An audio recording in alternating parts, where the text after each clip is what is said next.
The evening is quiet, isn't it? Yes, it certainly is, dear.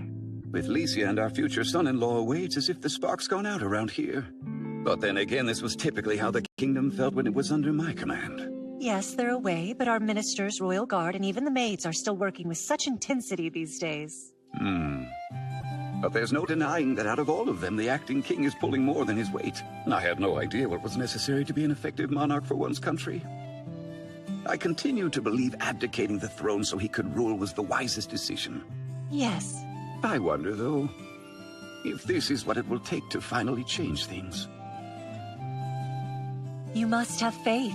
It's unlike the other time. She had been here from the very beginning.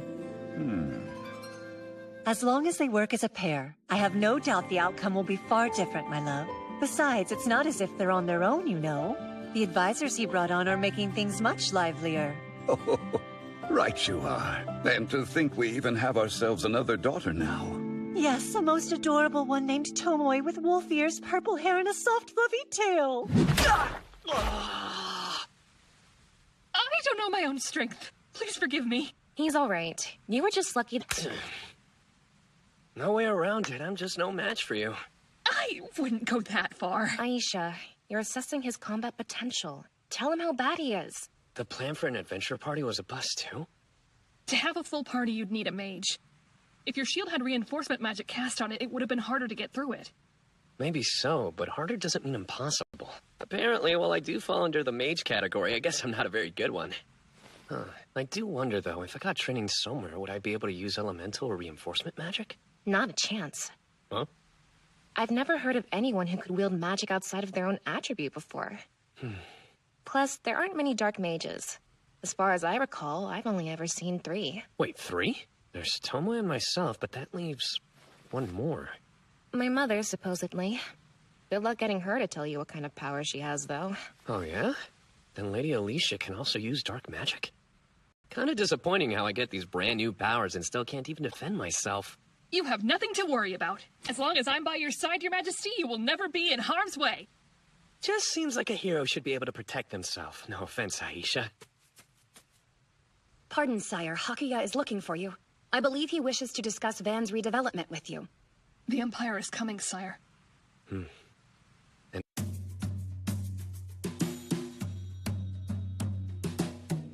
I've finished laying out the improvements. Please, look them over. Oh. Hakuya? Sire? Well, you overdid it. Apologies. There's too much of an emphasis on efficiency. Look, if we're renovating this much, it'd be quicker to scrap the whole city and rebuild it from scratch. It's ambitious, but after seeing how disordered the original designs were, I simply couldn't help myself. Still, for the sake of firefighting logistics, I feel some rezoning is in order. Regarding all other policies, I'd like them to reflect the will of the people. The will of the people, Your Majesty?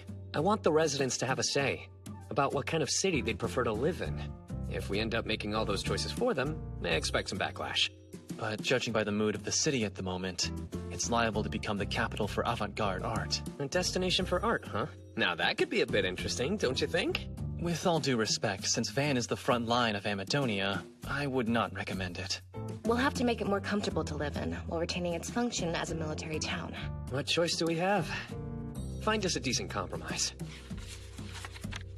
As you wish, sire. Your Highness, Oh? is redevelopment even a top priority right now? And using the kingdom's funding, no? Fortuna. Thing is, Van's economy is stagnant right now. Their soldiers are out of work. First, we need to secure employment for them.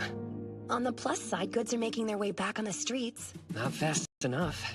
Think of it like when someone's emaciated and then finally gets the opportunity to eat again. We need them to get better and fast. You mean the public works are kind of the feast that will help make the city full? That's right. What they're going to do is help usher in new money, which will further stimulate the economy. Till that happens, nothing will change. Doesn't matter how long we wait. Majesty, you're always thinking 3 steps ahead. And the transportation network? Sire, the military is doing everything in its power at the moment.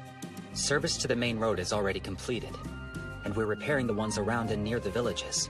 Also, we have successfully installed 8 bridges over the rivers. I sense a but. I realize maintaining supply lines is important, but won't all of this work be in vain once we are forced to return their territory? You have a point. The thought of Julius taking advantage of the bridges we built grates on my nerves. I doubt that will happen. Even if Prince Julius were to return to power, he will not allow any facilities built by the kingdom to be used. It's a matter of pride for him, sire. If I was in his shoes, I'd use anything I could, whether it was... Like you at all. Personally, I want to rub it in his face. I'm afraid I don't understand. I'm talking about putting our names on the bridges. Here, listen to this. We'll have the Soma Bridge and also one for Lycia, as well as Albert. There'll be Hakia's, the Ludwin Bridge, the Poncho Bridge, then there's Aisha's and Juna's. Let's engrave a name on each. I get it. Even if the territory does get returned, they'll inherit the bridges that we have built there. Soon after, the anti-kingdom faction will come along and destroy them. The residents will lose the convenience of using them and blame the Amadonian government. The motion passes unless there are any objections. Sire. If there's nothing else, we will excuse ourselves.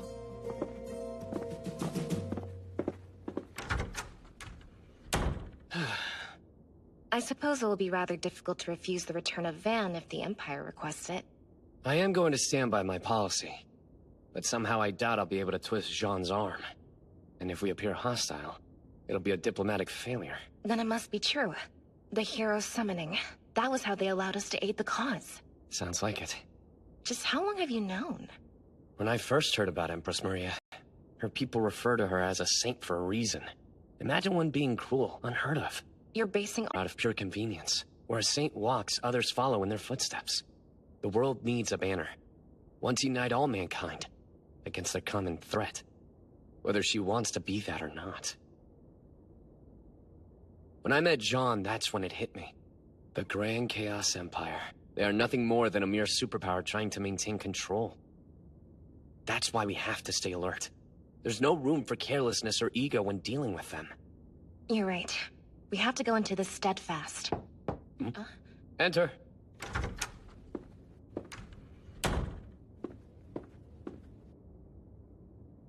What is it? There's news, sire.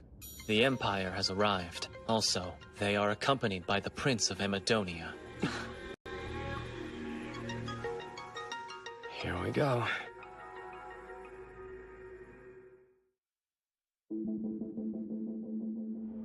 October 21st, 1546. It was on this day of the continental calendar that at least 50,000 of the Grand Chaos Empire's elite forces took up positions a day's march from Van. With this sizable force at their back, the Grand Chaos Empire's general, Jean Euphoria, entered the castle. Accompanying her was Julius Amadonia, the son of Gaius VIII, once next in line to the bargain for his homeland. How surprising. I had imagined this meeting would be attended by a large number of soldiers. Hardly the way to treat my guests. I doubted it would make for productive talks. Fully agreed. Quite the daring gentleman, aren't you? Well, nothing compared to a certain unnamed ruler that ended up losing a war, then ran to the Empire for their assistance. Calm down, Julius. Or did you not notice the Dark Elf? Leave it to King Soma to have such a skilled warrior as a retainer. Why, thank you. Are you not worried that you might be killed here? Since I have arrived here today as an envoy of peace, why should any harm befall me? It's nice to finally meet you. My name is Soma Kazuya. Julius, Crown Prince of Amadonia. State what your business is. I want Van returned to me, at once. So stop wasting my time and step down. What did I say? The Principality of Amadonia is a signatory of the Mankind Declaration. It clearly states that any changes to the borders... Due to military action will not be recognized. And you believe we violated that article? Of course. And in accordance with the Declaration, I demand you relinquish control of Van and its surrounding territories. You've no right to demand anything! Or did you forget you were the ones that invaded the Kingdom of Elf to you? And now you're seeking your lost lands using the Empire's prestige. The invasion of your country was an arbitrary decision made by my late father Gaius. A campaign that you took part in and share the blame for. On that note, before we discuss the return of land, you should apologize for invading our territory. To you? The king's correct in this instance. Our position is to request that your territory be given back to you. The decision to go to war was a capricious one made by my father. I'm to blame for being unable to stop him. And yes, I will apologize for that. However, presently your country is violating our borders. I demand you give back our land. Yes, we all know what you think, Julius. But what does the Empire say? We can't afford to dismiss the requests of our signatory nations. So in other words, you're demanding the following. The Kingdom of Elfrieden must return all occupied territories, including Van? That is correct. My answer is no. You won't? Are you out of your mind? You would defy the Declaration? I don't plan on defying anything. Then As the ruler of this country and its protector, it is my duty to liberate my people from under your occupation. To liberate them, huh? By that token, surely you can express what the residents of Van desire. Meaning? On your way here. I trust... I was born and raised in this city. I know it far better than you ever will. Is that so? Then tell me what you think of the new palette it's taken on. Palette? I saw a number of houses painted in horrendous colors. You may think so, but why would people who are oppressed under our occupation, according to you, feel free to make their roofs and walls more colorful, do you think? Huh? Well, When I first arrived in Van, all I could see was gray. Not a single shred of individuality. Now there's freedom of expression. People can paint their homes, choosing whatever color they might prefer. Comparing how it looked before with the Van that's now under my control, which do you think is the more liberated city? How dare you! Stand down, Julius. Remove your hand from your sword too, Aisha. Right. King Soma, I would ask that you refrain from trying to rile Julius. I was only stating the facts. If one wishes to lead, they must govern the realm effectively while also saving its people. You taxed Van's residents to death, oppressing them while bolstering your military might. And whose fault is that? If the Elfrieden royal family hadn't stolen my grandfather's land from him? That's you and your family's favorite excuse, isn't it? But the fact of the matter is, your country is the one that's been Yes, sire.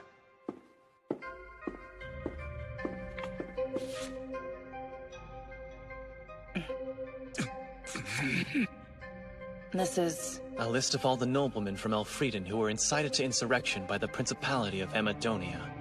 They were the ones who instigated a revolt, encouraged fraud, and then motivated these nobles to be uncooperative toward the royal family. incredible. It's shocking, but the fact is, they're only pretending to abide by the Declaration, while secretly their country interferes with foreign affairs, and yet even after all this, they stand before us now speaking about vengeance. It's the Kingdom of Elfrieden's fault your country is so poor. Our fault your people are starving. In whatever direction you look, there's endless suffering. Meanwhile, you spend your hard-earned tax money on the military instead of people and blame us. What are you saying? It's awfully convenient. As long as you beat the drum of revenge, you can conceal your own mismanagement of the city and direct the anger of the people unfairly towards our country. Damn you! What did I just say? And I asked you to stop aggravating him. I'm sorry, but my intention was to make it clear Elfrieden is also fed up with the Principality of Amadonia's poor conduct. I would like to make you a proposal. Could I ask you to kindly...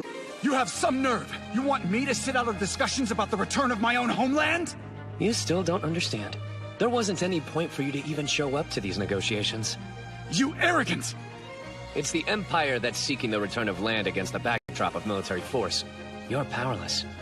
Since that's the case, discussion will take place between Jean and myself. The gall! It's my territory and you will deal with me! Stand down, Julius, and allow me to handle the negotiations. The Empire does have other business. With you here, this discussion has reached total standstill. From here on out, I will do the talking. All due respect. Isn't that a bit of a one-sided argument? Then the Empire will withdraw.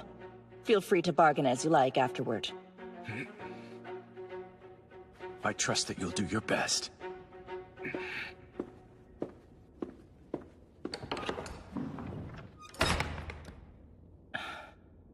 Please forgive him. He's difficult today. Only today or all of the time? The two of them are joking, but the mood's grown more tense. Let us start over, King Soma. As you know, I am General Jean Euphoria of the Grand Chaos Empire. In my sister's stead, I am here representing Maria Euphoria. I welcome you to Van, Jean. I am acting King of Elfrieden. I am relieved to find you are well. I am equally pleased to see that you're in good health, Jean. Hold on. You two know each other? That's right. We met once while we were children. That was long before the Demon Lord's domain appeared. Yes, it was. During a conference with the former King Albert, if I remember right. At an age where games were more interesting than politics. I would like us to have a candid discussion. As would I. But before we begin, Licia, would you go and fetch Serena for me? Right away.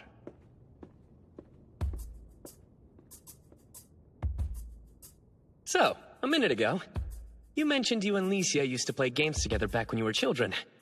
I guess royal families would interact with each other often. It depends on the nation. When the foreign minister visited Elfrieden, I forced him to take me along to meet the princess. Insistent of you.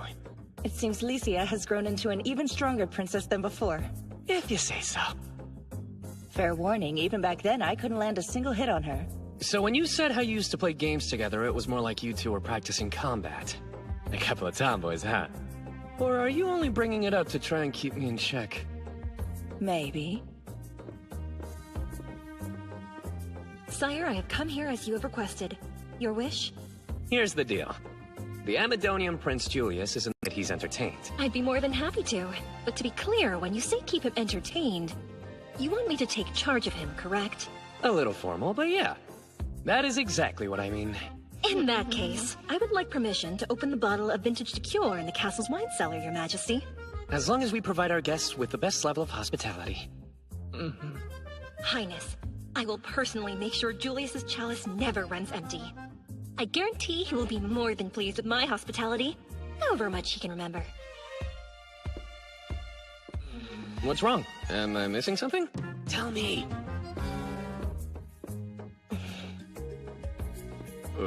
Soma, tequila is a hard liquor renowned for its strength. It has such a pleasant flavor, people end up drinking too much of it, and for someone not accustomed to the effects, they will be indisposed for some time. So basically you're saying if she serves him a drink... I guarantee you that the banquet will be over in less than 10 minutes. That's not very hospitable.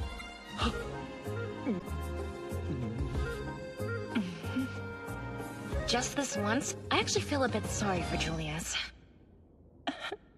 This really is quite the amusing country. I suggest we relocate and start negotiating. Does that sound agreeable, Jean Euphoria, General of the Grand Chaos Empire's forces? Kasia of Elfrieden, I'll let you lead the way.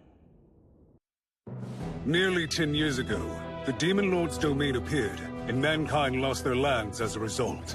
In response to the turmoil, the Grand Chaos Empire put forth the Declaration of Mankind's Common Front against the Demon Race. Nations that signed on to the Declaration ratified the following 3 articles. The first states any changes in borders among mankind's territory due to military action will not be recognized. The Principality of Amadonia signed the treaty, while the Kingdom of Elfrieden did not. Therefore, when the former lost the capital of Van to the latter, it was possible for Amadonia under Article 1 to appeal to the Empire. Using the power of the Declaration, they sought the return of their lost territory.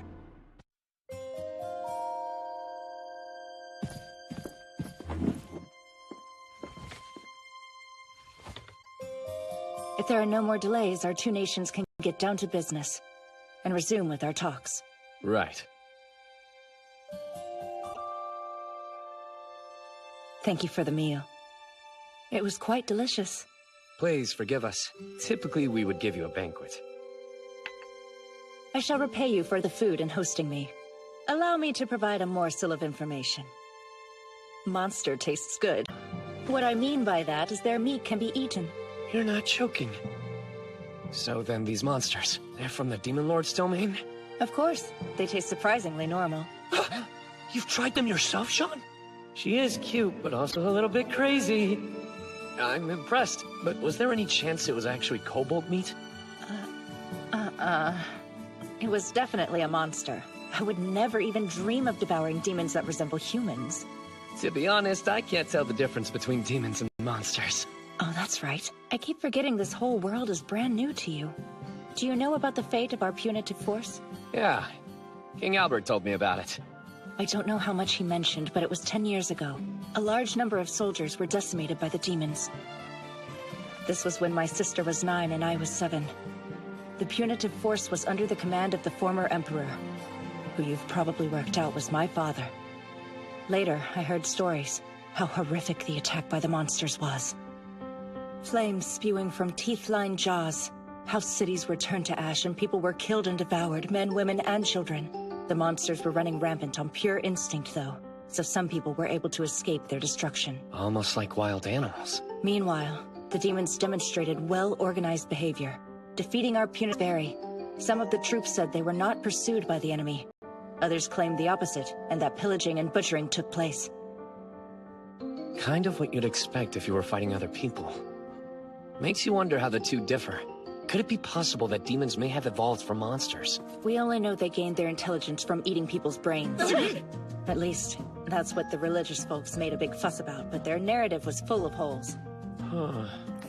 Skipping ahead, after we entrenched our battle lines, the monsters kept up their attack, while we held. But we have the situation under control. You can take it from me. But we kind of strayed from the topic. So back to eating monsters. The meat I consumed, it belonged to a giant flying serpent. I'm not familiar with that creature. It's a large snake, with 4 bird-like wings growing out of its back. As I recall, Central and South Americans worship Quetzalcoatl, a god similar in appearance. I don't know what possessed you to eat something like that, though. As for the taste, it was somewhere between a normal snake and bird. It tasted like a regular snake? As in she's eaten them before? For a princess, you've developed the taste for, shall we say, unusual cuisine. I'm also a general commanding troops. If the occasion demands it, we'll eat whatever we can find. I suppose you found out in the first place. From a scout party. They discovered the remains of monsters that had been cooked. So you're saying... We believe the demons have been consuming them. Naturally, when we captured the same species, we had to verify if they were edible or not. Upon trying it myself, I found it tasted light and surprisingly refreshing. I mean, obviously this raises more interesting points besides the taste. And that would be what? Well, for starters, the fact that demons were eating monsters is way more shocking. The implication is demons don't regard monsters as equals. There's a hierarchy. Tell me something, John. What is it? Just what if demons and monsters are the same as what we call people and animals? Oh. Why would you ever think that? Hey, no notes for this part. Understood. Must be disturbing if you don't want it on the public record. I can't wait to hear the bombshell you're dropping. Forgive me. In some situations, I realize these could be seen as discriminatory remarks, so... In regards to what? If you're talking about demons and monsters, I'm intrigued. The truth is, animals, monsters, I imagine that sounds crazy to everyone here. On that note, the races such as Beastmen and Dragon Newts, they seem similar to demons. That's mad. The beings that occupy this world are nothing like the ones where I come from. So I don't understand how they're different. Well, for starters, demons! Are you comparing Tomoe to their kind? Majesty, saying that's too far is an understatement. Like I said, this could most likely end up being interpreted as discriminatory. Let me ask you this. Can you tell me the difference between mystic wolves, foxes, and kobolds, John? Of course I can. Kobolds' faces are more dog-like. Sure, but there are races of beastmen with animal-like faces, aren't there? I suppose, but now that you mention it... Wait, I know. The kobolds have bodies that are almost completely covered in fur. If that's the measure, their fur length, then what about demons we know about without any hair?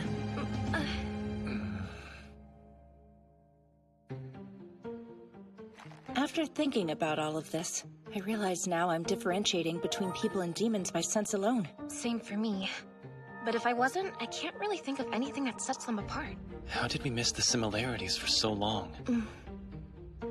It's probably a shared awareness unique to this world. I'm glad we won't be mentioning this outside of the room. If any bureaucrats had been here, then I would have had to slay them. Kill them? You wouldn't really go that far, right? Keep telling yourself that. If word of this discussion got out, I would expect the supercontinent to erupt in riots. Isn't that so, Hakuya? Most definitely. The species have been deemed categorically different, but if that stance were to suddenly change, the human supremacist countries like Amadonia would seize on the news, targeting all the multiracial peoples like the High Elves. It would give them the ammunition they need to launch such attacks. Additionally, if beastmen and dragon mutes were compared to demons, then they would be ostracized. And various governments would find ways to oppress them. All throughout the continent, it would spark interracial strife and social upheaval. Sorry. I hadn't thought it through that far yet. Don't worry. Better to bring it up now rather than having it thrust upon us. I'm relieved to hear you say that. I'll admit, I don't know if I have a solution. It's possible to think of demons as an ethnic minority. If so, the Mankind Declaration would make an appeal against persecuting them. But that agreement, though, is strictly between governments, and has no bearing on the general public's views. At most, we'd check on how much... There are nations like ours, ones that have not signed the Mankind Declaration. If we, a foreign power, were to force our policies on them, there could be a severe backlash and even quite possibly a war. That's absolutely right. Not like we have all the information about monsters and demons anyway. It's dangerous drawing conclusions when there are still so many unknowns. Very well. To be frank, it seems we should discuss this matter further. That is, if you would like. That would be best.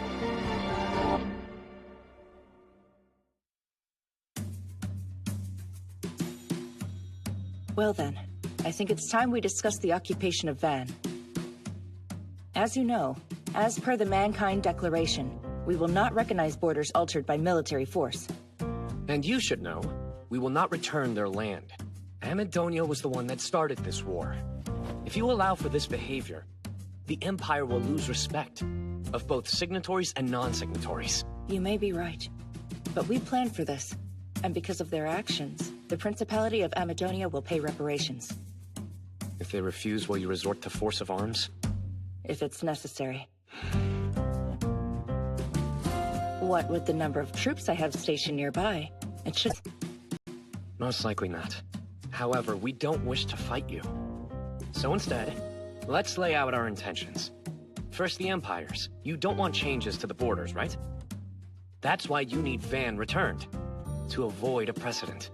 Most perceptive. Yes, you're correct. In terms of my kingdom, we wish to curb Amadonia's ability for future hostile action. So they can't interfere with us again. We also want compensation for their invasion. What you're saying is, taking Van was mostly to teach them a lesson? In short, you would relinquish control of Van only if the Principality adequately compensates by paying you reparations. Do I have that down right? If Julius wants the city back and pays, yes, I will return it. To me, that's a shame. Van could generate all sorts of wealth in the long run, and we would be missing out on that for a simple one-time payment. I don't view it as a bad situation. The Empire achieves what they came here for and has the Principality's territory returned back to them. As for the other non-member nations... It sends a clear message to them all. If you try anything similar, you may not lose your land, but you will pay for it. You catch on quickly, Jean. No surprise. This ought to earn some good faith with non-member nations, too. Julius. Situation. One more thing. Please have the payments made in Imperial coinage.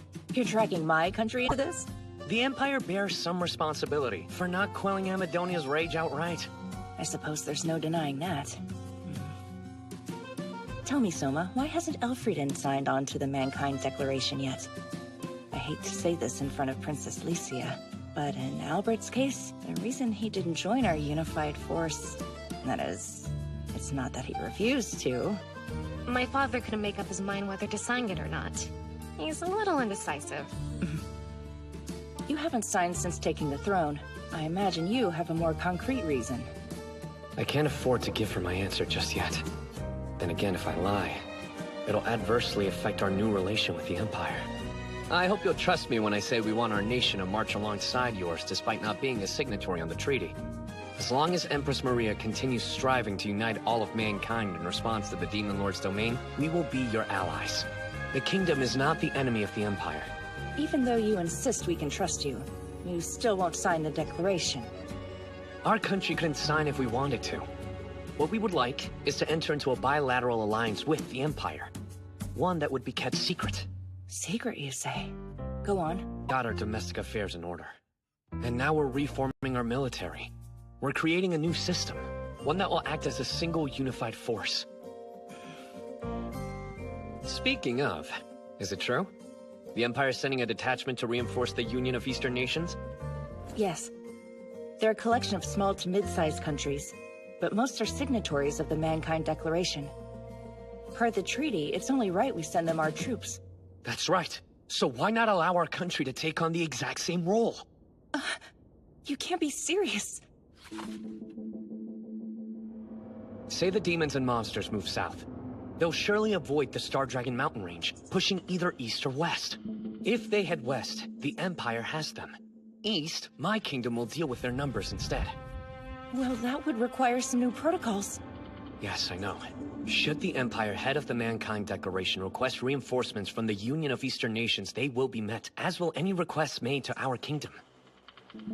That's the form I'd like this to take. If it's discovered that our two nations are in alliance, it will make some countries trepidatious. Amadonia, yes, as well as Zem, not to mention the Republic of Turgis. It is for that reason we would like this agreement of ours to be kept strictly out. For my part, I see no reason why I shouldn't accept your proposal. But just how is this going to benefit you in the long run? The way I see it, we are earning the trust of the Empire. I'm not sure I would call that much of a benefit. Maybe. But when the fate of mankind hangs in the balance, we can't think in terms of profits and losses. Plus, if we don't become involved, other nations will give us the cold shoulder. That makes sense. But there's too much distance between us. How are the Empire and Kingdom supposed to communicate quickly? I have a workaround to eliminate that problem. Hakuya, show her. Yes, sire. I'd like you to give this to Maria. It's a simple receiver. If the Empire would kindly give us one in return, we can reach each other anytime. That way you and my sister could be able to easily converse person to person. I cannot help but shudder at your sheer inventiveness, Soma. You're being too kind. Where I'm from, these systems are commonplace. We must seem antiquated to someone like you. You just keep amazing me. Listen, Soma, would you permit me to make a rash proposal? Go ahead. Thank you for the opportunity. All right then. Princess Licia? What is it? How would you feel about giving Albert the throne back? So that way, you could give, or he could join the Empire and become our Prime Minister! But that's just the start! Ultimately, he would marry my sister and become the new Emperor! Do you even understand exactly how inappropriate of a request that is? What kind of negotiation is this where you can just suddenly decide to steal our king from us? But Soma's thinking is just so ahead of its time. I would love to see the sort of empire he and my sister would end up creating. It's simply out of the question. You can't take Soma from me. I mean, you can't take Soma away from our kingdom. Licia, easy. I swear I'm not going anywhere. Okay? Apologies for shouting. I know your hand's still on your sword. Aisha, be good. Majesty! Why are you treating me so unfairly? A generous offer, but I can't accept your proposal. For the kingdom's sake. As well as Licia's and the others. I understand. It was a wild idea, but I appreciate you humoring me. Getting back to our previous discussion. Regarding this secret alliance, it's a serious decision I cannot make on my own. That's what the simple receiver's for. It goes beyond that. What would you say to sending each other several diplomatic officers? I see what you mean. That would make working together much easier. As for these ambassadors, let's assign them titles. Extraordinary and Plenipotentiary. I also recommend we build embassies in both capitals to station them. This all sounds brilliant. I'll look into it immediately. It's getting awfully late. How about we call it a day? Yes, I concur.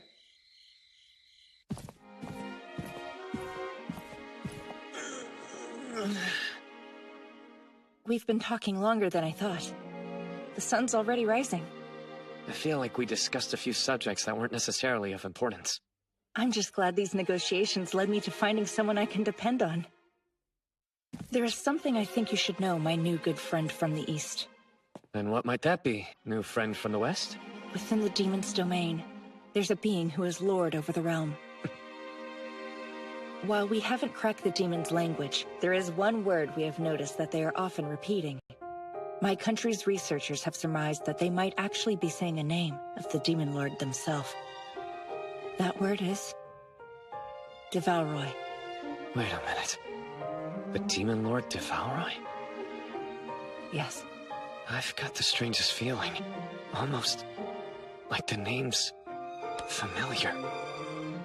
Wait, what is this? No, it's not. If only I could remember where I heard the name from. Soma! Serena, would you be kind enough to show Jean to her guest room?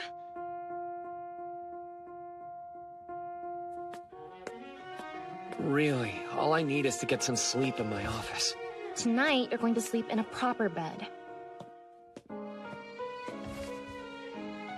I don't know what happened back there, but at least let me take care of you. Thank you, Amicia. It's my pleasure.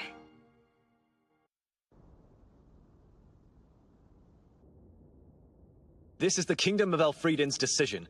We will give back Van to the Principality of Amadonia and return to our country. The conditions of this return are, the Principality of Amadonia is hereby ordered to pay the Kingdom of Elfriden war reparations for their invasion. Furthermore, this payment is separate from monies negotiated for the return of prisoners of war. Answer me, Jean. What is the meaning of this? You wanted your lands returned to you, and that's exactly what I did. Is this your idea of a bad joke? You know how paying reparations will look? As if our nation's admitting defeat! I'm afraid that's unavoidable, since that is what happened. We haven't been defeated yet! We just had one of our cities conquered, that's all! In that case, the Empire withdraws from this mediation and will play no further role. By all means, go to war or take whatever action you desire. As I recall, you can reclaim Van without asking for the Empire's help. Deny it all you want. You have lost. Serving as head of the Mankind Declaration, the Empire has now considered this dispute settled. Van has been returned. Now pay. But, General, paying them reparations will... And you should know, my sister Empress Maria is terribly saddened by this whole affair. The Declaration cannot overlook this act of aggression, or the attempt to justify such actions through the treaty. As I said, the battle was Gaius's call. Even so, to ensure other member nations will not follow your example and attempt similar military action, severe punishment is required. Your nation will serve as a precedent. I see. And what if we refuse? Then the Empire will withdraw its support. And we will expel Amadonia from the Mankind Declaration. Huh? But that is just utter madness! You can't expel a signatory on a whim! As I mentioned earlier, you instigated this act of aggression, using a broad that. There will be other countries who might try similar actions. And knowing my sister Maria, she will not look kindly upon those who do. The Principality of Amadonia is surrounded on 4 sides, each by a different nation. If they lose the protections of the Mankind Declaration now, they could get preyed upon by the other 3 countries. During his reign, Gaius VIII protected the country on the northern and southern borders by flexing his military might.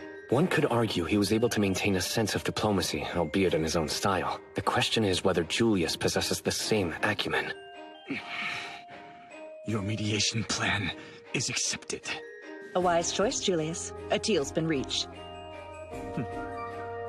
Now that's settled, let us begin negotiating a specific amount. The Kingdom of Elfriden requests 2 years' worth of the Principality of Amadonia's annual budget. Of course, we do not intend for you to make this payment all at once. Rather over the next 10 years. Also, these payments are to be made in Imperial coinage. 2 years' worth of our annual budget? What makes you think I'd ever agree to such an exorbitant amount? Were you listening? Huh? Did you miss where they said it's to be paid in Imperial coinage?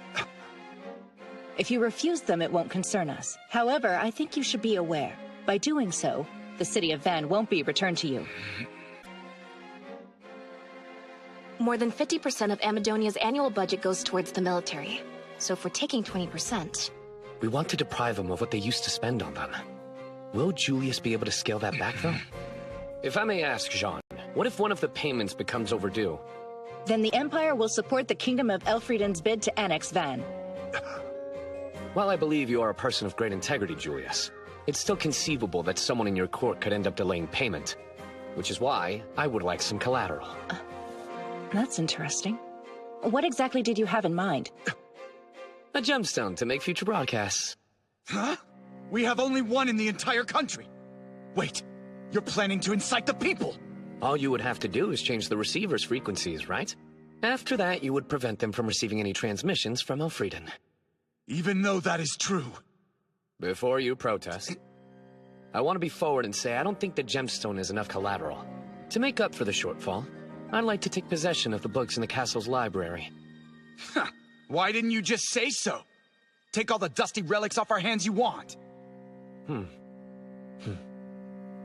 Very well. All right, let's put other matters before us to bed. You're holding several of our soldiers captive. I demand that— But for knights or for any higher ranking, and nobles, you will pay a ransom. Furthermore, after a country invaded ours, we launched an investigation to uncover those who committed war crimes and compiled the list of those individuals. We cannot consent to turning over any captives whose names are on the list. I agree to your terms. Among the criminals listed there, we request those who remain in your country be turned over to us. As soon as that handover is completed, we will begin returning your prisoners. Among the captured, is there a Roroa? Roroa? Is that an acquaintance of yours? She shares the Amadonia name, and is my unworthy sister. You have a sibling. I heard before the fighting broke out, she fled along with other influential bureaucrats. All right then. We can search for her on our end if you'd like. Not necessary. He's trying to prevent any dispute over his succession to the throne. Huh? Despite being one of his few relatives left, now that Gaius is no longer around? It's not uncommon among royalty. Even in the Kingdom of Elfrieden, there was an awful successorship struggle. At least until my mother took the throne. I'm sure it's a reality. I only wish it wasn't. In my view, as someone without a family, I couldn't imagine not wanting to take care of my one and only sister. I would like to have her remain in the kingdom. You want General Margarita Wonder? If you will release 5 of the noblemen you are holding without any ransom, then we will gladly accept your offer. I won't interfere. But from what I understand, she worked alongside the kingdom after the occupation. In my opinion, you could have driven a harder bargain. Giving her up in exchange for a mere 5 noblemen is unwise. Very well. We accept your terms. She served as a competent general, but why out of all my officers choose her specifically? Someone who only judges people based on their military value wouldn't understand.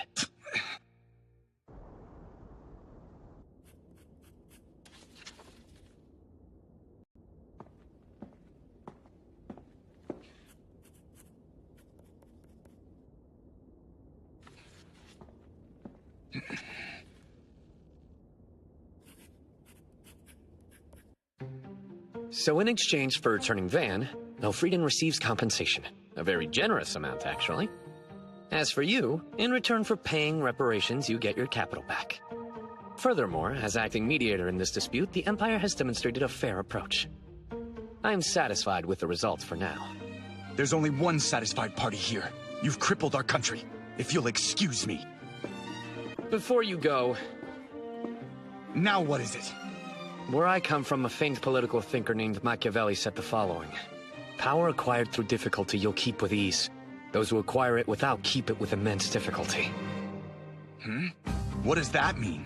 When I defeated you and took Van, I purged all the nobles. Not only them, but your knights too. And any other potential political opponents. All on my own merits. So even if I were to somehow continue governing Van, I wouldn't have very many obstacles in my way. But you, that's a different matter. When you return to power, will you be able to govern without incident?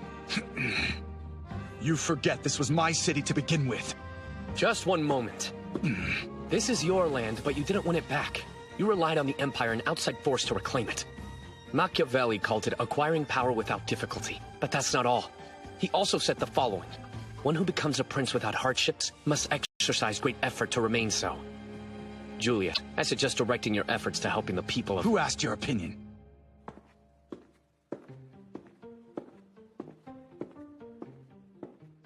I wonder what the people of Amadonia will think when he resumes control over a city he couldn't take back. He was a fool to ignore your warning, Soma. But what else is new?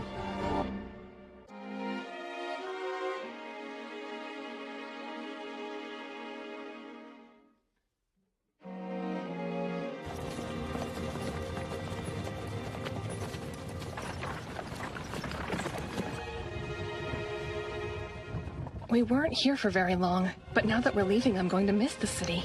Remaining in Van would have been a waste of funds. Not to mention a waste of time. Several issues within our kingdom remain unaddressed, Your Majesty. Yeah, I'm well aware. Is it just me, or do most of the citizens look downtrodden? Huh? They're probably anxious about falling under Amadonian reign again. Even though everything will go back to the way they remember it being? Precisely why. They were living under oppression. That's what they came to expect daily. However, when they were under the occupation of the kingdom, they learned that there was more to life than tyranny. That is true. You allowed them the freedom to express their thoughts and feelings, and without repercussions. Exactly. They're anxious whether or not they're coming under an age of dictatorship all over again. And more than likely, that will be the case. Knowing Julius, will crack down on the relaxed mood they've adopted. Now that they've finally gotten a taste of what freedom's like, they can't go back to their old lives. Almost like an addiction. I wish there was a better comparison. It's true, isn't it? Still, it's not that easy to change the entire mindset of a nation. Back in the world where I come from, we have a saying that goes, tyranny is more terrible than tigers. I don't quite understand. Could you explain it? It means that an oppressive government is fiercer than a man-eating tiger. To the citizens of Van, yes, we might have been invading tigers. But in no way were we tyrants. And now that they know their old way of life's returning... Strange how the more I walk by your side, the more I see how people react during harsh times. That all you can stomach? No way! Bring it on, Sire! What's gotten into you all of a sudden? No path walked with His Majesty is ever too difficult. You know I feel the same way, right? I promise. I'll travel any road as long as it's with you. I get nothing but hardship, but that's normal. You're welcome?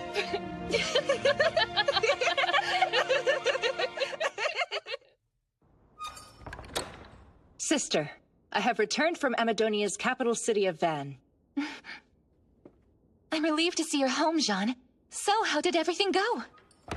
There was a little bit of trouble, but for the most part, things turned out the way we hoped.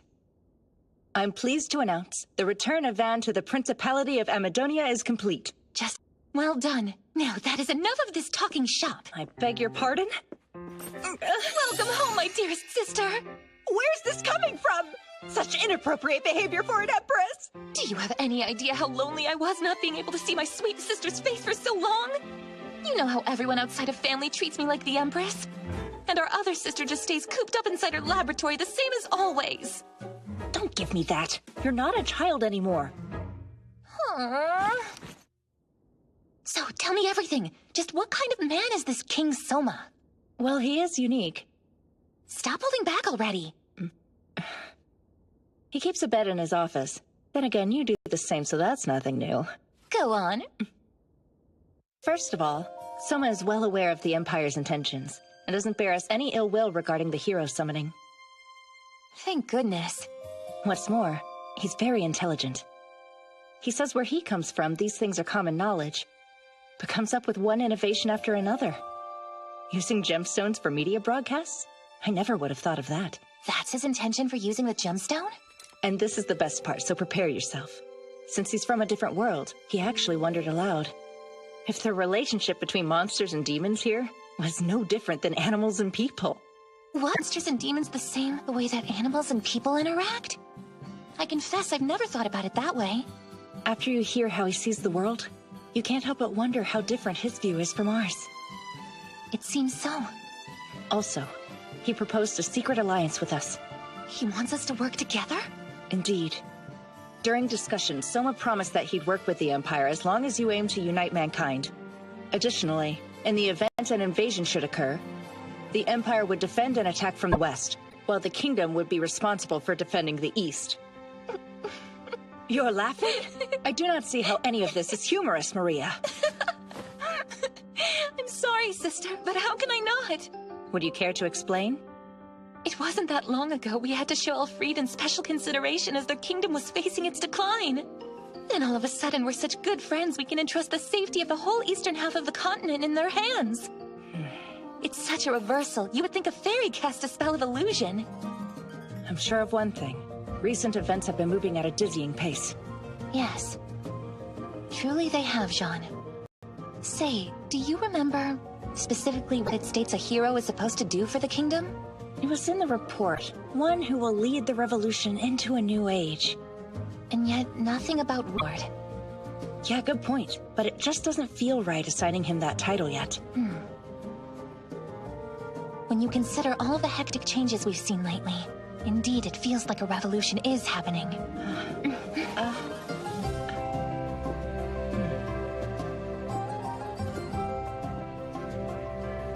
This Soma is more fascinating than I thought. I can't wait to communicate with him directly.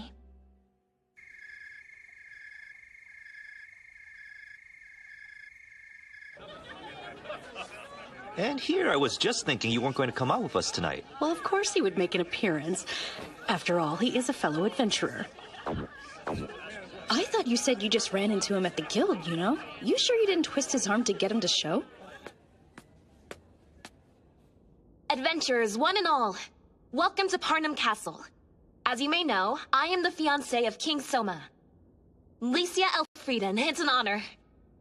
I am here tonight in place of Soma, who was unable to attend due to his hectic schedule. He's asked me to say a few words. I want to thank every one of you very much for taking on this latest request. Because of your efforts, countless of our people's lives have been spared.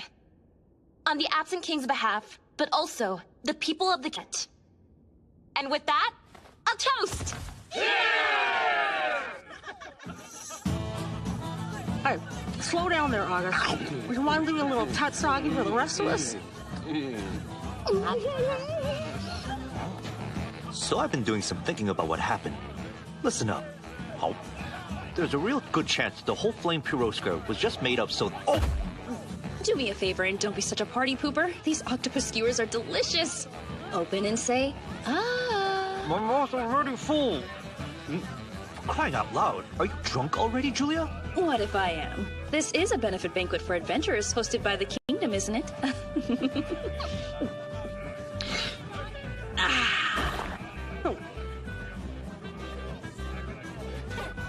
Here's yours. As a member of the party, you have to celebrate with the rest of us. You better drink up, or am I gonna have to serve it to you mouth to mouth? Okay then, let's down as much as we can tonight. Yuno's right. You're one of us now. Hey. So pull down that mask and drink already. A mug for each one of your party members. Yeah, it's on us. Wait. Give me a sign if you can hear me. Pardon, coming through. Are you Princess Licia? Congratulations, you almost gave yourself away. I'll take over from here. Huh?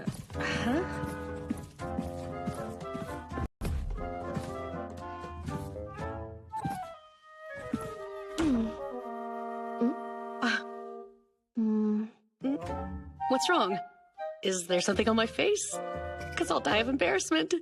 No, it's nothing. A pleasure to meet you. Please, enjoy the rest of the evening. Huh? Could you make the room stop spinning, please? If you didn't want to get found out, why'd you join them in the first place? You even hid inside your costume. What other choice did I have? I need to socialize occasionally, you know. By the way, was that Yuno back there? She's pretty cute, don't you think? There's nothing going on between me and her, if that's what you mean. Well, I wasn't really asking, but thanks for letting me know all the same.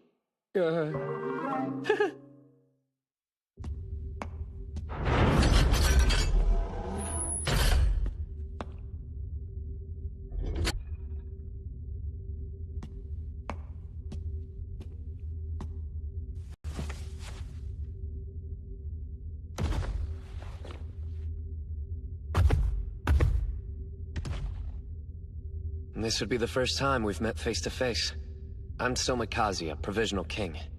Pleasure to finally meet you. I'm Yor Carmine, former general. I wish to congratulate you on your recent victory. It's hard to talk this way. Raise your head.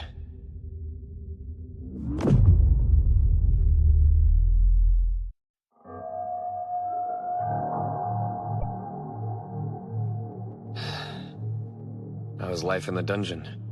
Since last, surprisingly comfortable. Quite peaceful down here. Peaceful, huh? That must be pretty convenient. Aren't you going to meet with Licia? Has the princess anything to say to me? So far, she's mentioned nothing. I see. Then I can only repeat what I said when she first asked to come see me.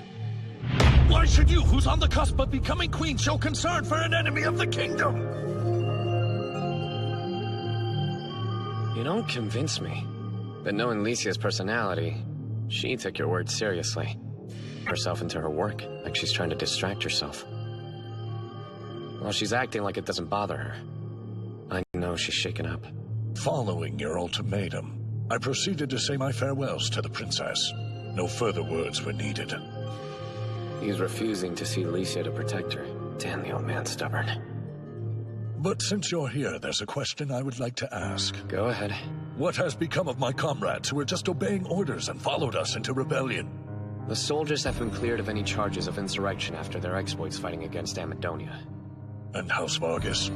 The only ones I hold responsible and will have to answer for their crimes are Castor and Carla. The Vargas Duchy has been abolished, but the eldest son, Carl, is carrying on the family name, and he has been allowed to inherit Red Dragon City. Answer me. What fate will befall Castor and Carla? The two of them will be tried, by me personally at a later date. And the nobility? After being stripped of their family names and having their lands and possessions confiscated, they were executed. The primary offenders publicly so, and those who were implicated along with them in private. That was wise of you. If they'd made sure to sever all ties first as you did, many innocent relatives wouldn't have experienced a similar fate. Per royal law, traitors and their kin up to the 3rd degree shall be executed. Nothing you could have done with Amadonia. Crimes in their home. Best to stamp out the entire rotten family tree. Guilt by association makes the others accountable for not stopping them in the first place, right? But isn't 3 degrees a bit much? There was no other choice. Not only humans and beastmen to consider, but races with longer lives. As a result, the scope of their association grows ever wider. Even so, too many innocent people still end up dying! I scrambled with Hakia till the last minute, and got the law revised just in time to make it 2 degrees. We also managed to get a stay of execution for anyone 13 and under, and have the children safely taken in by orphanages or churches. That was very considerate of you.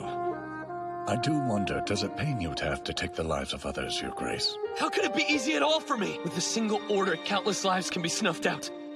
I'm crushed by the weight of that responsibility. I was just an ordinary guy up until half a year ago. Licia told me about you in her letters. I hope she forgives betraying her confidence. She praises Your Grace as a king among kings. She supports you body and soul. Licia's been instrumental in helping me. Hopefully she forgives me too, because I'm going to have to make a decision that will cause her grief. The fact is, I'm going to have to kill you. Gather all the corrupt nobility together in one place and then scoop up their hidden funds in one smooth action.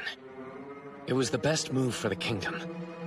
Problem is, it's a plan that can never be public knowledge. I never assumed that it would be disclosed. I cannot imagine the situation being embraced if the families of the fallen learned I was working with the king behind the scenes. And since no one can ever know, you have to be treated no differently than the other corrupt noblemen. I always knew how it would end. You really are an idiot, do you know that? You knew all of this beforehand, and that you'd literally be taking this secret to the grave! You stubborn fool! York, is this really the only way things could have played out? I don't buy this is how you wanted things to end. Content having your name tarnished and being locked up? Yes, in this cage, but also in a suicide pact with the nobles? How can you just sit there looking so composed? If only we had worked together, we could have purged the corrupt noblemen on our own terms. The same goes for Castor. He believed you had something in mind for the betterment of the kingdom. He was your friend, loyal to the end, and became a traitor because of it. I had plans for you to help this nation. We were going to do great things together. And no, it's not lost. Yes, the kingdom has become more open now, and Hakia's and my stock have risen. But what's the point if it means losing you in the process? You should know how damaging it is in the long run to lose good people. Tell me the truth, York. Are you really content with the direction this went? Yes, of course. For an ancient tree like me, that is destined to only grow older and continue withering until death, the new sprout is able to emerge from the roots. I only pray that sapling grows to be mighty in size. Even if, as a result, that large tree ends up falling to the ground? One day your majesty will experience the joy of seeing the next generation, of the strength they carry. You may not understand, but you will when you and Licia have a child.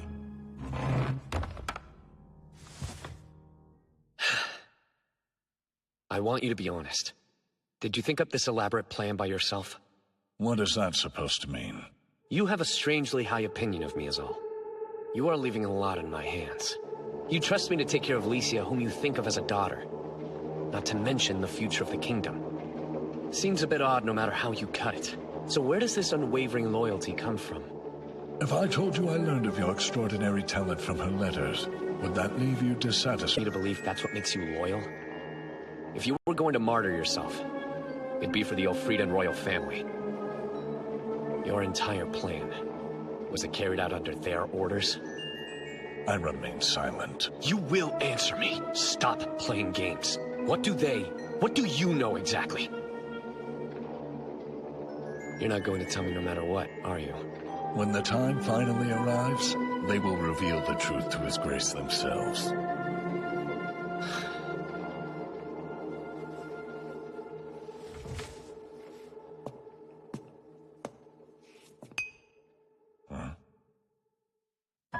A flask of poisoned wine. If there's one thing I can't bear, it's seeing a man publicly executed who sacrificed himself for his country. Thank you.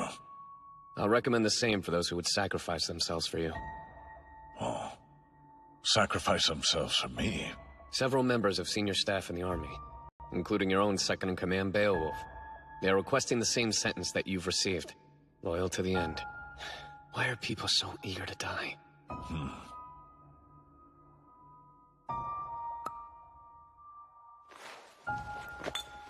Highness, I have one final request. Take utmost care of the princess for me. I will protect her. No matter what the future holds, she'll be safe. That is one conviction I can assure you will never change. It's a relief to hear you say that. I'll be praying for the glory of Elfrieden, for you and Licia's happiness, even if it's from beyond the grave. I've said all. Farewell.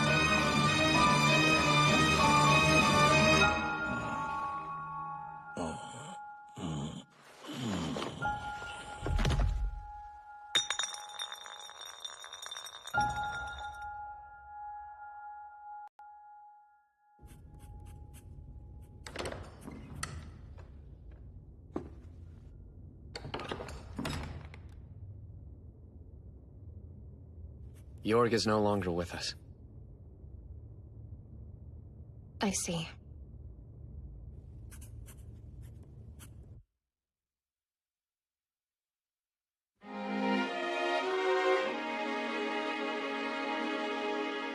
Much appreciated, John. I mean it. You even went out of your way to send it via Griffin Cavalry. Using this, the Kingdom and the Empire can contact each other whenever. Naturally, I put a rush on it. Regarding the proposals, my sister gladly agreed to. She was quite pleased after our talks. You mean beyond the proposals? My sister can share her values with someone now. More so. She's found someone who understands her. So have we. With all that's happening, I'd like to arrange a virtual conference between King Soma and my sister as soon as possible. Yes, by all means. Not to change the subject, but I can't help noticing you're surrounded by a mountain of books, Hakia. Oh, those. They're the tomes Van gave us as collateral until all the reparations are paid. Before we return them, there are a few things we'd like to copy from their pages. Prior to our conversation, I was in the process of sorting through them. Meaning you're going through and organizing them by yourself? You have a real passion for reading. I just get lost thinking about everything I've learned from them. So listen, the Imperial Library needs a good chief librarian. Would you come to our country for the job? I have to confess that idea does sound rather appealing. And if I weren't the Prime Minister, I'd leap at the chance without hesitation. I take it that's a no then. As of right now, I'd like to continue helping His Majesty usher in this new era. Afterwards, when one of his heirs takes the throne, I'd like to retire and become a historian chronicling this age. That sounds comfortable. Given the times, one could consider it to be a luxury. You may be right. Stepping down, living a quiet life. It might be too much to ask for. First, it feels like only a moment has passed, Hakuya. I feel the same way, but I never regret the time we get to spend talking.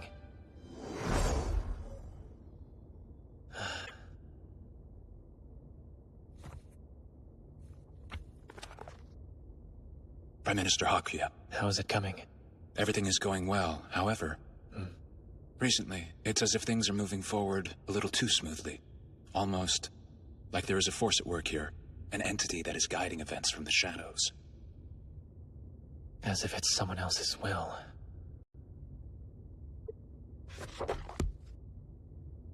Nothing in this one either. Maybe that really was the only book mentioning the Amadonian royal family tree. What a shame.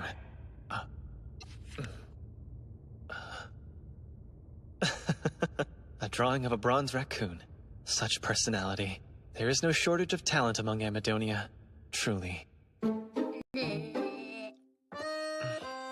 Protest as much as you want. You simply cannot go out yet. Now stop that. Do you have eyes in the back of your head or something? Because if you did, we would be safe leaving this room.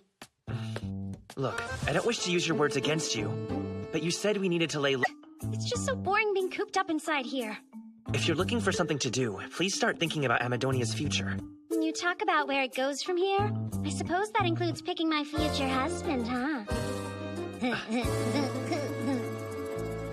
Whoever ends up taking Princess Roroa's hand in marriage has my deepest sympathies.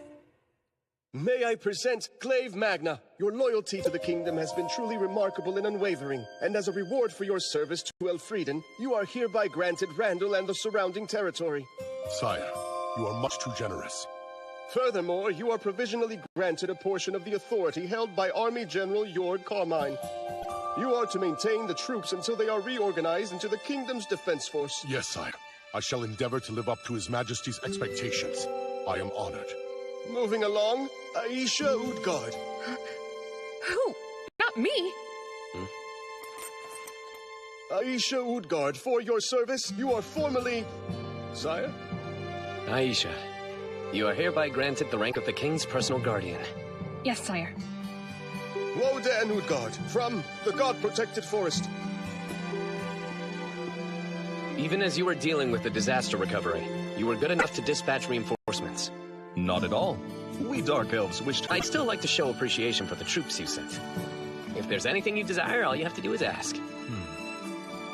In that case, I have one request of your majesty. Sire, would you accept my daughter's hand in marriage? What? Father, please! My word. King Soma, would you take her to be your wife? Well, it's quite a simple matter. Give the word and Aisha will take on the role as your second queen.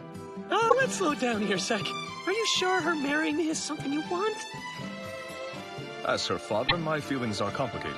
However, it may be her wish.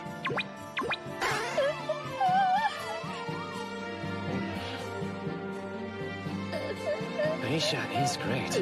If it's a question of asking myself whether I'd want her as a wife or not, I would, but...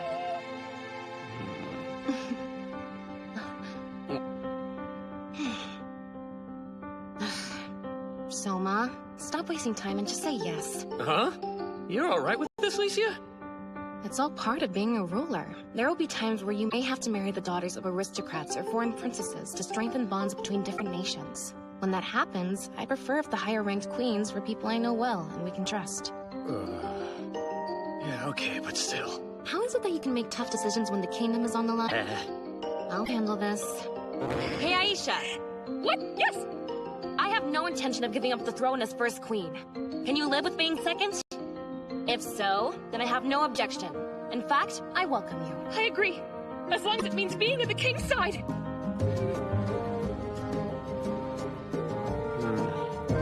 Right, so, Aisha, would you like to marry me? Of course! The answer's yes!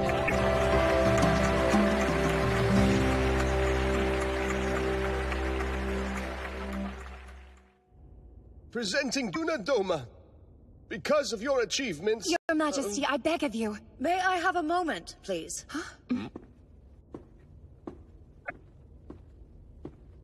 I ask you to forgive my sudden outburst. Permission to speak freely, Your Majesty. Permission granted. Thank you for granting me the floor. Let me start by saying yes, Juna is my granddaughter. However, Juna's father is the son-in-law of the Domas, a merchant family from Lagoon City. In short, not nobility. As such, Juna is of commoner lineage. I'm not sure I'm following. Listen, it's clear you're using your position to save Castor and his daughter. But you have no involvement with House Vargas or their affairs, and mustn't use your achievements for people you've never met. Do not plead for the life of Castor and his daughter. If I don't, they'll be... Your Majesty, I have a proposition. What is it? If at all possible, my sole desire is to join Princess Licia and Aisha, and to sing henceforth at Your Majesty's side. Don't tell me. She's talking about asking for my hand, too? How fortunate! By making Junadoma your consort... I can't, and I'm sorry, but it's just impossible. At least for the time being.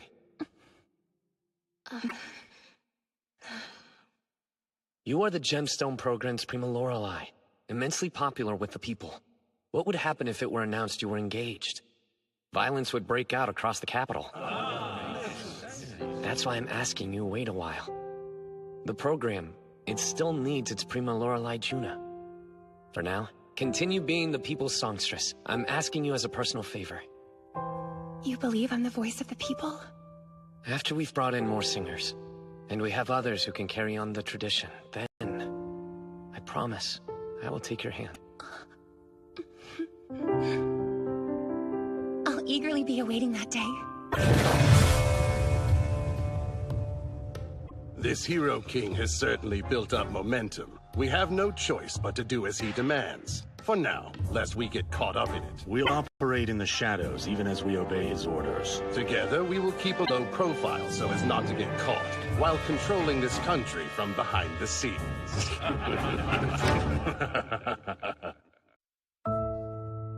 From what I hear, the issue of the second queen and consort has been settled. Even though you're locked down here in the dungeon, somehow you stay caught up.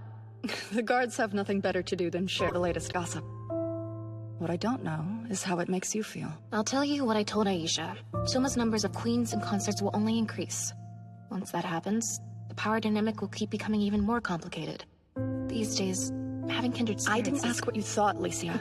I wanted you to tell me how you felt about it. Just between us, it stung a little in here. Did you ever end up seeing Duke Carmine before? I didn't. When I found he took his own life, I was taken aback at how at peace I felt. It's not that I don't feel sad he's gone. I mean, my heart is broken. I had a feeling things would turn out the way they did. Is that right? I guess you could call it a hunch. Something told me Duke Carmine would choose to perish along with the darkness that had pervaded the kingdom. And because he's so stubborn, Soma would have no choice but to accept his commitment. In the end, that's what the two people I think the world have decided on. So in spite of my pain and my sadness, I have to remain strong. Otherwise, it would be an affront to their resolve. You're serious? That's how far you're prepared to go? Then I should be the one to tell you there's no point coming down here to see me. That has nothing to do with this. You're still alive, aren't you? This can go any number of ways. I'm behaving just like a coward would. That's what the king said to me during the Battle of Van. The war may be over, but he hasn't stopped fighting. For you and his family. On the battlefield, I was able to see firsthand the weight of everything he's carrying. What are you saying? No matter how much you want to intercede, I won't let you. Don't do this to yourself, Carla. Duke Carmine has already given his life to cast light on the darkness within our kingdom. There's no point in making a martyr of yourself. It may look that way, but that's not what I'm doing. I don't want to be a burden. Not anymore. Well, Duchess Excel Walter, for distinguishing yourself in this recent war, your appeal has been granted. The right to trial for Castor Vargas and Carla Vargas has been transferred from the Royal Court of Elfrieden and granted to Provisional King Soma instead. Let's begin. This trial overseen by the king is now in session. Prime Minister, before we proceed any further, would you read the charges against the accused? Here are the indictments. Former General Castor Vargas and his daughter Carla failed to recognize His Majesty King Soma's claim to the throne, choosing to rebel. These actions warrant the charge of treason. A fit punishment for this crime is as follows: forfeiture of territory, property, and execution. There is no denying that these two have committed some foolish actions. It should be made perfectly clear that they did not plot to usurp the throne. Their loyalty to King Albert and their friendship with Jorg Carmine led to their belief that the kingdom was in peril and must be defended. The fact His Majesty's throne was relinquished by King Albert makes your point moot. For a retainer to harbor any misgivings is just inexcusable.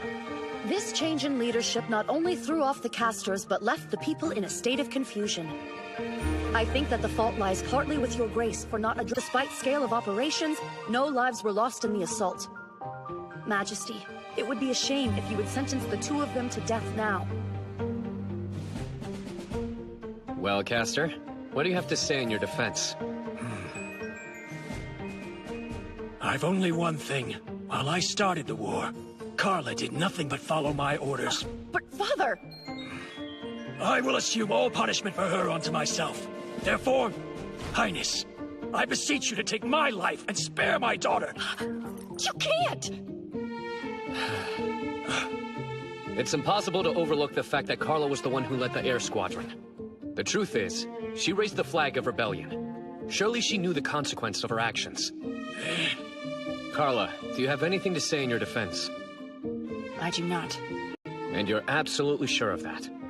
Very well, there is one thing. I apologize for my lack of clarity.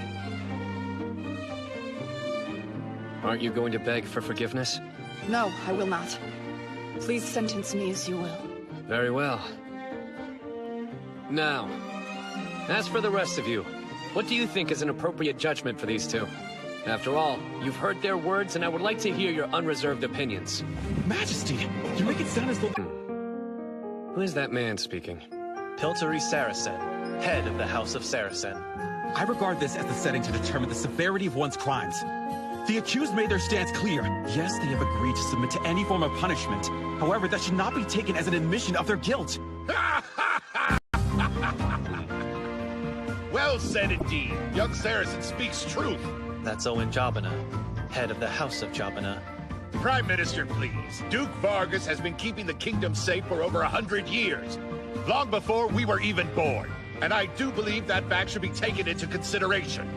What are you arguing? That we reduce his sentence? Nothing of the sort.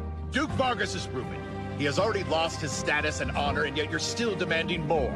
Some would call taking his life and the life of his daughter bloodthirsty. Don't you think the sentence is a bit too severe? So we're to forgive the traitors. Is that what you're saying? I think it would be regrettable not to. Duke Vargas could serve the kingdom for another 200 or 300 years. There is no one in the kingdom better suited to lead the Air Force into battle than the man here on trial. That's the point I wish to make. Your Majesty, like you said, if one possesses an aptitude, he'll find a way to make use of it. Are we prepared to lose talent this hard to find? Whatever your decision, I stand by my friend. What do the rest of you think? The law is the law. If we forgive this treason, 'twould set a poor example for other retainers. Both of them were fools to defy your majesty, and will be of no use to you henceforth. These acts of treason are a blot on the reputation of the nobility. Your majesty, please pass your just decree. If I may, yes, it's true the law is the law. Yet, if you apply it strictly, it will work against you. Are you prepared to lose the hearts of the people? As for myself, how strictly the law is enforced doesn't interest me. Sire, I was merely curious about his character.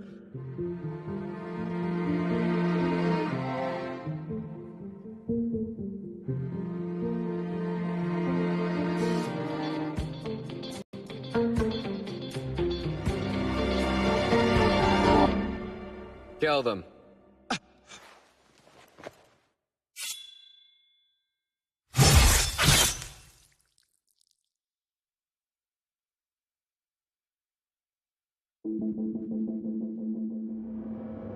Machiavelli's The Prince. It's been called the Devil's Book. In the few hundred years since it was first published, it has come under attack by the Christian Church. A section particularly singled out for criticism is Chapter 8. It's entitled Concerning Those Who Have Further along, in Chapter 17, Machiavelli asks the reader whether it is better to be loved than it is to be feared. Chapter 8 poses the question, how is it possible for a person to take a country by nefarious means and subsequently live a tranquil life without the threat of insurrection occurring?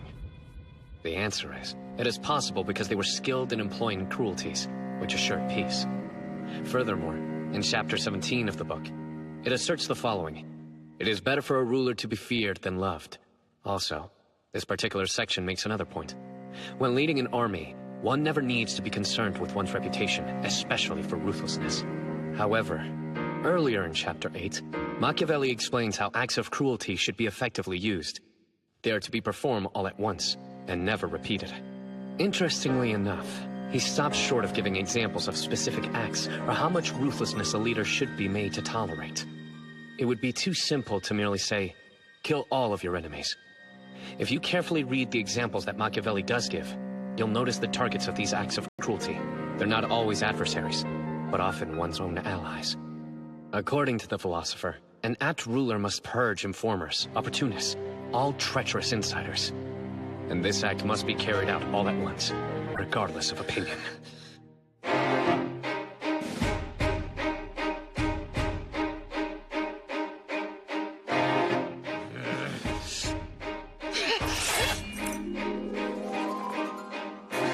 It's all right. They're under my command. You could have told us.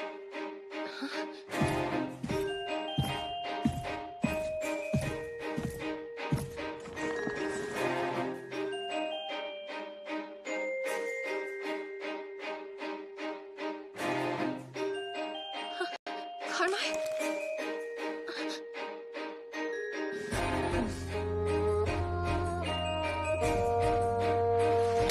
Aisha, put your sword away. But what about... That's Kagetora, leader of the Black Cats, an intelligence unit that reports directly to me.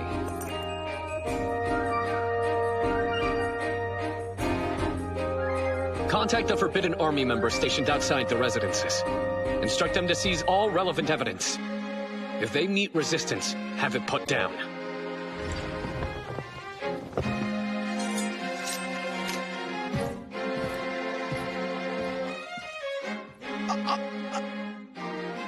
Majesty, I hope it's...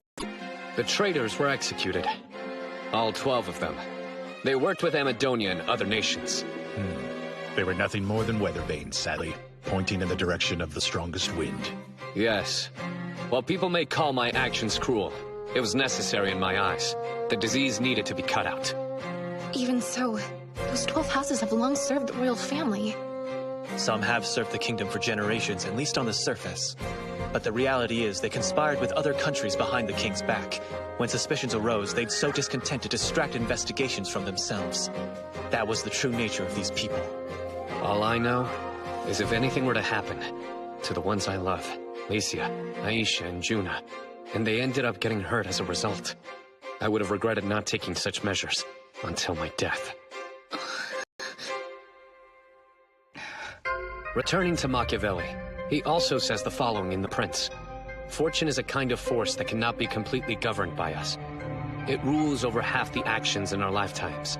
However, one should also be aware the other half rests entirely within our own hands. That while we can't prevent sudden changes of fate, if we could just prepare ahead of time and take necessary action, then we could also be able to mitigate our destiny, change its course. Look, House Saracen and Jabana. We have uncovered information regarding them. The heads of the two families you see before you were also in league with the other 12. Yes, but you've left out one important detail. However, that ended with the current generation. Pilteri and Owen have proven themselves by cutting all ties with the traitors. Pilteri, despite his youth, excels in the military and literary arts, and Owen is a man possessing both honesty and passion. They'll serve the kingdom with loyalty and no ulterior motives. We pledge absolute fealty to your majesty. Please. I've never been huge on formality. I must say, it is amusing. Imagine if we had remained silent or had sided with the other 12 houses. Then our heads would no longer be attached to our necks either. Well, since you brought it up, if that was the course you had chosen, I was to provoke the two of you to try to make you angry. Then, if you pandered to His Majesty like the other 12, he would not have much use for you. I don't think it's necessary to explain further. Why, certainly not. Best left to the imagination, I say. You really thought this through that far? Majesty, it is time. I'm ready.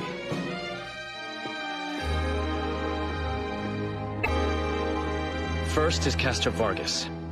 For rebelling against my ultimatum, you are guilty of treason. I committed this crime, and the entirety of it rests with me. I beg you, at least show mercy to Carla! You're not the one who gets to decide her fate. I will judge you! And frankly, there's no other verdict that could be reached.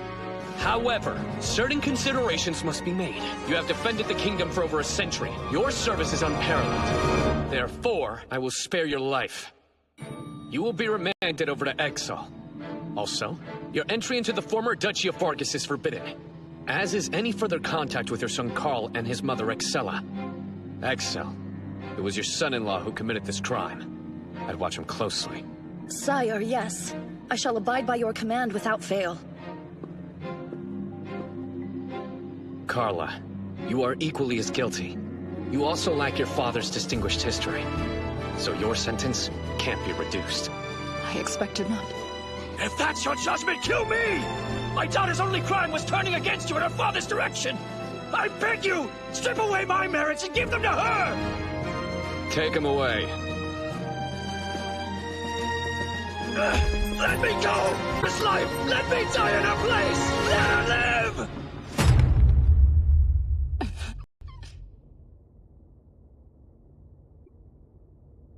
There's no denying your involvement. But, given your role, death would be unjust. Huh?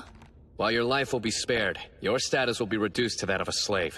You'll be owned by the royal family, meaning Licia and myself. Yes, sire. Further instructions will follow, but for the time being, I have one order that cannot wait. I'll carry it out. If I ever go astray, do not hesitate. You strike me down. The day that I become a tyrant, it'll be your job, Carla. You will have to end my reign. That's a huge weight to bear. So why trust me? Because Licia and the others might not be able to do it. There may come a time when I lose clarity, growing increasingly drunk on power. And it frightens me. I'm worried whether or not Licia and the others would stop me in time or at all. That's why, Carla, you have to be the one. The person who takes my life before I bring sorrow. To myself, as well as those dearest to me. You have my promise. I shall abide by your command. And with that, your judgment has been decided.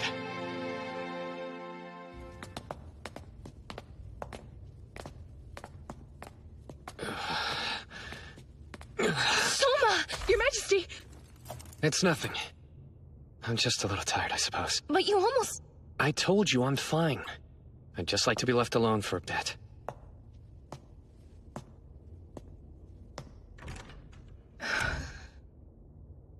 To be honest, the way His Majesty faltered, it was like a soldier returning from his first battle, after killing someone for the first time. When Soma had those 12 noblemen executed in there, it was clear he wasn't his usual self. Tell me, Aisha, how would you support a soldier who has just experienced killing someone?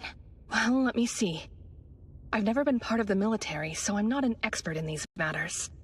But something I often hear is you should try and take their mind off of it. How would we do that, though?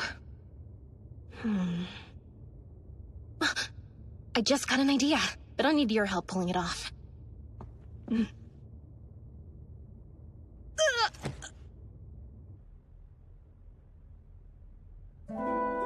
When you commit your acts of cruelty, do it all at once. A ruler never needs to be consulted. He must dare to choose fighting, unless he wishes to perish.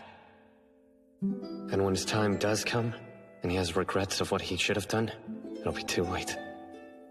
I understand what Machiavelli was writing about, but I'm having second thoughts about my decision, whether it was right. Huh?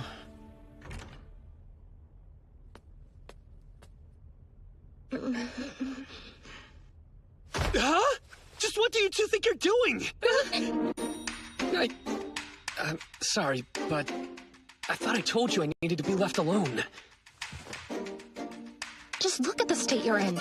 We can't leave you alone when you're like this. Huh? Beg your pardon, Your Majesty. Could either one of you explain what's going on right now? Well, you know, we're helping. Helping you forget about what happened earlier. Yeah? Okay, look. You're free to do whatever you want with us, all right? Whatever is fine. But you should know, this is my first time doing anything like this. Though I'm certain Your Majesty will be most cordial. This is a lot to lay on someone all of a sudden, don't you think? I mean, what are you suggesting? If you don't mind, Soma, it's a bit cold. Can we get under the covers with you? Your hand is freezing.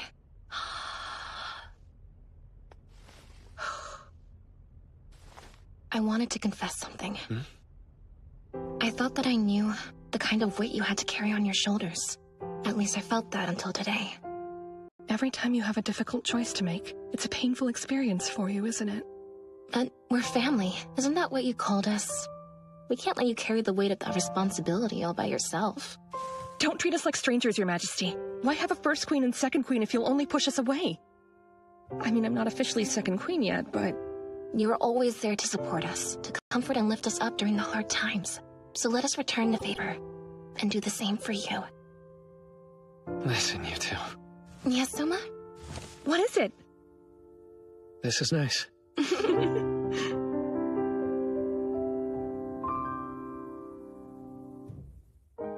He actually agreed to pay reparations to get back Van? Is my brother that big of a moron? And where does he think that money's coming from? The elderly in town are gonna suffer the most. He could have just let the kingdom have it. That way Julius would have avoided any post-war accountability. Possibly, yes, considering the Principality hadn't been entirely defeated. If he had left the territory the way it was, likely neither Elfrieden nor the Emperor were more patient. We might have been able to make an additional move. In theory, yes, but it may not be as simple as you're making it out to be. You'll never know. You met Soma once, isn't that right, Sebastian? After seeing him up close, what's your opinion? Well, let me think for a minute. On the outside, he appeared to be an ordinary young man. One who openly engineered others' views regardless of their position. What struck me upon first meeting him was how he genuinely seemed to care for those who were close to him. He's the complete opposite of everything my father represented. Which may provide us with the perfect chance. The ideal opponent to pull off my greatest gamble. I have waited for this. But Princess, are you sure you want to take that risk? This is how things get back on track. From now on, no more letting that idiot brother of mine or Soma run the show. We'll be the ones who get the last laugh. There's no backing down now.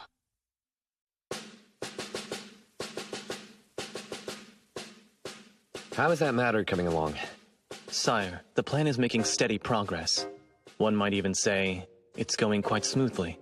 One might say you're being a little evasive. Just tell me if there is something we should be worried about.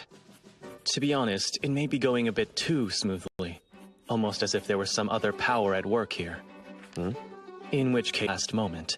You know, I'd like to avoid unforeseen circumstances. However, at this point, we can't back out either. Correct. Changing course is now out of the question. All we can do is watch out for adjustments, and keep moving forward. Understood, sire. Your Majesty! Something tells me this can't wait. Excuse me, Prime Minister, for interrupting your meeting. So, what's this emergency, Ludwin? Huh? It's an acquaintance of mine, sire. They've gone and done something truly outrageous. You better discuss it at once.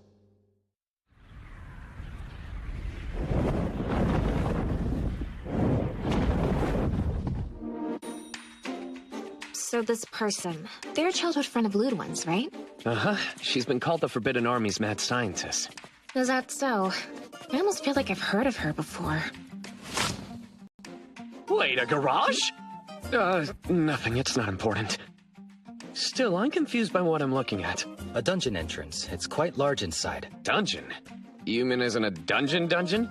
Is it supposed to look this artificial? There are many different types. Some are merely caves, while others are ancient fortress basements, paved with stone.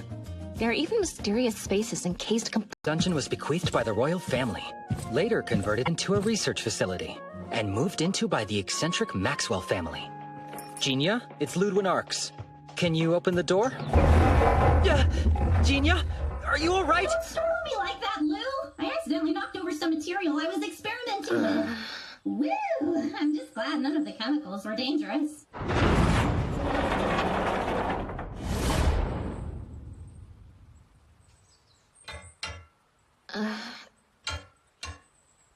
Some sort of metal? Why are you so interested? The staircase is glowing and you don't find anything about this that's peculiar? Must be magic. I keep forgetting magic makes the impossible real here. For Alicia and the other inhabitants, something like this isn't out of the ordinary. We've reached the lowest level, where Genia's laboratory is located.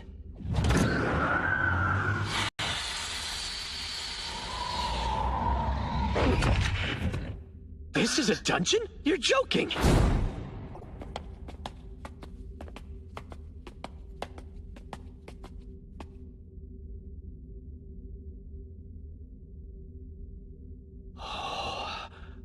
Your Majesty. Huh? Welcome. I'll introduce you. I hear you. I'll be there in a second, Lou. Thanks for coming all this way to see me. So who are these two guys? Yeah, Genia, manners, I beg you.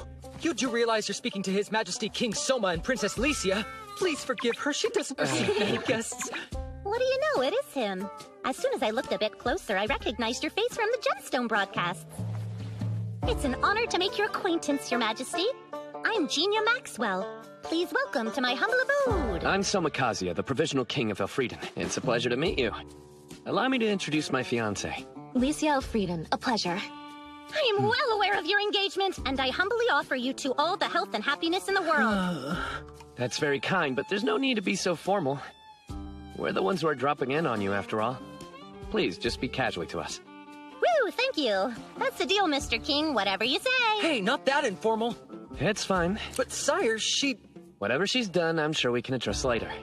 But for the time being, I'm more interested in learning about Genia. No point standing outside all day. Come on in, and I'll make us some coffee. Eh?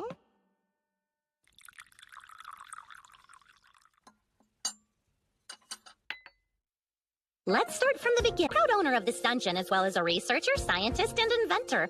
Actually, now that I think about it, I'm a mage in the Forbidden Army, too. I was assigned to the Weapons Development Division, but I did some things that got me dismissed. What did you do? She created something quite scandalous. You know how war tears up the countryside, right? I invented these arrowheads that were loaded with seeds for fast-growing plants. The idea was wherever there was a war, there would be lots of greenery on the battlefield left over. Tree planting during wartime? The idea is kind of far-fetched, isn't it? Listen, I'm not gonna toot my own horn.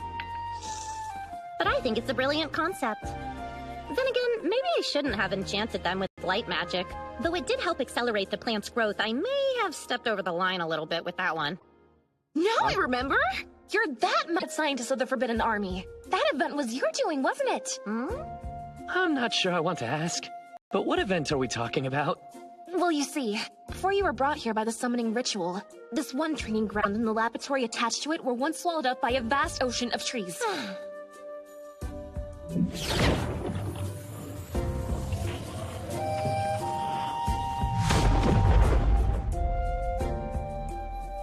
Oh yeah, sure. But it's not like I ever expected them to grow all at once.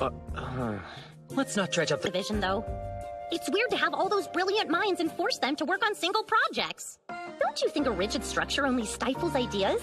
Personally, I believe the most superior inventions are born when the freedom to create is present in the laboratory. You sure have your hands full with her, Ludwin. What? No, By the way, Mr. King, are you aware of what kind of lineage the Maxwells have? Their house is known for their research of various artifacts that adventurers have brought back from exploring dungeons. Indeed. My family has been conducting research for several generations. And after all those years of research, patterns emerged.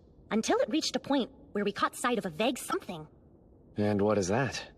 You could call it natural law. Entirely separate from magic. A separate natural law? Let me ask you something. You use gemstones a lot, right, Mr. King? But do you really understand them? What sort of things they are? I do. From what I've been told, they are ancient artifacts discovered deep within dungeons, and they work by utilizing two magics. The first being the Sylph Wind Spirits, and the other is the Undine Water Spirits. According to all I've learned, that's how they're able to deliver picture and sound. Well, I hate to contradict you, but there's a couple things wrong with your perception. Curious to hear what? And I'd be more than happy to explain. First is in regards to the part about how the magic of Sylph and Undine spirits are intertwined with the stones, when there has been no evidence. I've never seen one myself. These spirits are the stuff of legend from our mythology. And I won't argue with that, but mythology isn't enough to prove they actually exist. Because the mysterious power called magic exists in our world, the truth ends up being harder for people to accept. When we find something unexplainable, it's easier to categorize the discovery as the power of either magic or spirits. And as a result, many phenomena are brushed off as mythical forces at work, but the truth is far different. While we were busy studying the gemstones that were found in the dungeons, we accidentally discovered that if you use water and wind magic on them, they would take in the surrounding scenery, allowing the image to be projected by using the accompanying receivers, which were also discovered alongside the gemstones.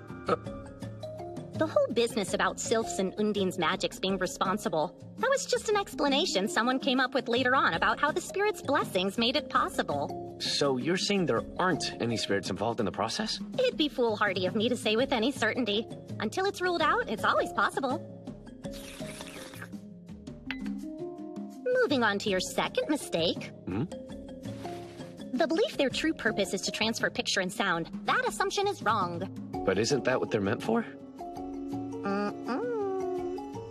As I've said time and again, when it comes to the transmitting functions of the gemstones, those were found meant to broadcast, but in the grand scheme of things, that's only one of their functions. Huh?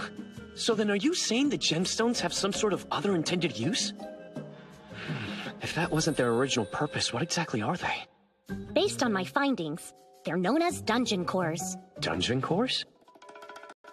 Dungeon cores. In terms of supporting a dungeon, they are said to be the most important element. As long as they're present, ferocious monsters will continue to appear. But if you destroy them or otherwise shut them down, the monsters stop appearing, and the dungeon becomes abandoned. It's up to the adventurers to go out and explore these various chambers, but ultimately they have one objective, to seek out and shut down the core. If they manage to bring one back, they are able to earn a huge amount of wealth and honor from the entire nation. In short, the objects we refer to collectively as gemstones are actually, in fact, destroyed dungeon cores. And unfortunately, as of now, we can only study them in their broken state. Despite our best efforts, as of yet, nobody has brought back a working dungeon core to the surface for us to thoroughly examine. Don't we want to avoid more monsters wandering around? Okay, fair point, but still, wouldn't you like to study one that's in working order? And find out what secrets they have? Believe me, I've tried but haven't succeeded. The problem is, we don't even know how they typically function. The unknown can be frightening. Which is why people use magic to explain it away. Oh? What exactly do you mean? It's just human nature. We are surprisingly reasonable. But if we don't recognize something that can't be explained using a pre-existing system, then we fear it. We force explanations on new phenomena in order to understand it. I knew you'd get what I was driving at! I can tell you and I are gonna get along, Mr. King. Fun fact. So back in the world where I originally came from, we have what's called the pursuit of science, which is completely different from magic. Oh yeah? When you have a moment, I would sure like to hear all about it. Similarly, the members of House Maxwell have a name for this kind of study in natural law. For convenience sake, we call it over-science. I'm not familiar with the term. Well, you should know I practice it, which makes me an over-scientist. On that note, it'll be better if I show you my latest creation in person. Surely an earnest supporter of mine would love to have a peek.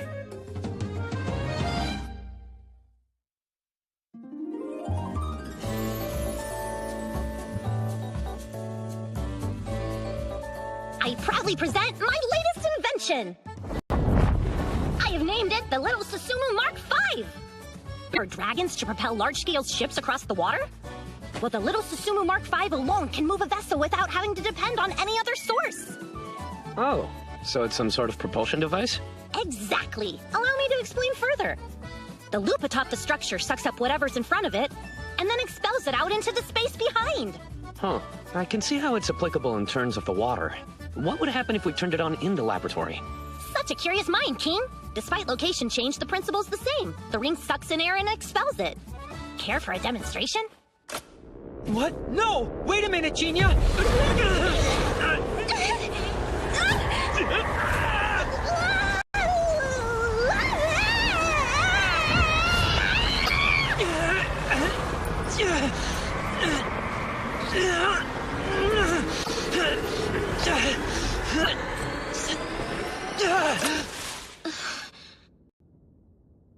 Majesty! Princess Licia! Are you alright? More or less. We're still alive. Back's a wallop. I had it pointing backwards. Genia! What if I wasn't here to stop it and something happened to His Majesty? Now, no one was hurt and I saw it in action. I've got to hand it to you, Genia. It's an amazing invention. Isn't it? I'm sure you're a special metal that has a modified spell engraved in it, which channels the energy. And so by feeding it energy, you get the little Susumu Mark V. The first of its kind, a machine which takes in and expels magic. Just one of these can do the work of a giant sea dragon. What is your power source? It would have to be magic, right? It has one of these installed. Huh? That looks like a cursor. You know what they are? Come to think of it, we also use magic to mine ores. One problem. Whenever there's a cursed ore somewhere nearby, our magic stops working for some reason. And if you try to force it to work, kaboom! It explodes? Sounds dangerous. It's frustrating for miners, and if you happen to run into one of these ores while digging, you can't really proceed any further. Now you see why we refer to it as cursed. It's a piece of stone that's divinely jinxed. And unfortunately for us, there's a large vein running straight underneath the kingdom. No offense, Princess, but you sound incredibly ridiculous. Huh? On the contrary, one might say the fact that there's so much of it buried beneath the kingdom shows that our country is divinely blessed. The curse ore isn't jinxed, and doesn't prevent the use of magic. Think about it for a minute. The material doesn't render those powers unusable. In fact, using them near one makes it explode. So then where does the energy for that kaboom come from? It can absorb magic? Impressive, Mr. King. You're correct. Rather than repelling it, the ore actually takes in the energy. Then, after it exceeds its tolerance level, the stored energy is suddenly released. Quite dramatically, I might add. In fact, after careful experimentation, I've managed to succeed in retrieving the magic energy that had been absorbed into the cursed ore. Also, I'm using it as the power source for this device. Sorry, you're what? I don't think Genia realizes how serious this is. If it's true, this thing is like a rechargeable battery. Genia somehow managed to develop the technology to store energy, here in a reality where the steam engine was never invented. With this kind of technology, the kingdom could take a giant leap forward. However, once word gets out that the power source is cursed stone, it's bound to create religious friction all across the world. Moreover, according to Licia, there's a major vein of the material spread throughout the kingdom. If we don't play this right, a war with other nations could start over our resources. This technology is revolutionary. On one hand, it has the potential to make us the greatest superpower on the continent of Landia. While on the other hand, it's potentially dangerous enough to destroy our country. Soma, what's the matter? My reward of this situation has got my brain working overtime. I didn't expect this, but it turns out she's as critical to us as Tomoe. I'll explain it to you in detail later. But for right now, what can we do to anchor Genia here in Elfrieden? Since she's of the House of Maxwell, I think that could be enough. But if you want something more concrete, she can marry a person you trust and raise a family in the kingdom. Yeah, that could work. Judging by what you've seen so far, do you think she has feelings for Ludwin? My fellow female intuition's telling me there's about a 60% chance. Women confuse me 100% of the time. And what is your opinion of Ludwin's feelings towards her, Soma? Oh, I'm 99% sure he really likes her. We men aren't exactly difficult to read.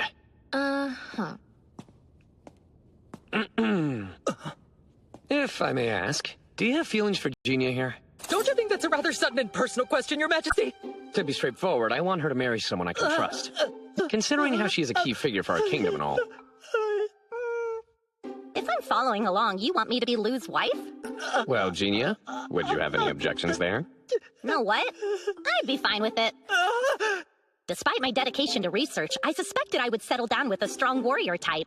I also calculated how you would be a pretty good match for that. Majesty's wishes is the last thing I want, but if I were to marry her, that would surely mean the end of the Maxwell family line.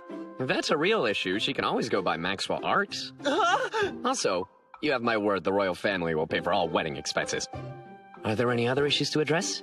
But, sire, I'm not sure. Well, Ludwin, the king asked you a question. Oh, yes, of course. Genia, would you care to be my wife? Are you positive you want me, Lou? After all, I'm not exactly noblewoman material. Yes, I'm aware. But even so, I still want you by my side. You have odd taste, no offense. But, yeah, I agree. I look forward to being with you. I trust all parties are happy with this arrangement? No, not yet, Your Majesty. I was so overwhelmed I forgot to mention the reason why we even came down here. You see, she's the one who committed the scandalous act I mentioned. Oh, thank you for reminding me. I got so caught up in her invention, I forgot too. Right. Go easy, Lou. Remember, I am a key figure to the kingdom, and these brains are precious goods. You idiot! Look, you and I are going to apologize to His Majesty together. On both our behalves, I am sorry. There is no excuse for her actions. Your grip's a little too tight, Lou. Sure, so... Harsh. But the thing is, she went and stole dragon bones. Kinda, yeah.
Our story jumps backward now to the time before Soma Kazuya was summoned to this world. Until then, Harlem, the capital, had expanded unabated and in unplanned fashion, its streets zigzagging and winding chaotically. Soma relaid main roads and rebuilt the city to make rapid shifts in logistics possible. They also built water and sewage systems and initiated efforts to beautify the city. Furthermore, they made improvements to public sanitation by ordering the construction of large sedimentation basins for sewage treatment. During the project's excavation phase, workers discovered various bones, the remains of gargoyles, giants, and countless other monsters. The bones of a dragon were found among them. However, just as they were to be transported to the Royal Academy for study, they mysteriously turned up missing. Genia, you were behind that stunt? I'm terribly sorry about this. But that happened such a long time ago. We would have forgotten if you hadn't said anything. Why even bring it up now? I take all responsibility for bringing it to your attention. I was sorting through some of my papers and I found this note among them. I felt I had to say something. Dear Lou, I'm taking the dragon bones. Handle all the details for me, will ya? Thanks, Genia. You just found that note? Took you long enough, Lou. You're the one who decided to steal dragon bones and leave me that dumb note. I don't want to hear it. I didn't steal them. I took them for research. That's what the note was for, you dunce. Could you save the couple squabble till later? We are not a couple. So you don't want to get married anymore? That was fast. No, I didn't say that. I meant that we're not a couple as of yet. So, what did you intend to do with the dragon bones anyway? I thought you would never ask. Now this one's name is Mechadra. It's a mechanical dragon I cobbled together from whatever I could find. Monster components, mystery parts I discovered in dungeons and whatnot, all patched onto the dragon skeleton. Monster components and dungeon mystery parts. Yikes, I have a bad feeling about this. This thing isn't going to start rampaging, is it? It doesn't even move to begin with, let alone have the ability to rampage, Mr. King. Huh? It doesn't? Of course not. There's no critical system relaying orders to each part to make them move in concert. In that case, why did you make it in the first place? It's an experiment to study how the joints of living things are constructed and how they work, of course. Look, see how smoothly and easily this part moves with barely any force? It's enormous, but even I am able to do it. Oh wow, that's amazing. Impressive, but still. Genia, what manner of foul monstrosity have you created this time? If the Star Dragon mountain range finds out, it could cause an international incident. Seriously? Remind me to send a letter of apology to the Star Dragon mountain range. Maybe we should start brainstorming a plan to rebury the bones, or have someone go and transport them back there.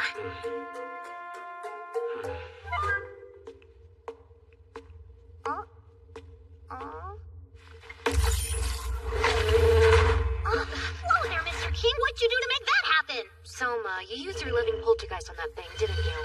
Caught me? I was just a little curious. I knew it! My calculations were correct after all! Take a look, Lou, I told you so! See how smooth the movements are? That was never the issue with this, Genia. As for you, Your Majesty, moving around a mechanical dragon all willy-nilly like that could very well be taken as a threat to other nations. God. He has a point. How would one weaponize this thing? Does the Mechadra have any armaments? Not even I am crazy enough to deliberately arm a model made out of dragon bones and monster parts. That means there really isn't any way to use it. It sucks to have something that other countries would be wary of, but it doesn't have to be completely useless, does it? For the time being, we'd had better treat the Mechadra as a top-secret internal matter, and keep it locked down till we hear from the Star Dragon mountain range. What? Consider yourself lucky you aren't being thrown in a cell. Genia Maxwell, we're going to build you a high-tech state research lab. I will be leaving the theme of your research there up to you. Mean it, Mr. King? I do, but you're going to have to provide 10% of the funding. 10%, really? As the patron who has been funding all her research up to this point, I would be humbled and grateful if you would pay the whole amount, Your Majesty. What if I agreed to that? There's just no telling when she'd start researching.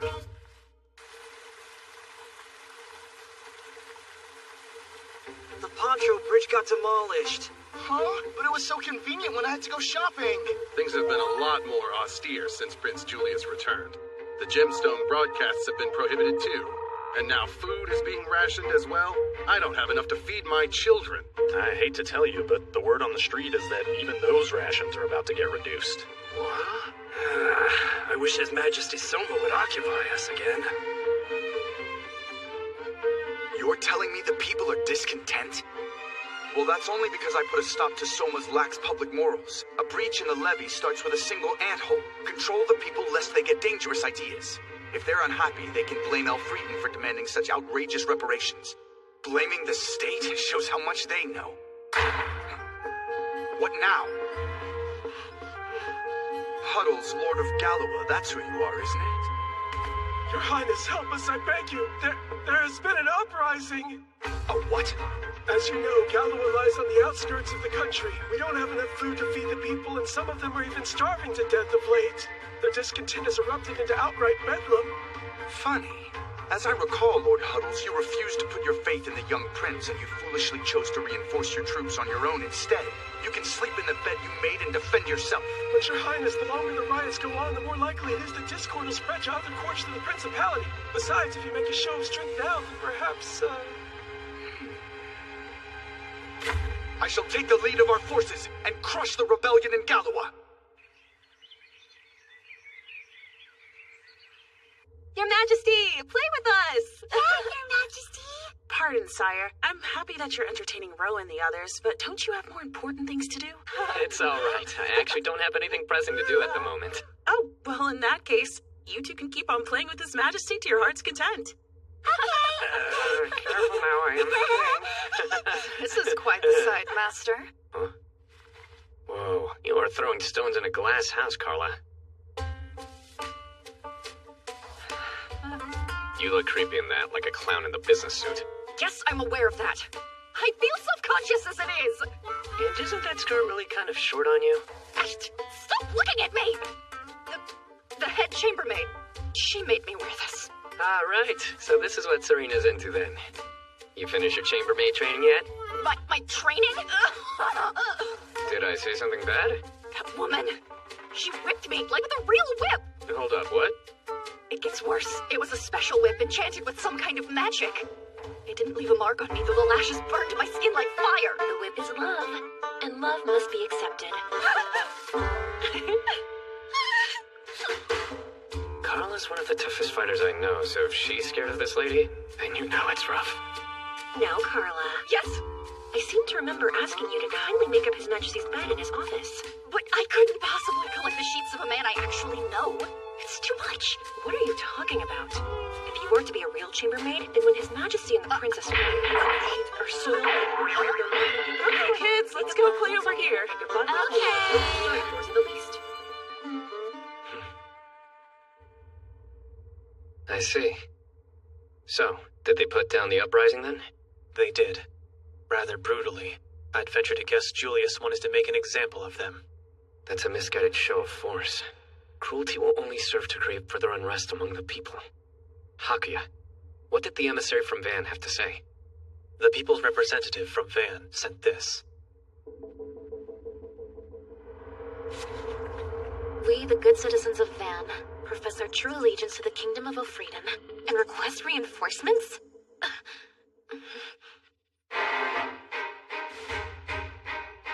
Soma, did you know this would happen? I will admit I anticipated some movement, but I have no idea what the people of Van really want, or what they might do next. Now, since we have received the formal request for aid, yes, the kingdom will accept it. Send reinforcements.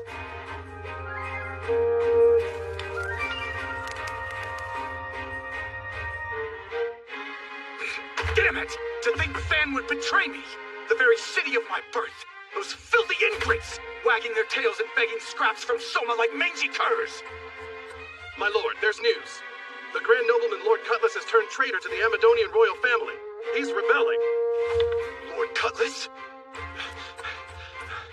Lord Shadler took in the people who fled from Galua and now defies our request for their return. He is revolting against your highness. The nobles loyal to Roroa are banding together and demanding your highness's abdication. Lord Shadler? He's rebelling? The people are rising up and moving on Galua. I've lost control? What's happening? I see. So Julius's forces have turned against him. It's simply impossible to put down rebellions like these, especially when they are all occurring at once. Allegedly, Julius has taken a small force with him. Sources say they fled to the Empire. So far, everything is going exactly as we expected. Might things be going too well? You mean the uncoordinated rebellions? We never counted on that happening, and it's mildly concerning indeed. Is it like you said, that there's some other will at work?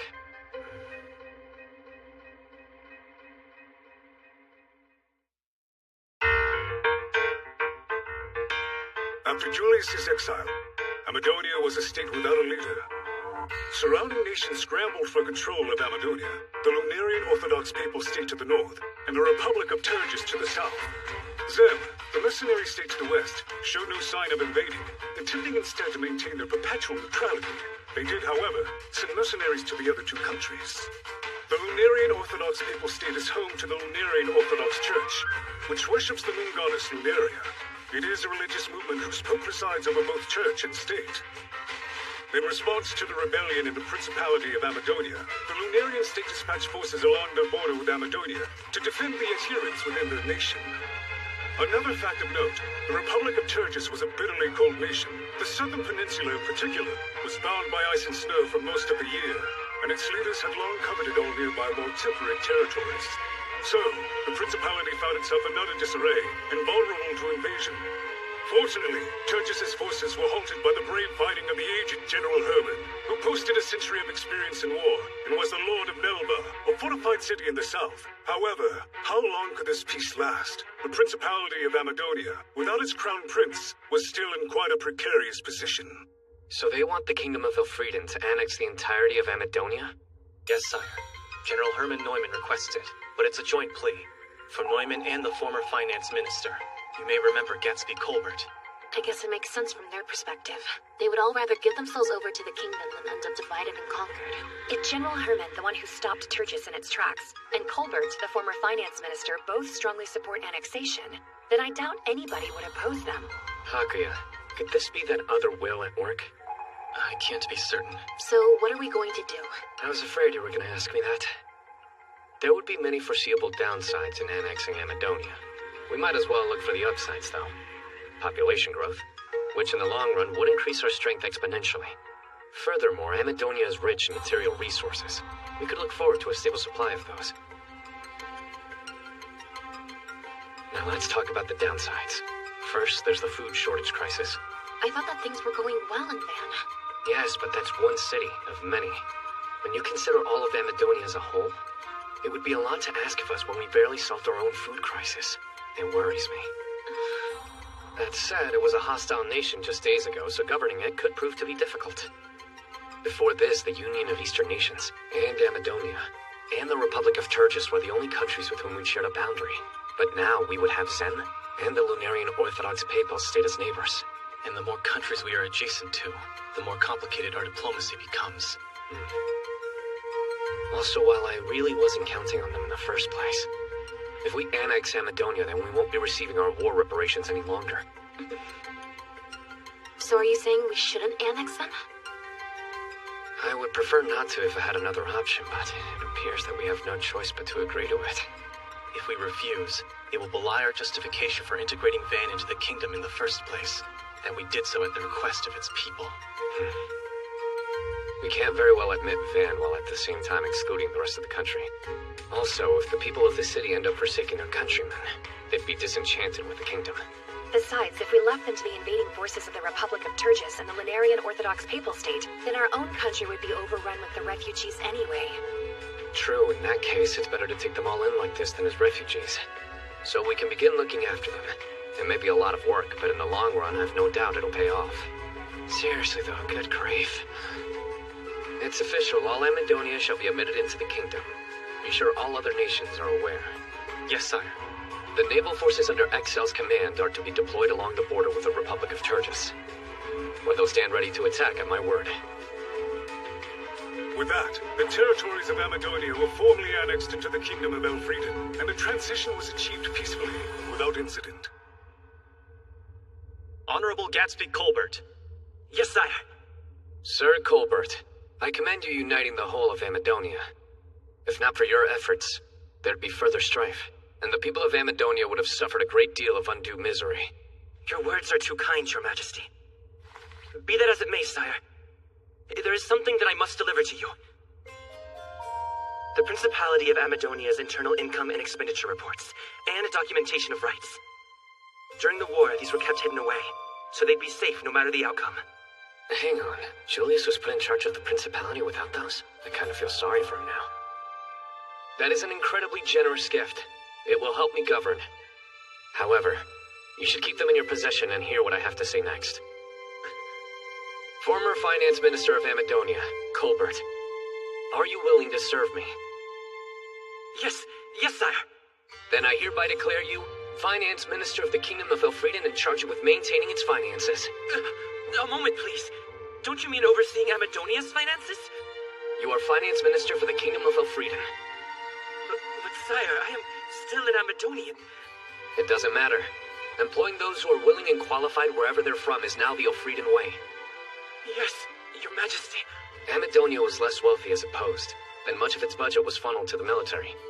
Yet nevertheless, you kept the government from bankruptcy, which took great skill and should be commended.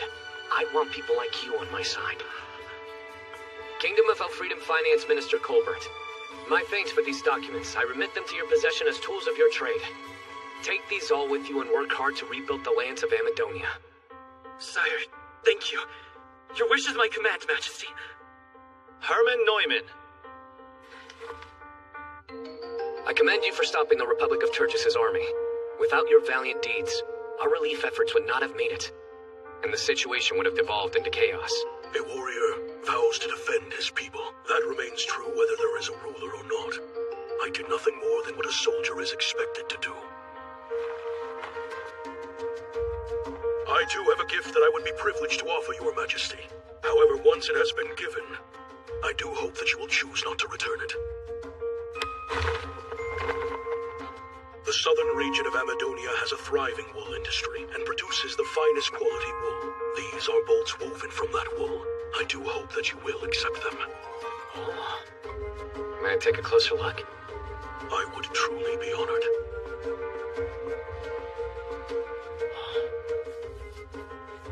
This feels familiar. Almost like carpeting. Huh? Carpeting? A rug given as a gift? Hang on a minute. I'm positive I've heard of a setup like this before. So tell me something, Ermin. What is it, sire? There wouldn't happen to be a woman hiding rolled up somewhere in these rugs now, would there? Seriously? Oh man, no fair! This was gonna be the surprise of a lifetime! You're no fun! Leaping out, ready or not, bum-ba-da-bum! Hey, I'm Aurora! So it gave me away, huh? I was really looking forward to the look on your face. Oh, a woman in my world did something similar once upon a time. Yeah, you mean I stole someone else's act? How embarrassing. Hers was a bit different. She was naked. You weren't. Oh, what kind of woman was this? A sicko or something? Maybe, I don't know. Her beauty was widely accepted to have changed the course of history, but legend has it her nose was a bit bigger than yours. Why would history have changed because of the size of some lady's nose? Is that a euphemism for her breasts in your world? Just forget it.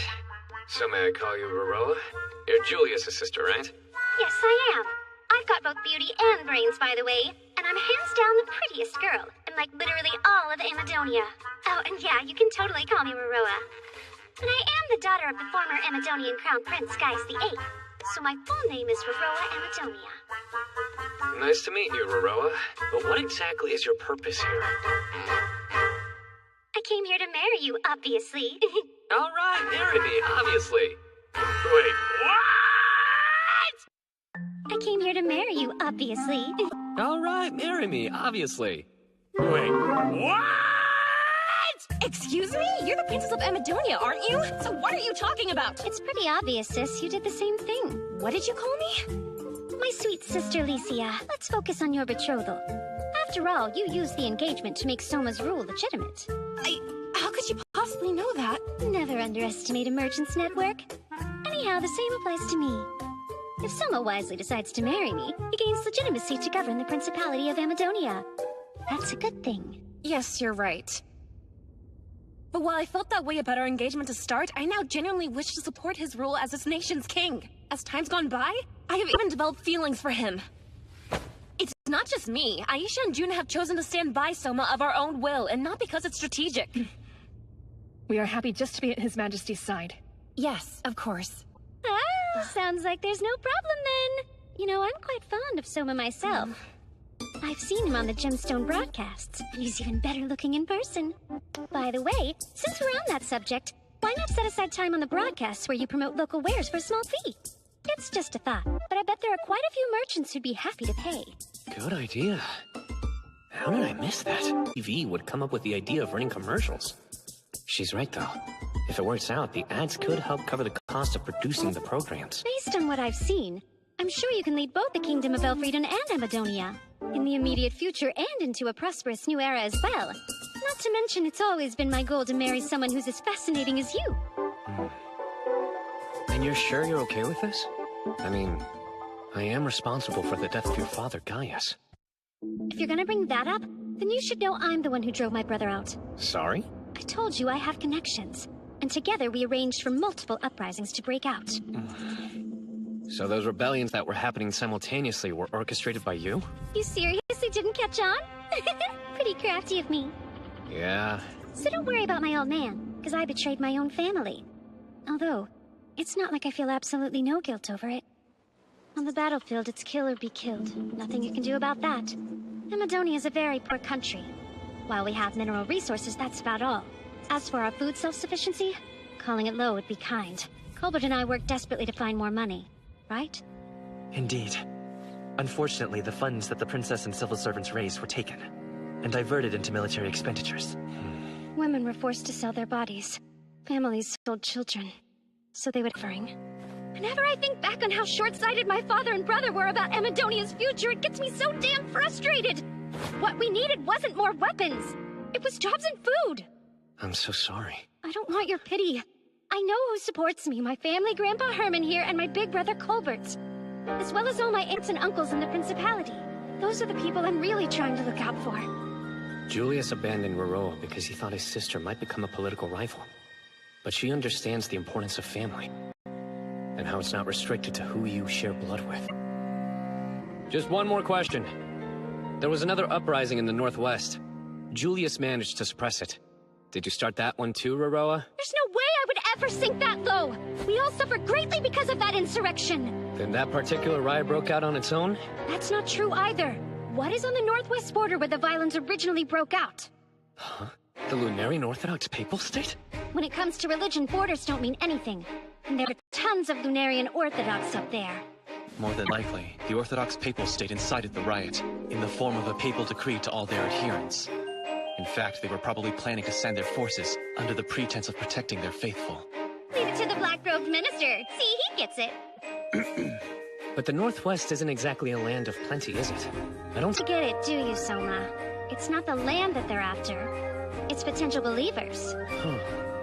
All the oppressed citizens complaining about living under the thumb of the Amadonian lords, if they're taken into the Orthodox Papal State, watch what happens. No matter how difficult their new life is, there won't be another complaint. They'll claim their hardship is a trial put upon them by God. That's about as bad as it gets. Roroa, what are your feelings on the Lunarian Orthodox Church? Well, I have no problem with the religion. What I absolutely loathe are the ones who use it to line their pockets, or other shameless acts in the name of faith. I could go through life never having to witness that. You're not being realistic. It's not an issue of if their nation will contact you, but when. Why is that? It's not like I'm a religious man. Well, they hate the Star Dragon Mountain Range as much as they hate the Grand Chaos Empire. Huh? I can understand why they would detest the latter. They're a country of intelligent dragons, and steadfast worshippers of the Mother Dragon faith, one of the two greatest religions besides Lunarian Orthodoxy. When different faiths start bickering, things can get real nasty. But why would the Grand Chaos Empire be— Your Majesty, may I speak freely? You've heard of Empress Maria of the Grand Chaos Empire's works, how she's been called a saint. However, in Lunarian Orthodoxy, the certification of a saint is expressly reserved for the Pope. Claiming to be one without permission would be unthinkable to them. Basically in the eyes of the Orthodox Papal State. But the people are the ones who started calling her that. It's not as if Maria gave that title to herself. As if that makes any difference to them. If they admitted that saints just spontaneously appeared, it would reflect poorly on their faith. Well, be that as it may, I don't see why they would be encouraged to reach out to me. You really don't have any idea what you're worth, do you? You're the ruler of Elfrieden and the annexed Amadonia as well. Not only that, you're the one behind the kingdom's phenomenal rise in power. Could you imagine what would happen if the Pope gave you the title of Saintly King? In no time flat, we could create the Holy Kingdom of Elfrieden together, and it would become a powerful rival even to the Empire. In order for a church to make its authority unassailable, it grants religious status to those who are in power. Apparently, it happens throughout history, no matter the world. Well, that's enough talk about the Orthodox Papal State. Let's get back to the marrying me part. Yeah. Well, Suma, you can be totally honest. Do you want me or don't you? I do. After all, the benefits are beyond great. Marrying her would give me the legitimacy to rule Amadonia. She's also appealing as a human resource. Not to mention she has advanced economic thinking, like coming up with ad revenue. I'll bet she put that network of merchants together on her own, too. And she has a heart. Not only did she raise money for her people, but she had the courage to cross her own brother. What are your thoughts? Necessary. I'm fine with. Huh? What's that expression about? From what I've seen, this girl is quite competent, and I believe she would be worth welcoming as one of your line of queens. If you will make certain to deal with succession issues, I have no objections. That is my only stipulation. How about the two of you? The more allies we can have, the better.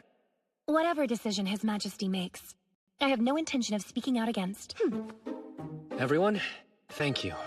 All I ask is that you make sure to take care of us, too. You know I will. I do hate to interrupt this beautiful little love fest, but concerning succession, you don't have to worry. I'm not interested in the throne. Are you serious? Yep. Just one thing. I have a teensy favor to ask, darling. Wait, darling? You see, I want to be in charge of my own business. Don't get me wrong. I think your policies are visionary and all, darling. But you can't exactly budget for everything all the time, right? Well, I suppose not. Implementing research and development findings always takes some time. Told you, darling. Whenever you have a policy that doesn't fit your budget, just let me know. I'll give you exactly what you need.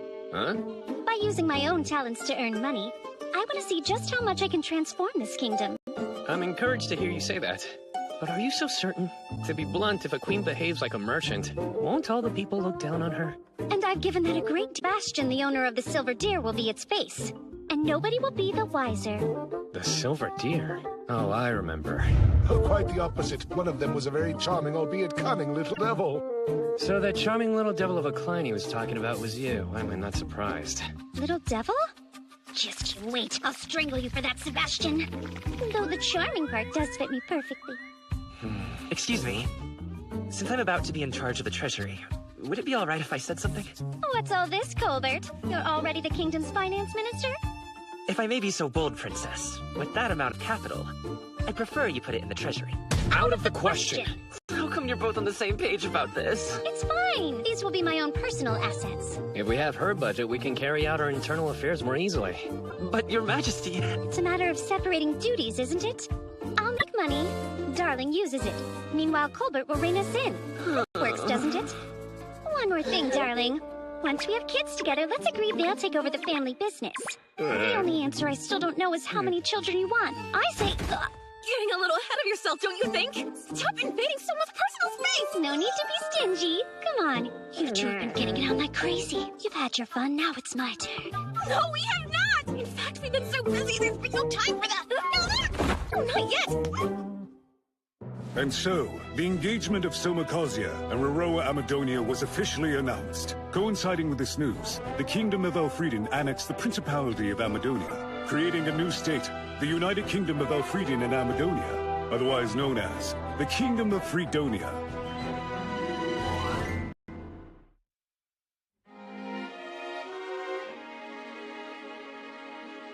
I'm pleased we can finally meet. I'm Maria Euphoria. I'm Somakasia. It's an honor to meet you. As you can imagine, I've been hoping to have a nice long talk with you at some point. I feel the same. Even here in the Empire, your remarkable achievements are known. Well, I didn't do it on my own. I'm also surrounded by talented people. Such a modest king. It's been said good retainers follow a good ruler. Now, moving on to business. I wish to get right to the issue, Soma. Tell me what you're thinking concerning the Amadonia matter. Right. In their eyes, after the Empire went through all the trouble of mediating our negotiations, annexing the country feels like a betrayal. When Jean told me how successfully the negotiations went, I was happy to learn how harmonious our countries were, and how we had an ally in the East. Then again, perhaps that was a misunderstanding on my part. Yes, I'm aware, but the citizens of Van asked you to reopt the annexation of Amadonia as a whole is a different matter. As you're aware, the Declaration doesn't recognize changing borders. Are you absolutely sure? Even though this will be a long story, please allow me to tell it. Once upon a time, two gods, one over the east and the other in the west. The god of the east said the following: "The world was created equally. Mankind, you shall all work the fields together, and shall distribute all of the crops equally amongst yourselves." On the other hand, the god of the west said the following: "The world was created free. Mankind, you shall all work the fields freely, and shall take the crops that you have harvested for yourselves." The god of the east said to the god of the west, "Your way of doing things will make the rich even richer, and those who are poor even poorer. The gap between the haves and the have-nots will only grow wider, until it's an impassable gorge." In return, the god of the west said the following to the god of the east: "If someone is allocated the same share no matter how hard they work, then mankind will lose their motivation, and all of society will grow poorer." The conflict between the two gods grew so large, it expanded to other nations that believed in entirely separate deities, and it wasn't before long, the border countries found themselves in peril. If the nations of the eastern and western gods were to ever start a war, the people living so, together with the other countries, they came up with 3 rules to prevent catastrophe.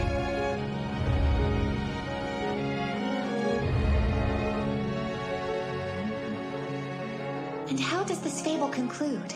The god of the East's power continued declining, and an all-out war between the two camps was avoided. Then everything turned out all right in the end. For a brief moment, yes. But soon after, a group of people staged an insurrection for their independence from the multi-ethnic state. Unless their independence is acknowledged, the very principle of ethnic self-determination would be violated. The problem is if their independence is recognized, then it would mean allowing all the borders to be altered. Therein lies the issue. The nations that made these rules were ultimately paralyzed by them. So you're saying the fable you told is no different than what's happening with Amadonia? Yes. The Declaration is clear. It gives the right for ethnic self-determination. Signatory nations have no choice. If the Amadonian people take such actions, they must recognize them. And yet, we cannot recognize the change of the Amadonian border, as stated in Article 1. What a disaster. So many inconsistencies. You don't notice them. Not until events make the contradictions evident. So that is why you did not sign onto the Mankind Declaration when you became king? Any multi-ethnic nation such as ours. It's sad to hear this news. We're a multi-ethnic state, the same as Elfrieden. But the fact is... I already know. Unfortunately, we cannot afford to abandon the Mankind Declaration just yet. See, even if the path may lead to our destruction, my wish is to stay a symbol of strength, and to continue inspiring the people, giving them a sense of hope. It is infinitely clear that mankind must be united if we are to stand against the Demon Lord's domain. If only for a short while, the Empire will keep the banner aloft, to bind the hearts of Landia's people together. Now I can see the reason why you're known as a saint. It's a worthy title. Now that you've explained, I understand your thinking. As head of the Declaration, I will not object to the annexation of Amadonia. That is a promise. I really appreciate you understanding. Well, what kind of lady is this Roroa Amadonia? I'm not quite sure how to answer that question, but... if anyone did come out on top of this whole affair, without a doubt it would have to be her. I guess things didn't go exactly as planned for you either, did they? Moving on to the machinations by the Lunarian Orthodox Papal State. Based on what Roroa told me, they're offended by the title the people have given you. That is true. We've received several complaints, we'll call it. That being said, I did not take the title upon myself, so there is little I can do. It places you in an awkward position. Not like you can demand the people stop calling you a saint. Basically, the Orthodox Papal State will act. They'll probably remain a potential enemy of the Empire. And just like Roroa said, they may approach me to join forces.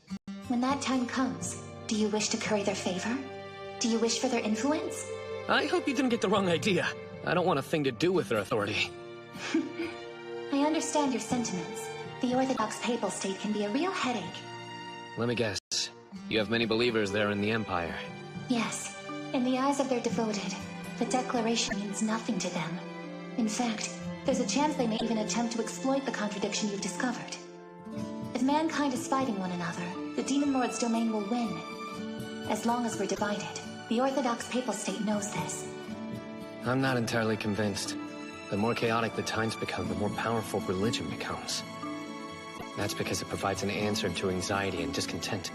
The possibility of salvation. Now that the Demon Lord's domain has appeared, the Orthodox Papal State can feed on the people's desperation and become an incredibly powerful force. Something wrong? Sorry about that. I kind of got lost in thought. You. Trust me, Maria. As the ruler over Fredonia, we will be your allies. As long as the Empire continues striving to unite mankind, we will walk with you. When it comes to our two great nations, I believe that they complement each other and can deal with anything. Yes, I am hopeful. This pact we've made here will last until the end of time. Your Majesty, how'd the conference go? I'd say it was fruitful. You've had the chance to speak with John as well, right? Yes. We had some very practical discussions, and I'm pleased to report they've also borne fruit. I bet. And on that subject, there's a mountain of bilateral negotiation paperwork in your office. I want the Empire. No, I want Maria to be mankind's hope. The people need a beacon to follow. That way, they won't lose heart even in the darkest times, and have to rely on gods instead. They'll have the strength to get back up on their own.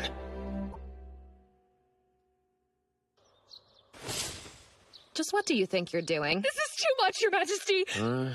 Hey, good morning. I hope you two slept well. Don't dare good morning us! What is Roroa doing in my bed? Someone explain what's going on.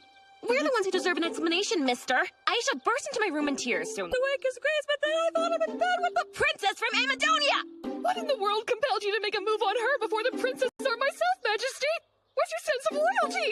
Take it easy! Look, me and Roroa are both still in our clothes, which means what you think happened probably didn't, right? Make sense? Why does it sound like you're not completely sure? Because I can't remember what happened last night. Wait, it's all coming back to me! I was discussing the Amadonia tax system following annexation. Roroa and Cobra both joined in the conversation, and we must have stayed up late talking. Hey, Roroa, wake up! It's already morning. I'm awake. What is it, my darling? How come you're sleeping in my bed? Oh yeah, I didn't have the strength to go to my room last night. So I just slept in your bed with you, sweetie. Watch out, floor. Would you be so kind as to carry her back to her own quarters, Aisha? Yes, as you wish. What a mess. You realize this only happened because you keep a bed inside your office. I should smash it up. Meanwhile, Marks keeps hounding us, saying we should hurry up and produce some air, you know? Wait just a little bit longer. I've got other things that need to be addressed first. What, for example? Even though it took a while, the kingdom's internal affairs are in order. After annexing Amadonia, we've only grown stronger, and likely don't have to worry about outside. It took me a while, but I've finally been able to convince myself I should be the king. I'm glad to hear that, but I'd rather you came out and said it resolutely. There's no longer anything standing in my way. It's time. There's no reason for me to keep holding back, Licia. I didn't realize you were. Surely you noticed. So far, all of my policies were chosen to create as little backlash as possible. And even during the war, we made do with what little we had. Would you mind explaining what that has to do with you keeping Aisha and myself at arm's length? Well, let's just say you'll find that out soon enough. Uh-huh, and when exactly is that? Soon enough being soon enough, all right? We desperately need more personnel. You said it. Like Roroa, for example, who's got an extraordinary sense of economics. Agreed. But at the end of the day, you can't run the kingdom's finances all by yourself, can you? That much is true. Despite my strengths, I need employees and personnel who are able to do math. So they should have some math skills and the ability to read and write as well. It pains me to report, the literacy rate among citizens is quite low. Those who can do arithmetic, if you exclude the nobility and the knights, often end up becoming merchants. I couldn't have said it better, Juna. Well then, why don't we try recruiting from everyday people? When it comes to appointing skilled workers that are above and beyond, countries that can concentrate a tougher process, almost like finding a needle in a haystack. So what do we do instead? We try to find skilled individuals in neighboring countries, as well as the other plan. What other plan?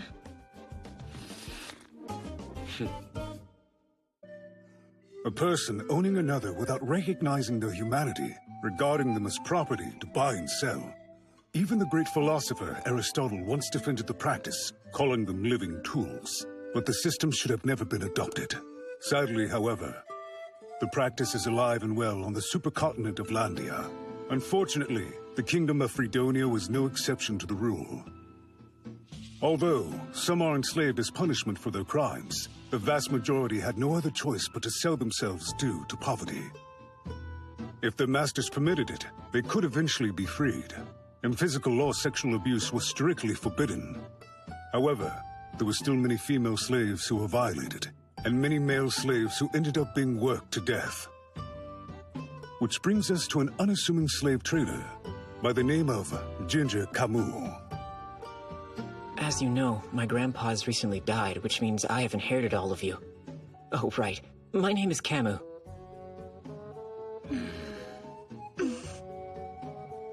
Acting so frightened? You don't know, Shopmaster? I'll explain. You're a Mystic Tanuki, right? A raccoon person. If you're curious, the difference is with the tail. Mystic Tanukis don't have any stripes, while we raccoon people have an elegant pattern. And what's your name? Please forgive my rudeness. Call me Sandria, the slave. How about San for short? Oh, of course. Pleased to meet you. The pleasure's mine, Shopmaster.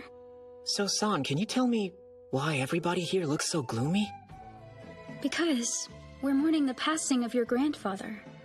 You're grieving his death, even though you were his slaves? Yes, I'll admit, we are feeling some sadness. How to put this? Compared to other slave traders, your grandfather treated us with dignity. Is that right? He made sure we had clothes to wear, provided enough food for us, which is quite the rarity when it comes to traders. I never knew. It's obvious I know nothing at all about the slave trade. That's quite all right. I assumed you didn't. Before your grandfather died, he said that you would probably be unable to take over his business, that this kind of work would be too much for his gentle grandson. I don't want any of his remaining slaves. I would rather sell them off and begin some other business. Have a fresh start. At least, I thought I did. Something wrong? No, I'm sorry. I was just thinking about my grandpa. If you don't end up taking over the business, we'll just be sold off to some other slave trader. but no single one will take a group with this many slaves, which means we're going to be split up. So that's why your grandfather's passing's a reason for us to mourn. Shopmaster? Huh? Hmm? What is this? Huh? It was presumptuous for a slave like me to offer my opinion. I would like you to punish me for it now. That's insane! It's all right. That whip is specially made, so it doesn't leave any marks on the body. It won't diminish my value when you sell me. That is not what I'm talking about, San! If you knew you were going to be punished, why do you even give me your opinion? Because I was hoping once you close up shop, you might show us the slightest bit of mercy. That somehow you might find owners who will let families stay together. So does that mean you really care that much about the others? I understand your situation clearly now. That being said, I don't intend to keep running this business. However, I'll do my best while you're under my protection. Naturally, I'll refuse to sell any of you to malicious buyers. So I'll take it upon myself to carefully scrutinize them first.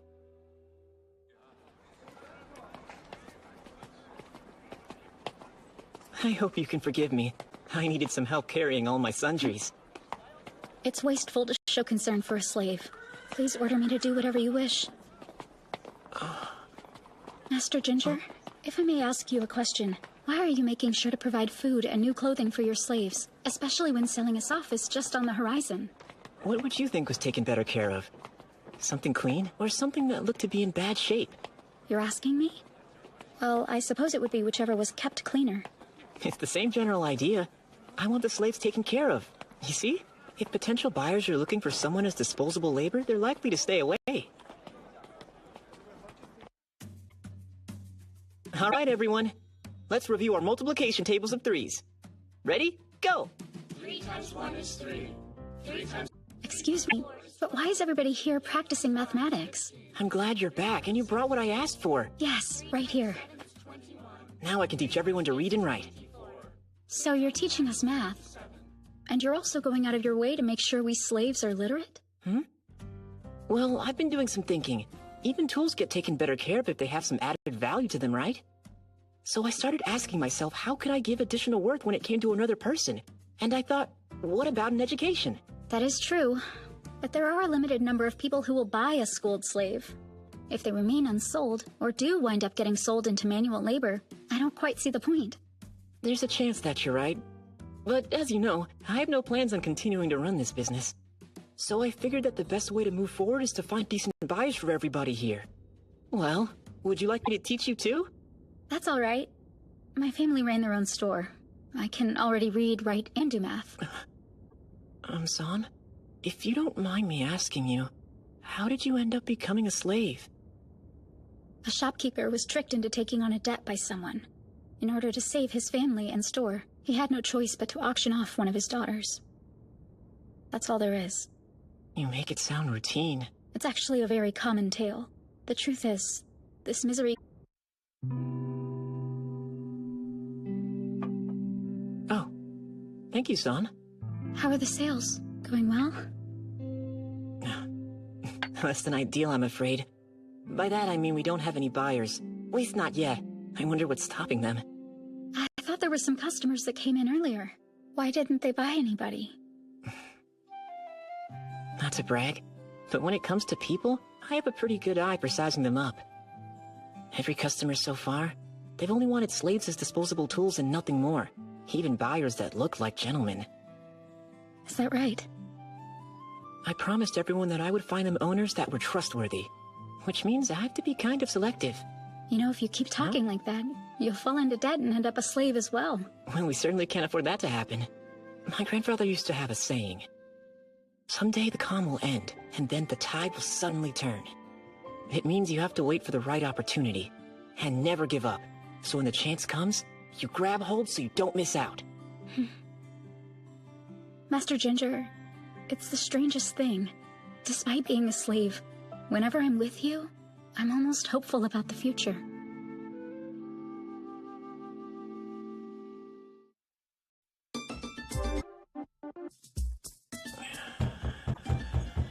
Excuse me!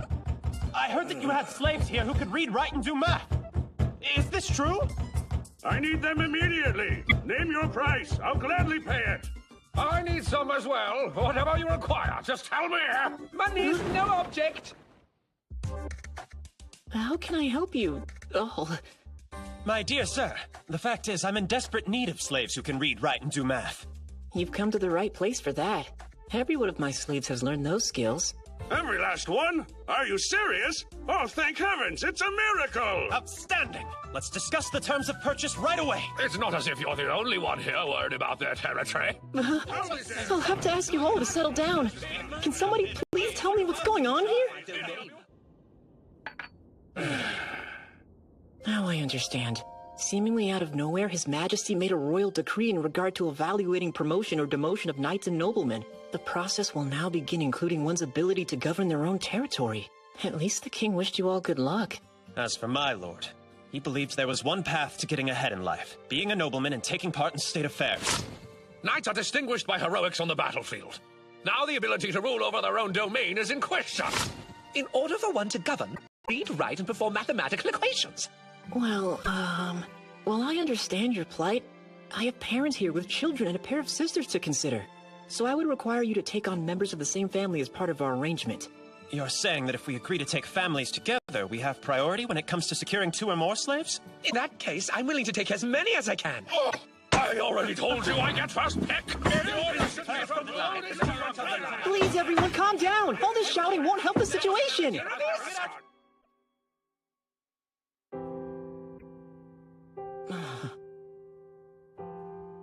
This place has become very quiet rather quickly. Indeed, it has. The last 2, Anzu and Shiho, are with Pilteri Saracen. I'm extremely happy for both of them. He promised to set them free, and he's taking them as his wives, too. It's a little hard to believe. That makes 2 of us. So here we are. I'm the only slave still in your care. To be honest, San, it's not like I made a fortune, but it was still a tidy sum. Well, you spent your own money on us, making sure to provide an education we wouldn't otherwise receive. I'm not really cut out to be a slave trader. Although now, I can finally start to think about a new business. But if you're going to change your business, then what would that mean for me? Wait all day. It's out of the question. I'm only a slave. I would never dare sit at the same table as my master. Oh, really? That's interesting. Then what would you say if I ordered you? Oh, if you insist, then very well.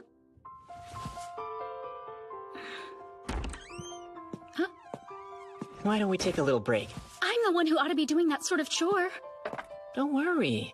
Call this a small token of my thanks. Your thanks? Yeah. I owe you so much. If you hadn't had the courage to speak up the very first time we met, I'm sorry to say, I might have let the other slave traders buy everyone. In terms of running a business, it meant turning several potential buyers away, but I'm glad I taught everyone the skills that made them more valuable.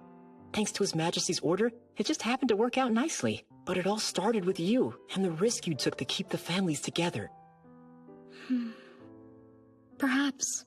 But we're the ones who should be thanking you for everything that you've done. You say it was to give us all more value. However, you went above and beyond, Master Ginger. Not only were you good enough to have provided us with brand new clothing, but somehow you were able to make this place feel like our home. You did all that at your own expense. In fact, you even dipped into your grandfather's inheritance. Most would never show slaves that much kindness. But you did, and I'm grateful. Listen. Huh? Welcome, sir. What a strange hat. Is he from the Nine-Headed Dragon Union? I have a request. I'm very interested in purchasing this particular slave. Sorry. You might have missed the sign outside, but we are closed for the day. Oh, do forgive me. See, I'm so taken by this raccoon person slave. I must buy her before someone else does. Now then, whatever is necessary to acquire her, just name it. Naturally, I'm prepared to pay you more than her market value. Afterwards, I will then release her of her status as a slave. Actually, she... Very well. And what price would you be willing to pay for me, sir? Wait a minute. As you can see, my master takes care of his slaves. They have all been purchased. accept me, and as a final act of service, I request you buy me at a higher asking rate. Master Ginger, I only ask you use the money to fund your new business venture. There's no way I'm letting him buy you, son. As you wish. Here's 10 large gold coins, and also 50 standard gold coins as well. Will this... I agree to the offer. Glad to hear it. That's not something for you to decide. I'm sorry, she's not for sale. I don't care how much money you have. She'll serve as an employee when I start my new business. Equal to me, and not a slave to be ordered around. But Master Ginger... You'll have to forgive me, son. Yes, there is a possibility that you would live a far better life if you allowed this man to take you away from here. And he obviously comes from considerable wealth as well. The thing is, out of my own self-interest, I don't want to let you go. I want to stay. I beg you, keep me here. Allow me to remain by your side forever. Son, of course I will.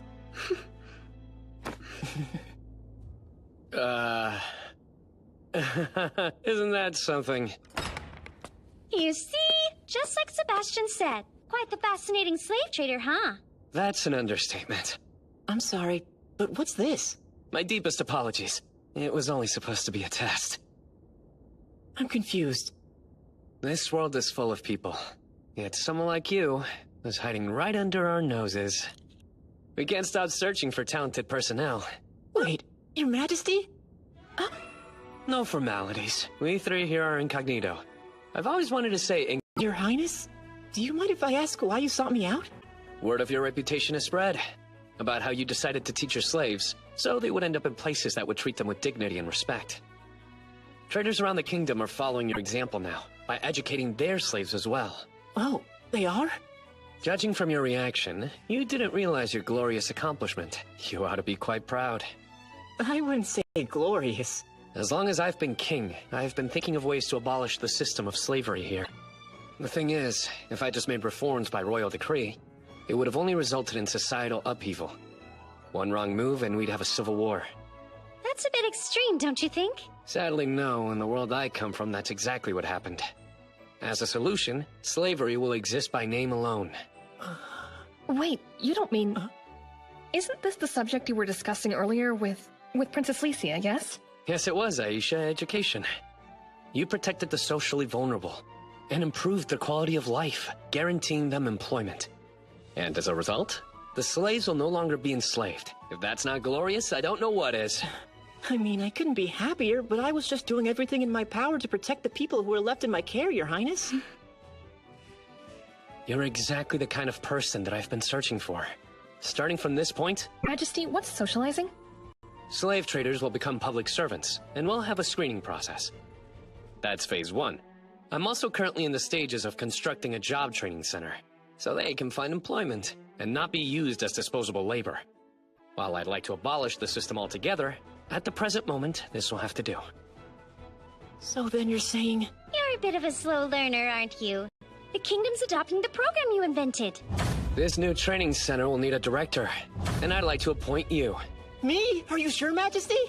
I can't think of anyone more deserving of the position. This money is your reserve fund. How would you like to take the gold and start your new business? Someday the calm will end. And then the tide will suddenly turn.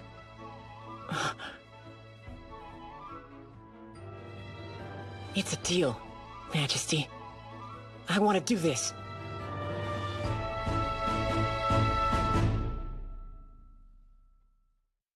How did we end up in this position? What choice did we have? Roroa's busy turning slave traders into civil servants. Believe me, she's not happy. She's got her hands full, issuing licenses and dealing with complaints.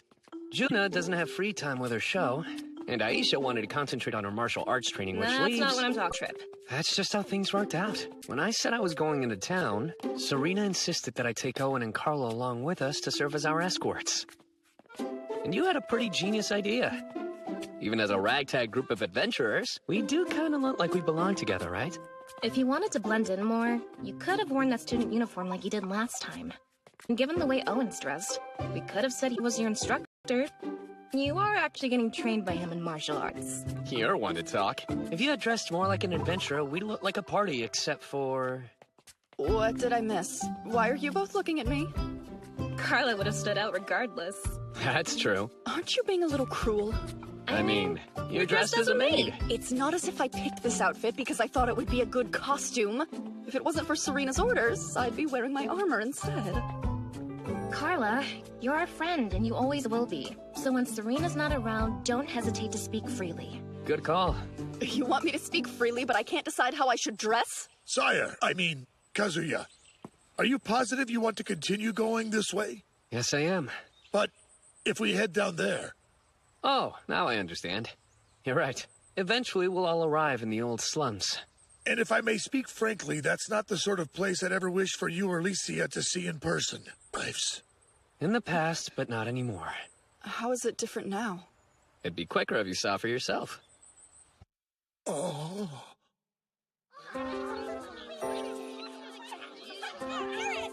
What do you think? Well, it's a lot different from what I had pictured, so I guess you could say I'm surprised. Meaning what? Meaning it's supposed to be dark, gloomy, musty, and dangerous in this part of town. At least as far as what I've been told. Hard to believe these are the kingdom's slums. Nope. You're thinking of the old slums. Way different from how you remember, huh? We did our best to get everything in shape here by tackling the sanitation problem. The sanitation problem?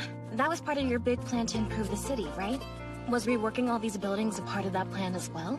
We rebuilt the old structures. Now they allow air and sunlight in. While we were at it, we arrested criminals and stopped the drug trade. So we aired the place out in that sense as well. Carla, did someone just casually mention he completely removed crime from the slums? He did. Afterwards, we had the residents move into all the new houses we had built. They're small and cramped, but they're free. Additionally, by employing the residents to help keep the city clean, they get paid and maintain sanitation at once. You've been keeping busy. Maybe too busy? It is hard work, but a lot of fun too. You want it. And if as a result, the people smile more, where's the harm? Agreed. But if there's anything I can do, you be sure to let me know. Of course. I'm relying on you. I've got to say, this is a far cry from the slums that used to be here. Wherever there's grime, decay follows. And then, pathogens are more likely to take hold. What are pathogens? It sounds odd, but there are an infinite number of these tiny creatures. Even though they're invisible to the naked eye, they live in the air, soil, water, everywhere else. I just told you can't see them. But they're powerful enough to make food spoil and cause illness. We can only view their influence. Wait, now I get it. So that's the reason you recommend that we all gargle. And we wash our hands. You got it. I'm a little confused. So pathogens, they cause diseases? I believe whatever Kazuya tells us about them. It's not a question of whether or not they accept my word. Since they solve all their problems with magic, what can I do? In this world, medicine and hygiene haven't made significant advances. Probably because light elemental magic has such a widespread presence. When it's been cast, it gives you the ability to heal and can treat even the most serious wounds. But it does have certain drawbacks. Like not being able to treat elderly patients' infections and injuries, since their natural ability to heal is diminished. Treat with drugs made from dubious ingredients and questionable folk remedies. When I started tackling the sanitation problem, I knew I had to do something about the health crisis as well. First things first, I need to make them realize pathogens do exist. The question is, how do you get people to acknowledge something they can't see? Some already can, or more specifically, a certain race of people in the world. Those people know that germs exist. Thanks to an extra eye unique to them, it lends them a kind of enhanced perception and the ability to see things other people cannot. An extra eye? It sounds like you're talking about the three-eyed race. I'm surprised they agreed to work with you. I've heard their kind shuns contact with anyone from outside their clan. Their isolation seems self-imposed, most likely because of how they view the world. Remember, they can tell whether something is sanitary or not. Imagine, if you saw germs everywhere, you'd probably avoid others too. They must think we're disease-ridden freaks! Well, that's certainly one way of putting it. Long story short, the three-eyed race knew pathogens were real, as well as the fact that they cause ailments light magic can't treat. So, using their vision and their insight, they developed their own brand of medicine. The research into diseases is advanced. Compared to the rest of the world, they are centuries ahead in medicine. Wait, could that be the reason the three-eyed race has such... how humans and beastmen only live to be around 60 years of age?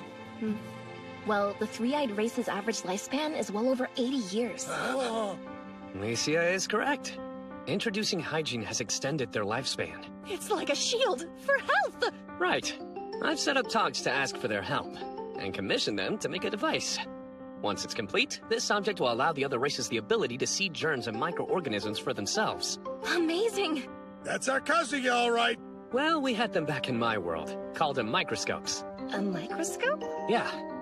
By putting lenses together, it can make small objects appear larger. Because of these, I was able to prove to everyone what the three-eyed race said was true. And that's not all. Thanks to their sight, they have already made antibiotics. Another strange new word. I'll skip the explanation since it's complicated, but they're a substance that inhibits the growth of pathogens. So it's medicine? Yeah. Turns out they just call it medicine too, but that gets confusing. So I decree that it shall be known as three-iodine, because it's a type of medicine made by the three-eyed race. Three-iodine? What do you mean it's able to inhibit the growth of germs, as in the spread too?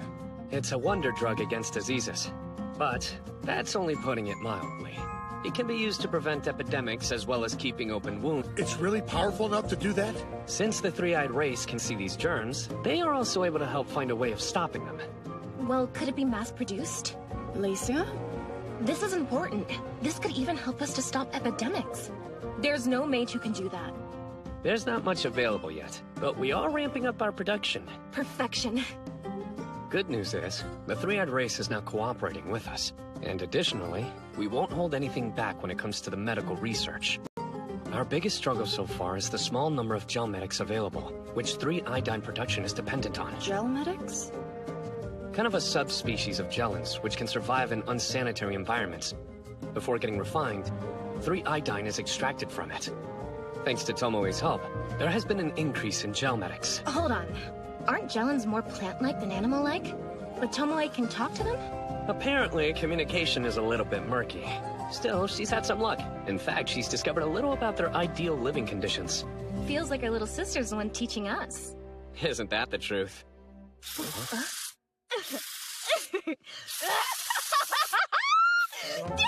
the unsanitary! There you are. And some more over here. This woman is clearly deranged, Kazuya. What's that weirdo doing exactly? Go. Dr. Hilda Norg. As you can see, she's three-eyed. On top of that, she has a high degree of medical knowledge and skills, even by the standards of her people. She's a doctor? Same old Hilda, I see. And who are you? Oh, right, sorry. Oh, well, if it isn't His Majesty, I thought you were just some sort of vagabond. Introductions are in order. These two are. Oh, I know. That's the princess, and that's the former Air Force General's daughter. And a rather embarrassing outfit, I might add. Hey, are you familiar with my friend Owen? I would rather be boiled alive than know a man of his filthy stature. Ugh. Just who are you called filthy, you elite snob? Try and make a move, you muscle-bound freak. So tell me something, Hilda. What is it that has brought you out here today? Leave the populace unsupervised for long, pretty soon they get filthy again. I come by regularly to offer health tips and sanitize. That reminds me, where's your partner? Is he not with you? He's not my partner, is that quite clear? Anyway, Brad is wandering around somewhere. He's always saying how he'd rather treat a stray dog than filthy overgrown pigs. Some sort of nonsense. Sounds like typical Brad. King, would you mind talking to him for me? He's always making me lecture his junior students. Who's this Brad? Huh? Full name's Brad Jocker. And he's a doctor, too. Also a healthcare reformist. He's not.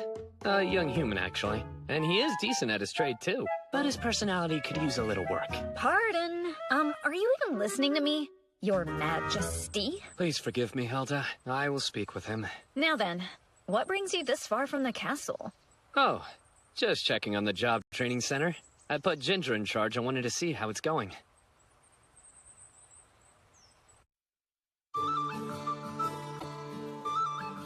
Goodbye, Miss San. See you tomorrow. Have a nice day, everyone. Be good. Thank you for coming by the school to see us, Your Majesty. Hey, San. Where's Ginger? Master Ginger, King Soma is here for you. Your Majesty! I told you, no need to be so formal. Oh, the princess is here? Hi, my name is Ginger Kamu, and it's such an amazing honor to meet you, Highness. You're sure stuttering more than usual today. Behind me, that's Carla Vargas. This man is Owen Javana, and that's... I know Dr. Hilda. She's always stopping by to give free medical checkups to the school children. Hmm? Yeah, only because I can't stand seeing their grubby little hands. I'm going to spray over there. Give me a holler when you're finished. I believe someone to play in that direction there. Children to read, write, and do math here. Not just the little ones. Adults are learning as well.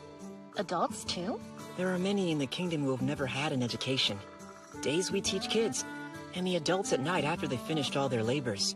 Is that right? I really had no idea. We plan to eventually offer other lessons as well. Isn't that right, sire? Yeah. There's tons, including training for civil engineers as well as adventurers who explore dungeons, and lessons on medical techniques from Hilda. That's quite the wide variety of subjects. The academic research in this world is pretty narrow, and mostly focuses on magic and monsters, right? Thing is, hidden within studies that are outside the mainstream, there's tremendous potential waiting to be found. When you master a field, no matter the subject, you're the best. By becoming #1, you also become the only one. And those only ones are who you want to nurture, right? Yes, but first off, we need to do whatever it takes to raise the education of the entire kingdom. What's the center's status? Sounds like things are well. Oh, they are. Attendance is way up. And the school lunch program Your Majesty suggested has been very popular. I've never heard of a school lunch program before. It's a system I introduced for my homeland. If you're a student going here, and under 12, then you're able to eat lunch for free. Wow. How wonderful! That will be a huge help for poor households. Or they'll be able to escape from a life of poverty. I'm afraid to say our adult attendance, on the other hand, is rather poor. Basically, their reasoning is, why should they learn mathematics or be literate if they've lived this long without any need? It's my job to help them see why, so leave that part to me. I'll come up with something. Thank you, sire. Alrighty then. Now that we've confirmed all is coming along nicely here, on to the next stop. Where are we headed? Huh? Didn't I mention the reason for our trip? No, you didn't. Going outside. But we're already outside. Outside castle walls. But the refugee camps are there, and they're even more dangerous than the slums. I think it's about time I saw them. If you're going outside, you'll be needing me. So how long have you been standing there? I finished up disinfecting the urchins, and Brad disappeared somewhere. That deadbeat is really gonna get it for making me cover his lectures again.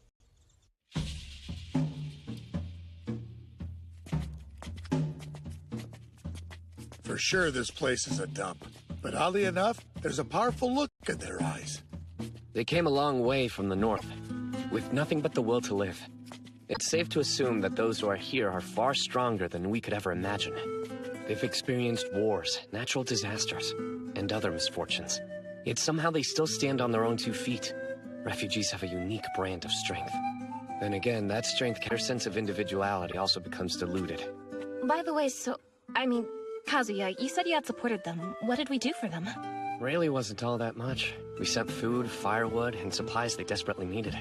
Also, I had the Adventurers Guild make security around the camp a quest. I get supplying them with essentials, but why do they need our protection? When foreign nationals are victims of crimes or the perpetrators, it often leads to international incidents. But it's different for these people who have no countries. As long as it doesn't become a global event, people are often content looking the other way. Those sort of folk need to be punished. No. There's also the possibility that our own people could harm the refugees.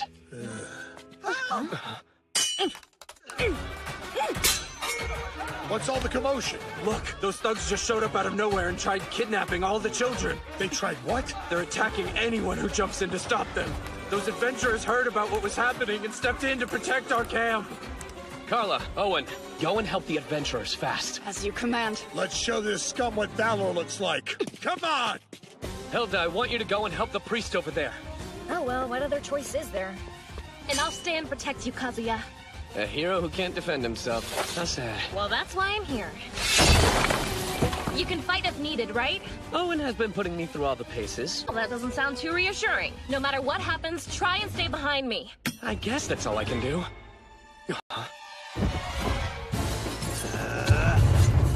Duck, you know!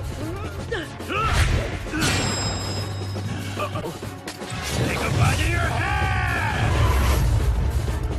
Keep calm, stand your ground.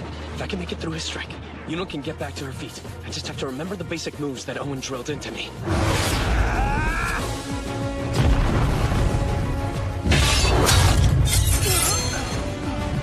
I did it! I actually did it! A Barry! Don't just stand there!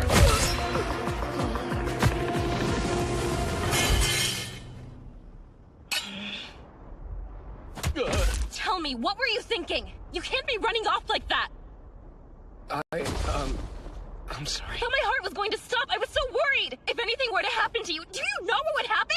I would... All right, pal. We've never met, but you called me Yuno. So you want to go ahead and tell me how you know my name? Well, you see... Yeah, Kazuya. You seem to be very chummy with her. How do I explain my way out of this mess? Not like I could just say the truth. Yeah, I'm the king, and I've been going on adventures with you as Master Mascot. Hey, are you listening to me? Kazuya? I saw you in action. Those sword skills I taught you sure came in handy, didn't they? Ah, both of you, nice work. There's no way you're changing the subject. Hey, I'm still waiting for an explanation. So, got any idea who these two punks are anyway? Well... Look, we were just hired by some slave trader. Slave trader? Watch What the for? arm. Because the king of this country is gone and made the slave traders into civil servants. Thing is, you need to get qualified, and our employer ended up failing the review process. So, why are you attacking refugees? To get out of this country. Women and children fetch a healthy price. What'd you say? Easy! Mercy! We were told the refugees were easy picking since the kingdom wouldn't go out of their way to give them protection. And who told you that? We were just hired to do a job, man.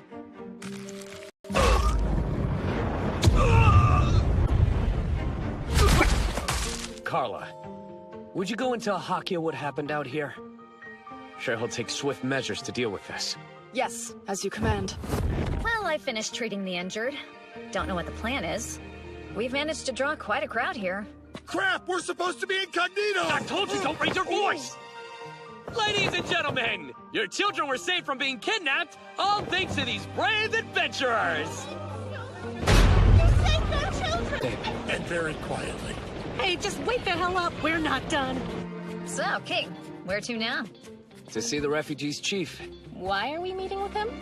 There's a problem here, and we're solving it. Refugees, one of the most difficult challenges facing modern society. Persecution, strife, and violence. These are just a few reasons why people are forced to flee the country where they were born. In order to survive, they escape to other nations, some by foot, others by boat. Here in the Kingdom of Fredonia, the problem is very much the same. There's a refugee camp located just outside the walls of the royal capital of Parnum. Within it are just under 1,000 people. Humans, elves, beastmen, dwarves. Most have one thing in common. They were driven from their lands by the expansion of the Demon Lord's domain. However, compared to other refugees, those in the Kingdom of Fredonia were more fortunate. Elsewhere, circumstances for refugees are considerably harsher. There are nations bordering the Demon Lord's domain, where refugees are forcibly conscripted and sent to fight on the front lines. Or under the guise of protecting them, they were employed as cheap labor and exploited to the point of slavery. Now that domestic affairs have become settled to some degree... That's a rather large tent. Not so much a tent, more like a Mongolian gur. It's not important. The chief's expecting us. Let's meet him.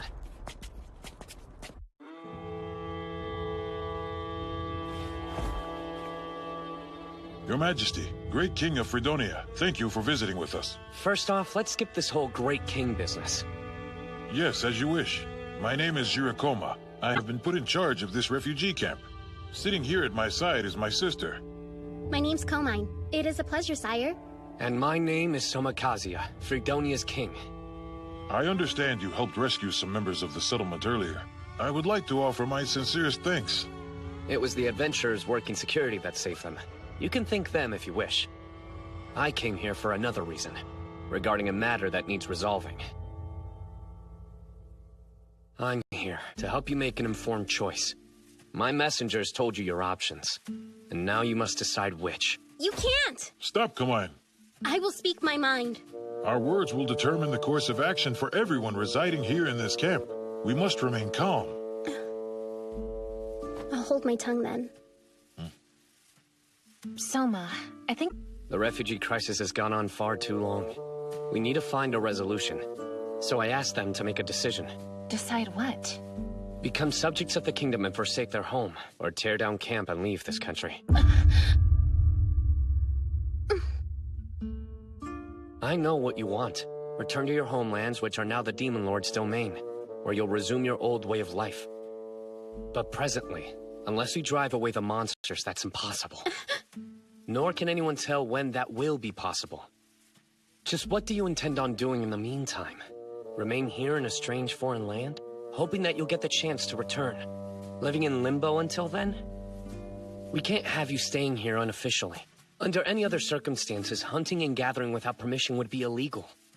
If these actions are allowed to continue, I guarantee you'll incur the wrath of the kingdom's people. But we have all been tolerant of them for this long, and even supported them. Yes, that's my point. The kingdom has several problems to deal with, so I chose to stay on the same course as Albert. But this, it's an issue I can no longer simply leave unaddressed. Well, isn't that a bit... This land of ours, think of it like a giant person. It is so easy for them to love those who love them in return. But when a group doesn't reciprocate, it's more difficult. If you insist on remaining committed to the kingdom, well then, I'm afraid I will have to expel you. All that we want is to return to where we were forced out.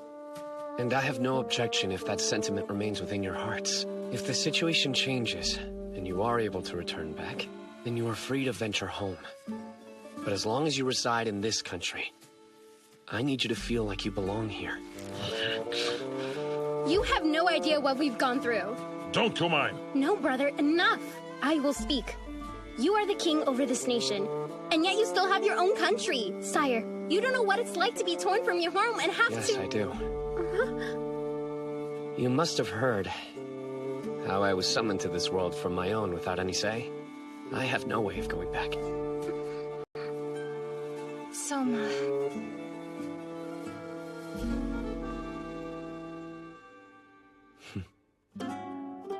Still, I have Licia and the others, those by my side supporting me. People who genuinely care about me. I didn't want to let them down, so I worked on end. And then eventually, I realized I felt as though I belonged here too. If I'd lost this country, I probably would have grieved as much as I did losing my original home. But you can't move forward if you refuse to take action. Just how accepting will you be? The same as the Grand Chaos Empire? Princess, I'm confused. The Empire offers refugees land, the undeveloped parcels within their country. And if they settle it, then it can be recognized as their provisional residence. Oh yeah? And what's the catch? If they can be self-sufficient, they aren't a drain on the Empire's coffers. And if they are able to return to the Northern Territory later, the land that they had just cleared will remain behind. Either way, the Empire loses nothing. Yurokoma, I'm sorry, but we can't implement the same policy as their country. Why not? Because it's dangerous.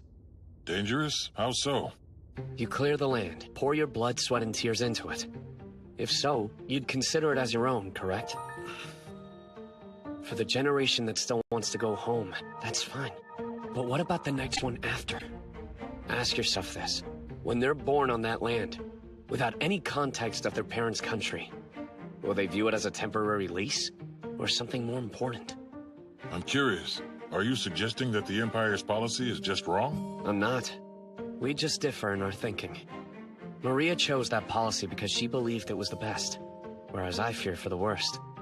If that's your stance, I'd like to know just what your grand solution could be.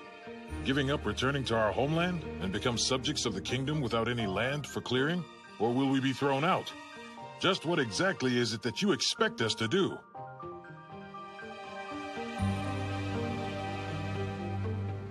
Master Owen? Sire? Show them. As you command, my lord.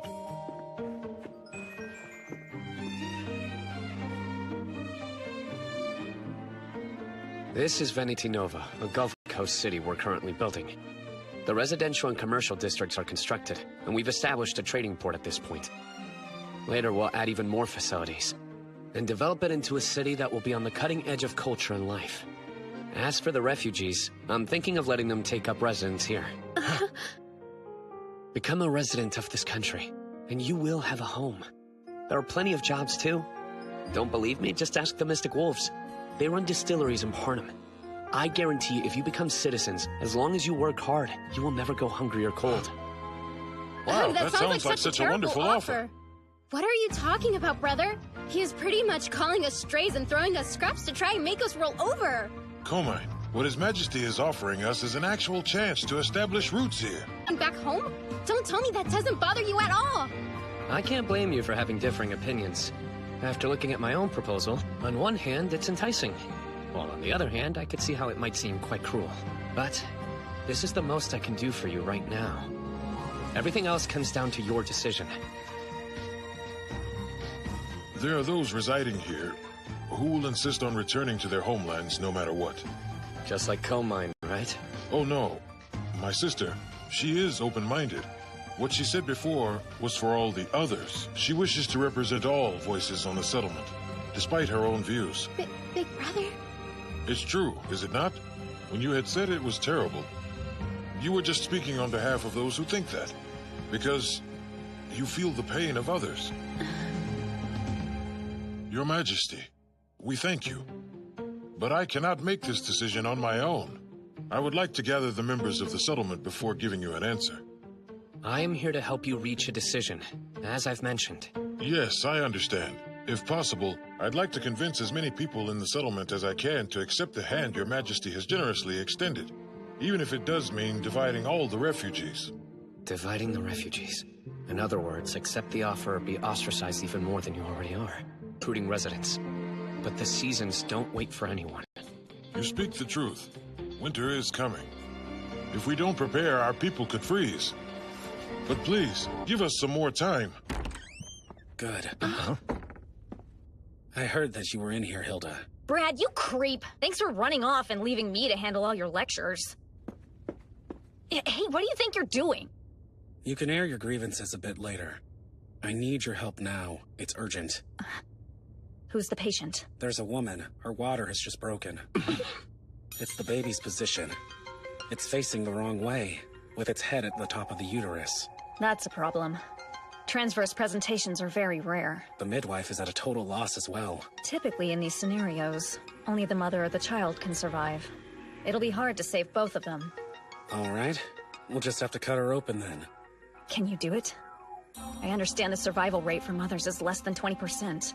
The reason for it being so low should be fairly obvious. Oh? Why's that? The ones who operated weren't as smart as us.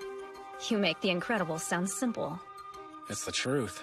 Or more precisely, because they lacked my skills, as well as your three-eye knowledge of pathogens. I can bring the survival rate up to 80% alone. Hilda, if you're at my side keeping things sanitary 100%. Damn it, how can I argue with that? Well, King, you heard what the man said. We've got an emergency. I hate asking, but I need you and your people's help right now. Of course, you'll have it. I gave Hakuya my report of the incident, Master Soma. Oh, good. You arrived just in time to help us, Dragonute Girl. Wait, help you with what? Go to the medical lab in the capital and bring me my instruments and drugs right here, on the double. This is an emergency. Do exactly as she tells you. The king just gave you an order. Now listen, ask for Hilda's black bag. The researchers will know what you're talking about. Yes, I understand. You, refugee leader. I would like to borrow your tent. For this procedure, we need the most sanitary venue possible. I have no objections if it will help you. We're also going to need blood transfusions, so gather up as many refugees as you can. Understood. As for you, King. Yeah? You know all about hygiene where you come from, correct? Explain the concept to the leader here and clean up this area as much as you can. You got it. Well, let's start. Ready? Right. Lead the way, Majesty. Wait, please allow me to help out too. All right, tell me everything about the patient's symptoms, Brad. We need lots of boiled water. Once over 100 degrees. It'll kill most pathogens. In order for this to succeed, her tools need to be sterilized.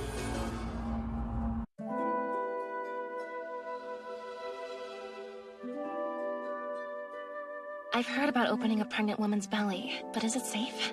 Oh yes, without a doubt. Cesarean sections are common for difficult deliveries. At least where I come from. Your old home always sounds like an amazing place, Soma.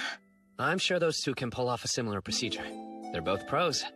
But then, we never had access to light magic in my world. So the comparison isn't so simple. Be that as it may, I can't say I'm happy about being stuck outside while Carla's helping them. Jirokoma, Hilda and Brad are skilled doctors. I'm sure both mother and baby will survive. So I want to bring this up. Yes, what is it? When the child's born, it'll be in the kingdom, not in their forefathers' land. They will grow up here and see it as a home. Forcing newborns to live as exiles from a lost nation is... There's no need to say any more. Big brother. Listen, I have decided what needs to be done. The baby is... It's a healthy... boy. Oh, hope for the future has been brought into this world. The mother. The operation was a success. Both mother and child are fine. Carla! Come on, you have to keep it together. Please stand up. Great Sky Son, who watches over us, for giving hope to this settlement, we humbly offer our gratitude. Spirits of our ancestors who soar as elk in heaven, please watch over this child, now and forevermore. I'm so glad. There aren't enough words to thank you, Your Majesty. Any you have should be directed to them.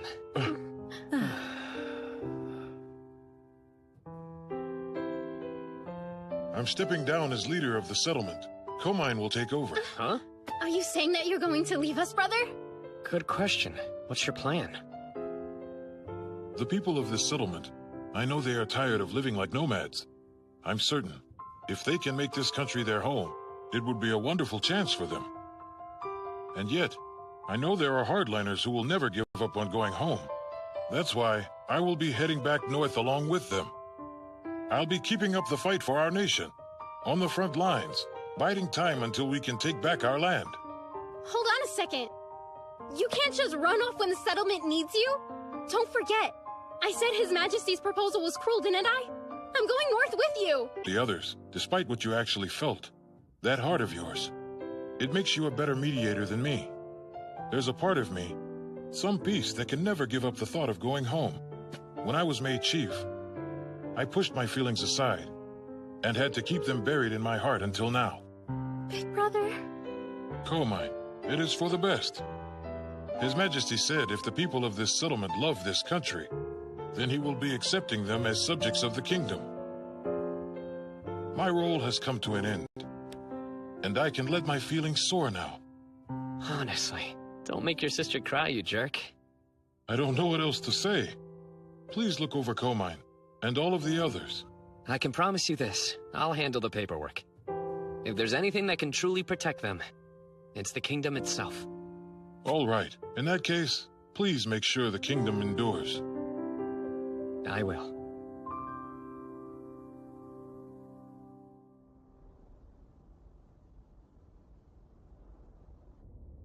Baby smells so lovely. He's not strong enough to hold his head up yet. Careful holding him. How are you feeling? Fairly stable after the operation, thank goodness. And my milk supply is good, so I'm able to nurse him until— When you said you were splitting her belly open, I was nervous at first. Back where I'm from, cesarean sections have a very high rate of success. You little... Don't make it sound so simple. How would you like to be cut open, even if it's 100% successful? Did you see the infant covered in blood and vernix? What about all the blood spilled on the floor and how much blood she needed to have pumped back into her? Carla... It doesn't matter how much magic and medicine is used. Women still risk their lives giving birth. There, please don't cry, little one. That's probably my cue to give him back. I'm sorry. You're right. I treated the subject too lightly. My apologies to you too. Don't be ridiculous. Without your help, I most likely would not be here holding my baby now. If anyone should be bowing their head in here, it ought to be me. As a man, it doesn't affect me the same. I wish I could have been of some use. In that case, I'd be honored if you were my son's godfather. Huh? Who, me?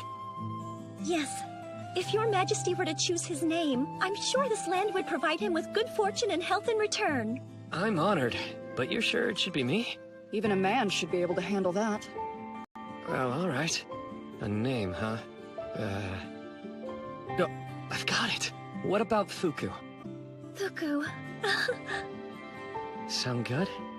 I don't know how to thank you. With such a wonderful name bestowed on him, no doubt he will become as tall and as handsome as an elk's antlers. Grow up to be strong, little one. Hi, Fuku. Boo. Huh? What's wrong? Other people's babies are cute, but when they're your own, they must be even more adorable. Yeah, I suppose so. Soma, how about we start trying? Huh? You mean like, oh, yeah, well, actually, could we wait a little while longer? Come on! You're still not ready? Ahem. If you two don't mind, save that talk for later. Preferably when I am very far away. As Jiro Koma departed with his group of volunteers, leaving Fredonia behind them, his sister Komon took over as chief of the settlement.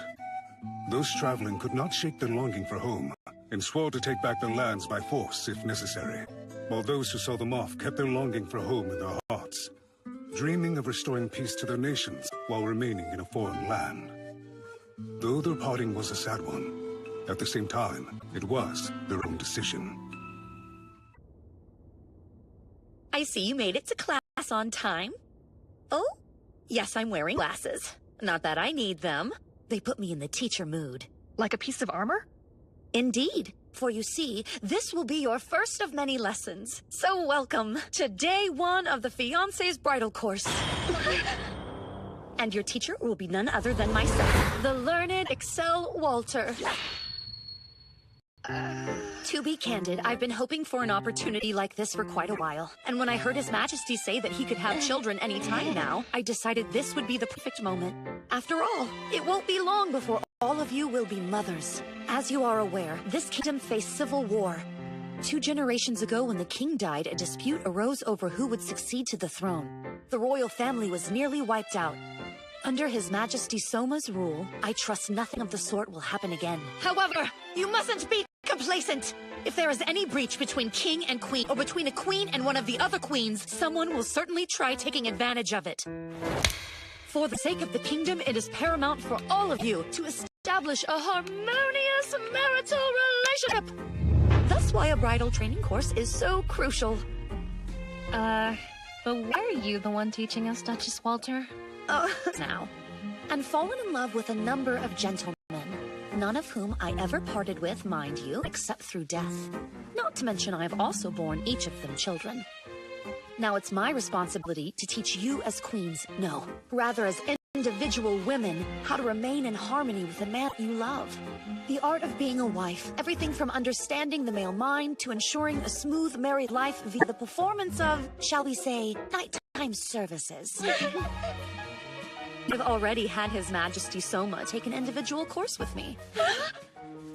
Now then, what does this mean in both war and marriage? Information is key if you want to succeed. Know yourself and the enemy and you'll survive 100 battles, as His Majesty is always fond of saying. He's right. As long as you are aware of how the other party views you, you will always know how to conduct yourself. Still though, sometimes it is good to be unpredictable and shake things up if you ever find yourself in a rut. Know yourself, brides, and the other party, and your union won't be endangered. Like I said, I met with the king, along with the royal mage, who secretly cast a confession spell on His Majesty. This notebook contains the information I got out of him during that session. How His Majesty Soma sees each of his future queens one by one. First, Roroa. I'll start with his estimation of you. Me? Why do I go first? Oh, no particular reason. I just thought I'd start with the latest one to meet His Majesty.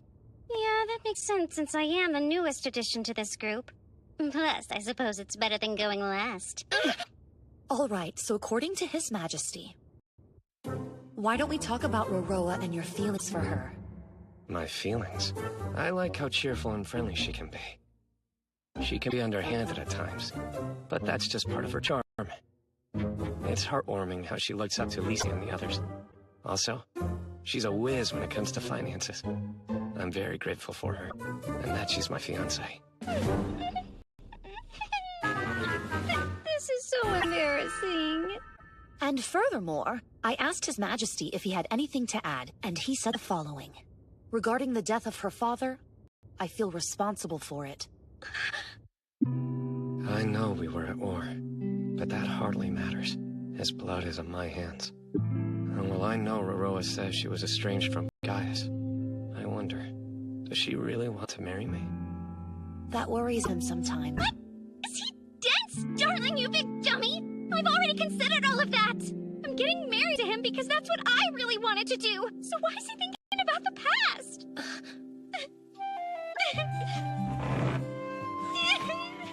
There. Big sister Sia. Don't you worry. I'll give Soma a piece of my mind later. Roroa, there's a reason he brought it up, you know? That's because he loves you. You're important to him. You know that, don't you? While on the one hand, I'm upset he's oblivious to the way I feel. On the other, now that I know just how highly my darling thinks of me, it makes me kind of happy. As long as you're aware of that, you should do just fine. Next up, Juna. Yes? Pretty, beautiful. Her appearance. But it's not only that. Her heart, too. She walks behind the rest, but only because she wants to see the larger picture.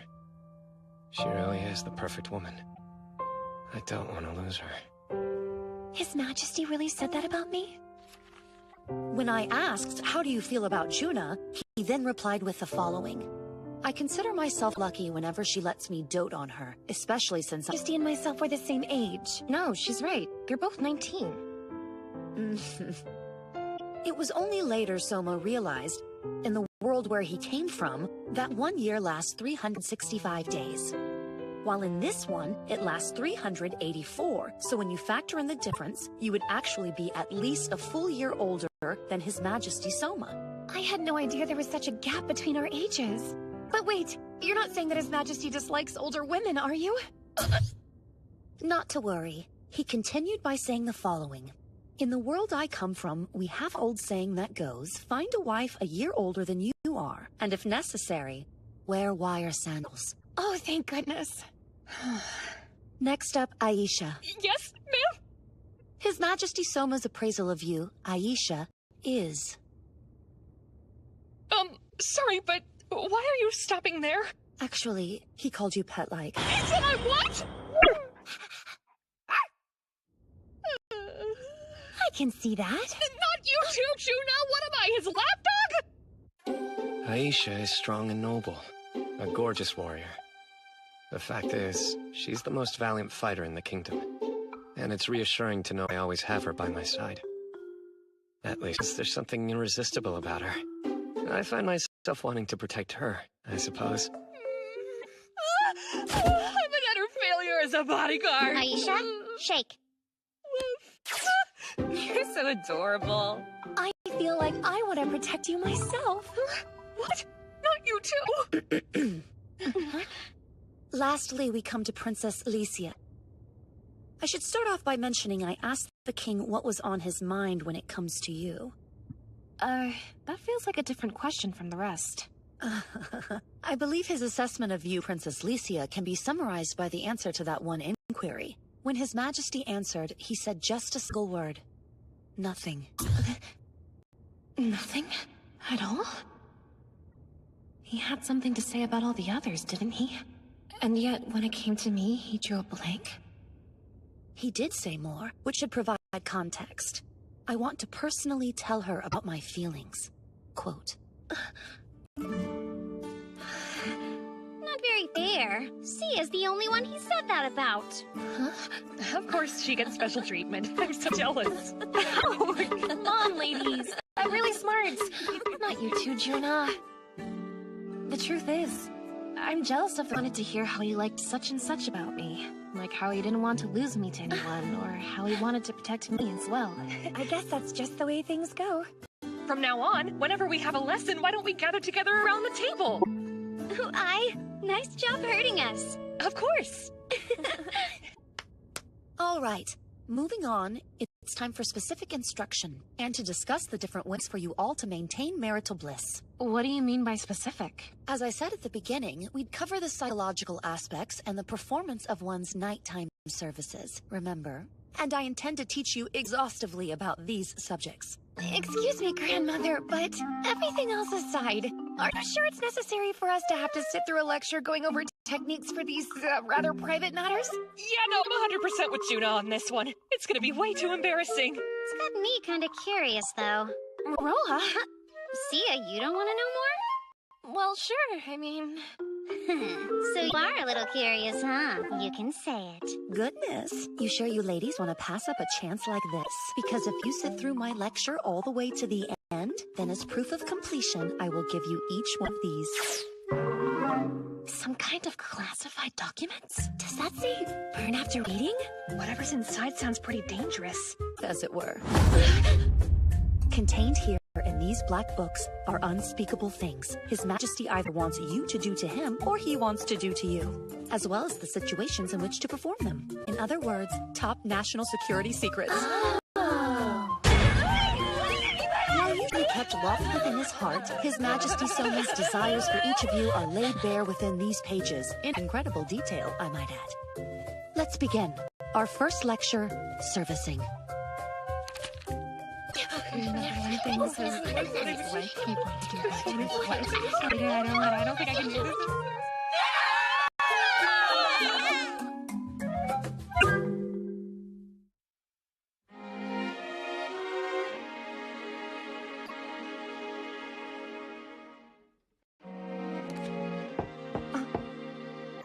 Come on in.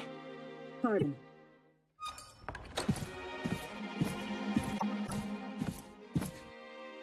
I'm here to make my report concerning the slave traders.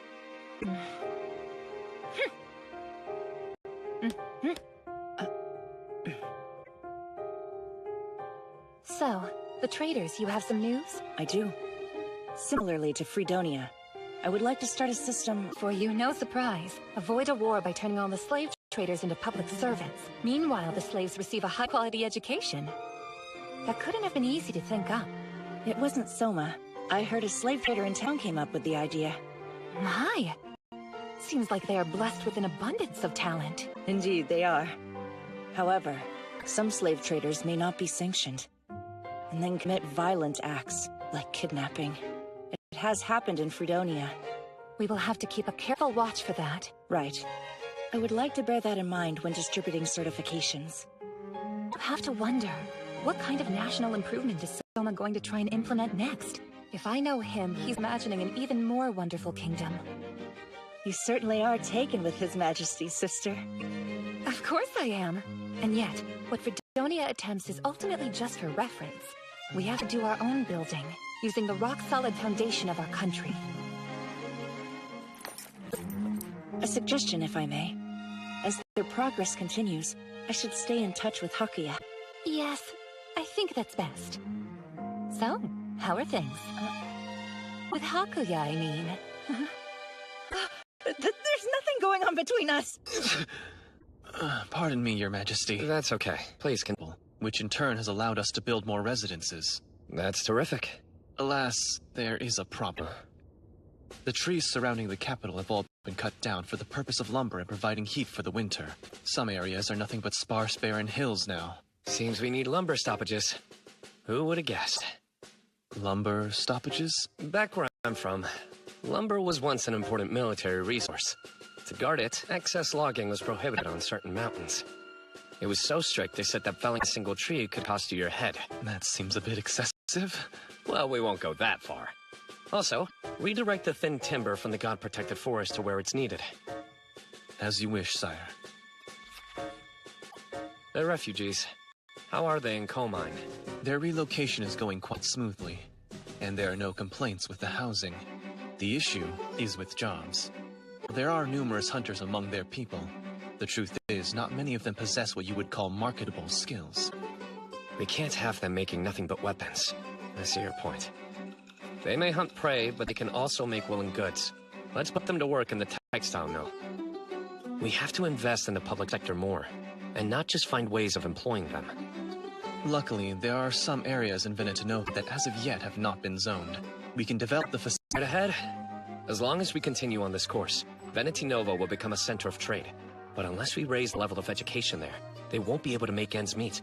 At least not on industry alone. I've thought as much, and have already discussed it with Ginger. Leave it to you, Hakia. Zero Moss. It's done! What done, Poncho? The thing Your Majesty specially requested I invent. Really? Are you talking about it? Yes! May I try? I'd be honored if you had a taste, sir, yes. Ow.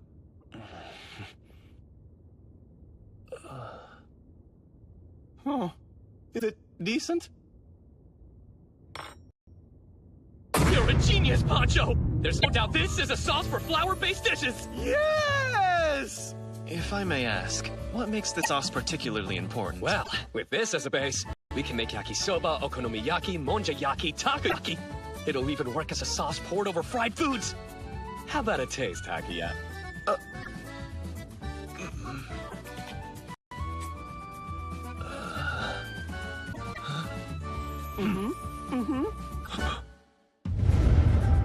has a fruity, veggie flavor with spices that entice the nose, and yet it's unlike ordinary Worcester sauce in that it possesses a strong sweet and sour flavor with no shortage of taste.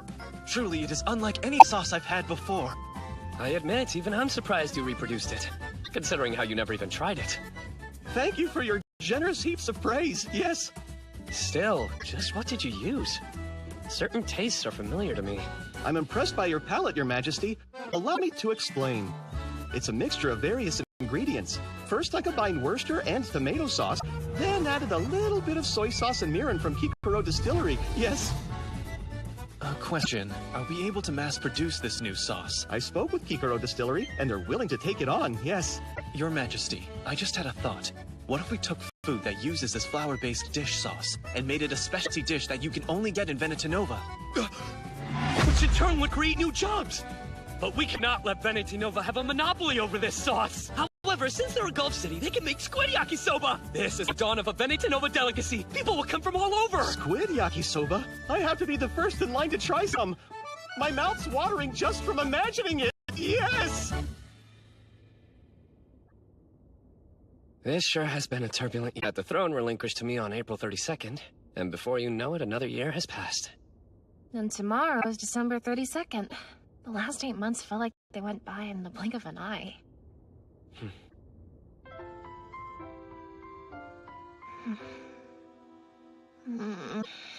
Lucia, is something wrong? Wrong? What could be wrong? Nothing, that's what. Oh. Open. Say, ah. Ah. I've always wanted more moments just like this. You know, beneath a kotatsu, keeping warm while doing nothing. Sounds terrific, huh? Here, say ah. It's nice taking a break for once. True. Hopefully it stays like this for a long while. Yeah, you said it. And as soon as we say it's nice doing nothing... Yes? I have a message from Albert. Tomorrow, the evening of December 32nd, he would like to meet with Your Majesty. Finally. Wait, my father? Soma, I'm coming too. His Majesty is to attend alone.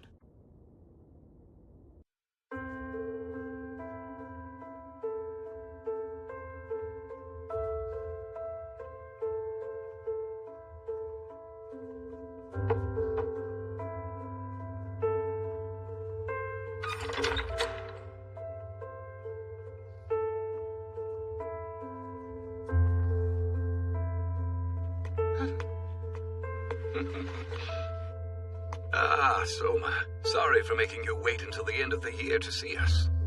It's been too long since last we met, Majesty. Far too long. Sit, please. Let us talk. My congratulations on winning the war with Amadonia and annexing the territory. Quite an impressive feat for having only been on the throne for 6 months. That's very kind. I asked to see you numerous times since you abdicated. Now finally you've agreed to meet. As we've said, we're terribly sorry for making you wait so long. Whenever I asked for an audience, I was given excuses, and told that I would know the truth one day. So then, is today that day? If that is what you most desire, yes. I have some burning questions that'll help me know what you were thinking. There are 3 things I want to ask. Number 1, when you first summoned me to this world, right then is when you stepped down from the throne. And you even offered to make Alicia my fiancé, which was odd. It was the first time we had ever even met, not to mention how young I am. Why would you decide to entrust everything to me? Number 2, Jorg's devotion. Not only was the man willing to be dragged through the mud, he formed a suicide pact with my enemies to ensure their defeat. It's all too strange. The plan required some careful preparation, and cost him his life. It worked out, but only because of his sense of loyalty. I find it hard to believe that it was for me, since he and I were strangers. Where was that loyalty really directed, if not for me? It must have been for you.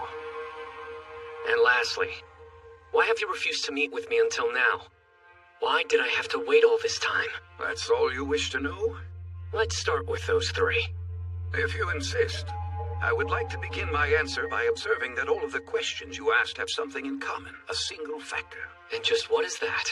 I hope you don't mind me answering your inquiries out of order. But in regards to your 3rd question, we debated whether or not we should tell you this, or if it was better to take the secret to our graves. The fact is, the misdeeds I have committed are many and severe.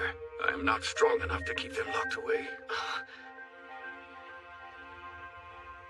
Let me ask, has there been a point where you wished you could redo part of your life? I have felt that many times before.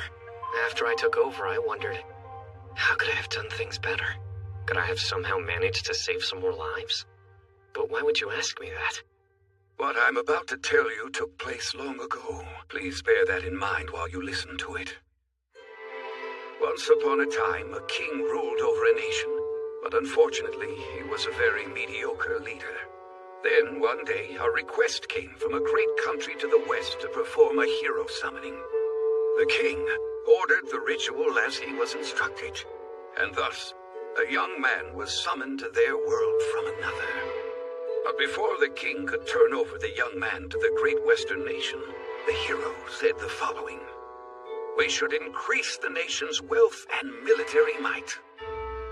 I think I'm familiar with this story. You're talking about me, aren't you? I haven't finished telling it yet. Oh, sorry. Within this young man, the king sensed great talent he himself did not possess, and therefore appointed the hero to be the prime minister. The young man lived up to the expectations and enacted a number of reforms. Sure enough, these efforts paid off, and the kingdom began to recover from their food shortages and economic woes. However, the reforms he implemented agitated the rich and powerful, and inevitably incurred the ire of the aristocracy. The ruling class did everything they could to convince the king the young man was harmful to the kingdom's future, and to have him banished. Fortunately, the boy had one powerful ally, the general over the kingdom's army. He was able to perceive the young man's talent right away, and for that reason supported him. Nevertheless, the aristocracy feared the summoned hero's gain in momentum. They continued making even more false accusations, which resulted in the king becoming increasingly nervous. For even though the young man's talents were appealing, they came at the expense of many influential enemies. At least that's what the king believed, and so he chose to dismiss him. Heartbroken, the exiled hero took shelter in the city where the army's general's castle was situated. It wasn't ideal, but would keep the kingdom from being divided. Even though he was ostracized, the situation would at least spare his life, or so the king had convinced himself. Unfortunately, that was not the end of the matter, for later that same year, A neighboring country which bore a grudge toward the kingdom invaded their territory. They responded accordingly, and the army general sent his forces to confront the enemy troops. Then it happened. As if they had anticipated the strategy, the aristocrats staged a revolt, and the besieged country was forced to respond to that assault. Despite the solid castle walls and the general's experience, the enemy had the overwhelming advantage of sheer numbers. After an intense battle, the hero was slain, and the castle ultimately fell. The city surrounding the castle was set ablaze, and the young man was reduced to ash. The castle is said to have burned for 3 days and 3 nights. As for the mediocre king, he lamented his decisions after seeing how they had cost the young man his life. After losing its stalwart general, the army was driven back. The neighboring countries soon united forces with the aristocrats, continuing their advance toward the royal capital, even though the king rushed to assemble his troops. Because of his failure to prevent the young man and army general from being killed, he found he no longer had any allies. At that point, his only option was to recruit a volunteer militia, which did not work out so well either. The young man had made many reforms throughout his life, but while they had earned him the animosity of the nobles, they had also saved the people. After being indebted to the young man, only later to be the cause of his death, the people turned their backs on the king. Inevitably, the king found himself isolated and helpless, surrounded by a vast army out for blood and to destroy his kingdom.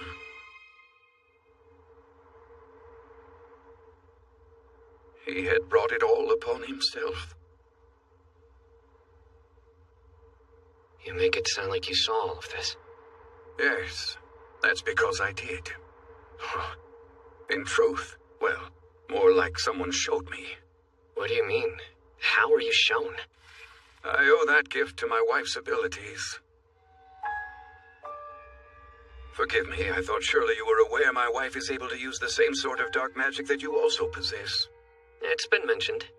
Her ability is a fact of which very few people are aware, so I ask you tell no one.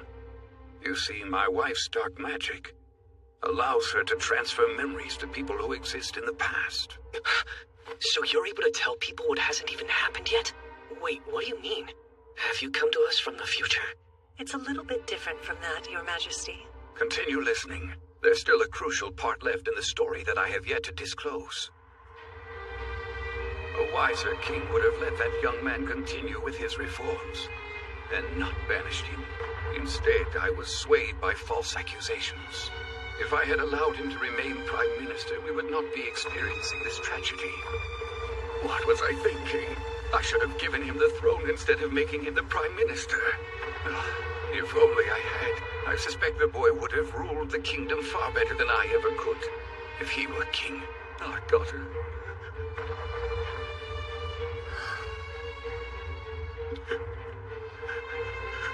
You've had many failures in respects here, and as a result of those, our fate has been sealed. But using my magic, there's still a chance. I'll share your failure to your past so you can choose differently next time. What are you talking about, dear? At this point, you must be aware of how I'm able to use dark magic. And because of these abilities I have, I can transfer memories from your experiences to your former self. You're serious? When your past self receives your later memories, they'll vicariously relive the experiences, feeling as if though time itself had been rewound. Oh. Your Majesty, there is something I have done that I must apologize to you for. And what is that? The true reason I chose to marry you is because of my memories passed from the future. But why, dear? Please forgive me, my dearest. No matter how strong or valiant a husband I chose, or how truly brilliant they were, the kingdom perished every time. Whatever the reason, invasion by foreign enemies, war with the demons, insurrection by the nobility, or even uprisings by our own people, the outcome never changed. I saw the capital in flames. Then, by marrying me, you were trying to prevent the kingdom from falling? And yet here it is again, nearly ready to crumble while I'm its king. Yes. However, this is also the first time our country has persisted for so long. It was also the first permutation in which I conceived a child. While we are unable to alter our present situation, it's possible for us to lead our past selves to a future different from this one without ruin. Yes, you're right. Let's convey this failure to our former selves, after we have told them that version will relinquish the throne to the young man.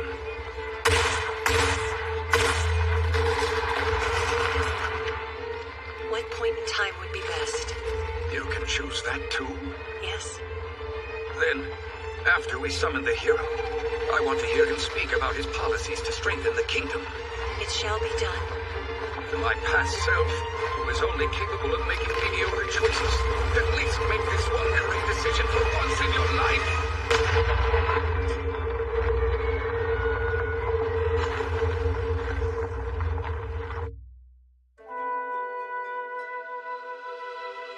Is he talking about a time slip? No, would it be a time leap? Wait, since it's just their memories and not the person, is that different? Hold on a second. If that's true, wouldn't it create a time paradox? This isn't the cut and dry swords and sorcery world I thought it was. You must believe me. I'm sorry about this.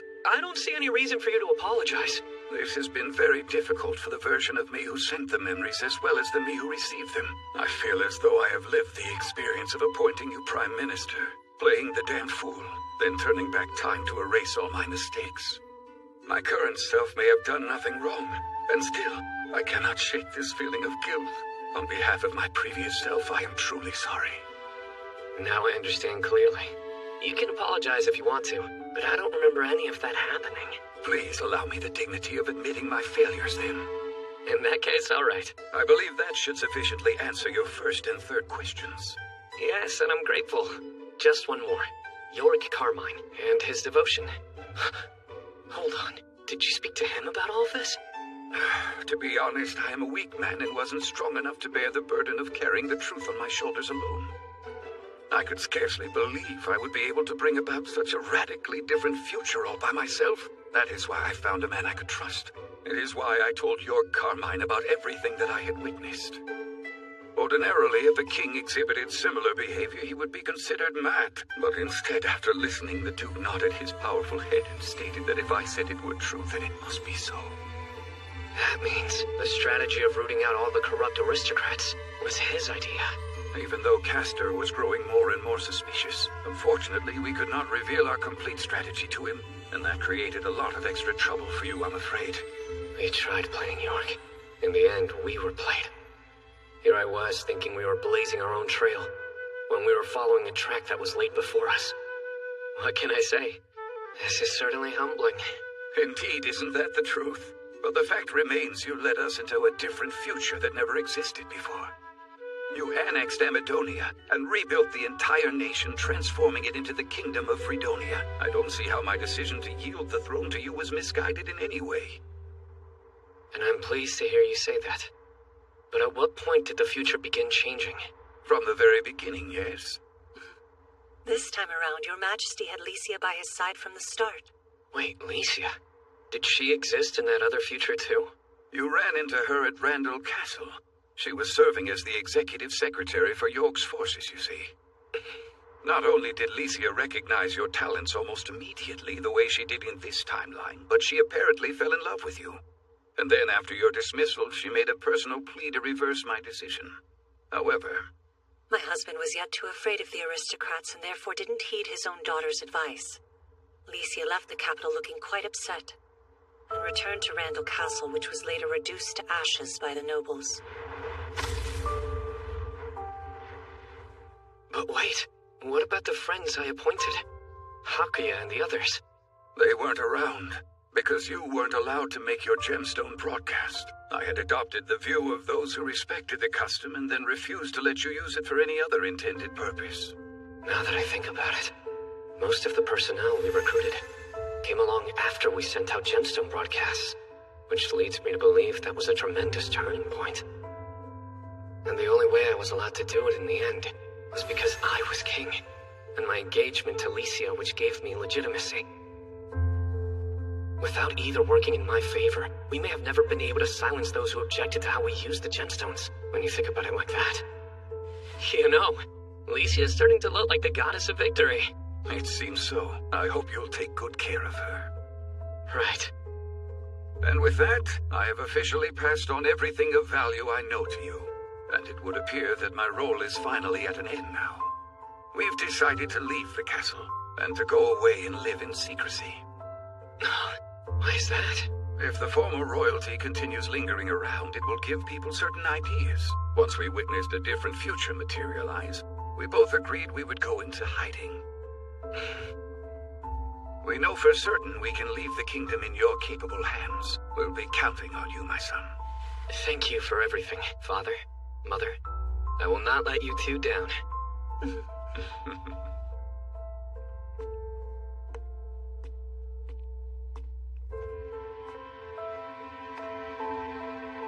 Actually, I'd like to ask you one last question. Yes, of course. In the world where I was the Prime Minister, did you ever locate Lysia's and my remains? There was nothing left to find but ashes. There was no sign of either of your remains. In that case, there's a chance Lysia could have survived. Beg your pardon? Majesty, what leads you to say that? It's simple. I would never let that happen to her without putting up a fight. Shame, honor, it wouldn't mean anything. I would have made sure she escaped. If you didn't find our bodies, perhaps that means we got away.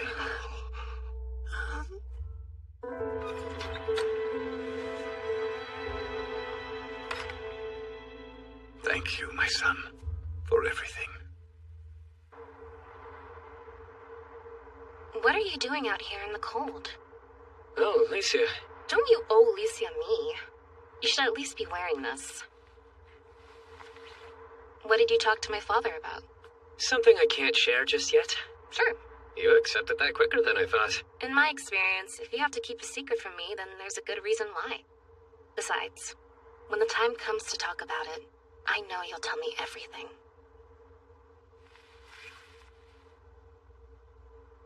The New Year's fireworks should be starting soon. Let's just stay like this until then. Yeah.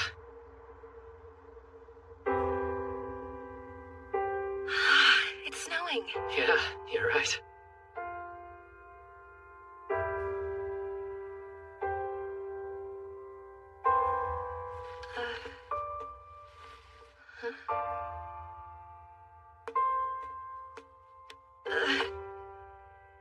Oh, Soma.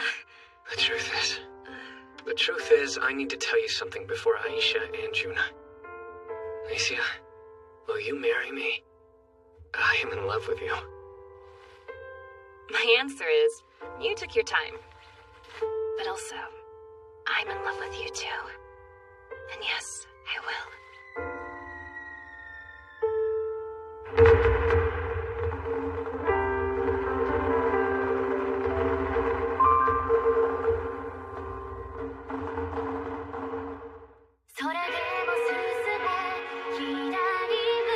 Hello there, and Happy New Year to all of you. I'm sorry. That's what we say at this time back where I'm from. I see. As you probably figured out, we don't really have a way of celebrating the new year. Yeah, I know. The reason I asked you all here is to make New Year's resolutions. Though it's kind of a pain making it sound so formal. Hakia. Yes? You and I make a great team. Lend me your insight. Of course, Your Majesty. Pancho? Yes, Your Majesty? I expect great things from your taste buds. Find even more ingredients for us to eat. Also, keep inventing delicious recipes. You bet I will. Yes. Baroa? No need to be so formal with me, darling. Use your financial know-how to bolster up the kingdom. Yeah, I'm a merchant. What else do you expect me to do? When I make money, the country makes money. So in the end, everyone comes out smiling. Juna? Yes, Your Majesty? The Gemstone broadcasts. I'm going to add even more programs. As our songstress, keep giving hope to all our people. If that is your desire, I shall. Tomoe? Yes? As the kingdom continues growing, and voices need to be heard, your skill becomes more crucial. So stick with it. I will, big brother. Aisha. Yes? As our best warrior, please keep protecting me. And be careful not to let your stomach get the better of you.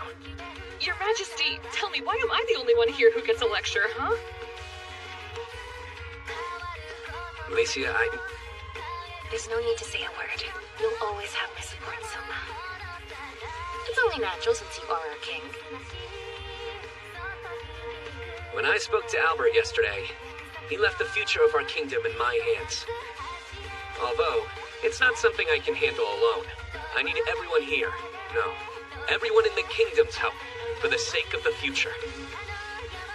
Family, lend me your assistance. Our king. Darling, the king isn't supposed to bow to us. She's right, Your Majesty. Lift your head. I, for one, can't wait to see the future you'll build. If you order me to, Your Majesty, I would take up arms for you, yes! Thank you, Pancho, but there's no need. I want all of you to strive to do what you can, by using whatever strengths you have. Do that, and together, we'll make this kingdom into something great.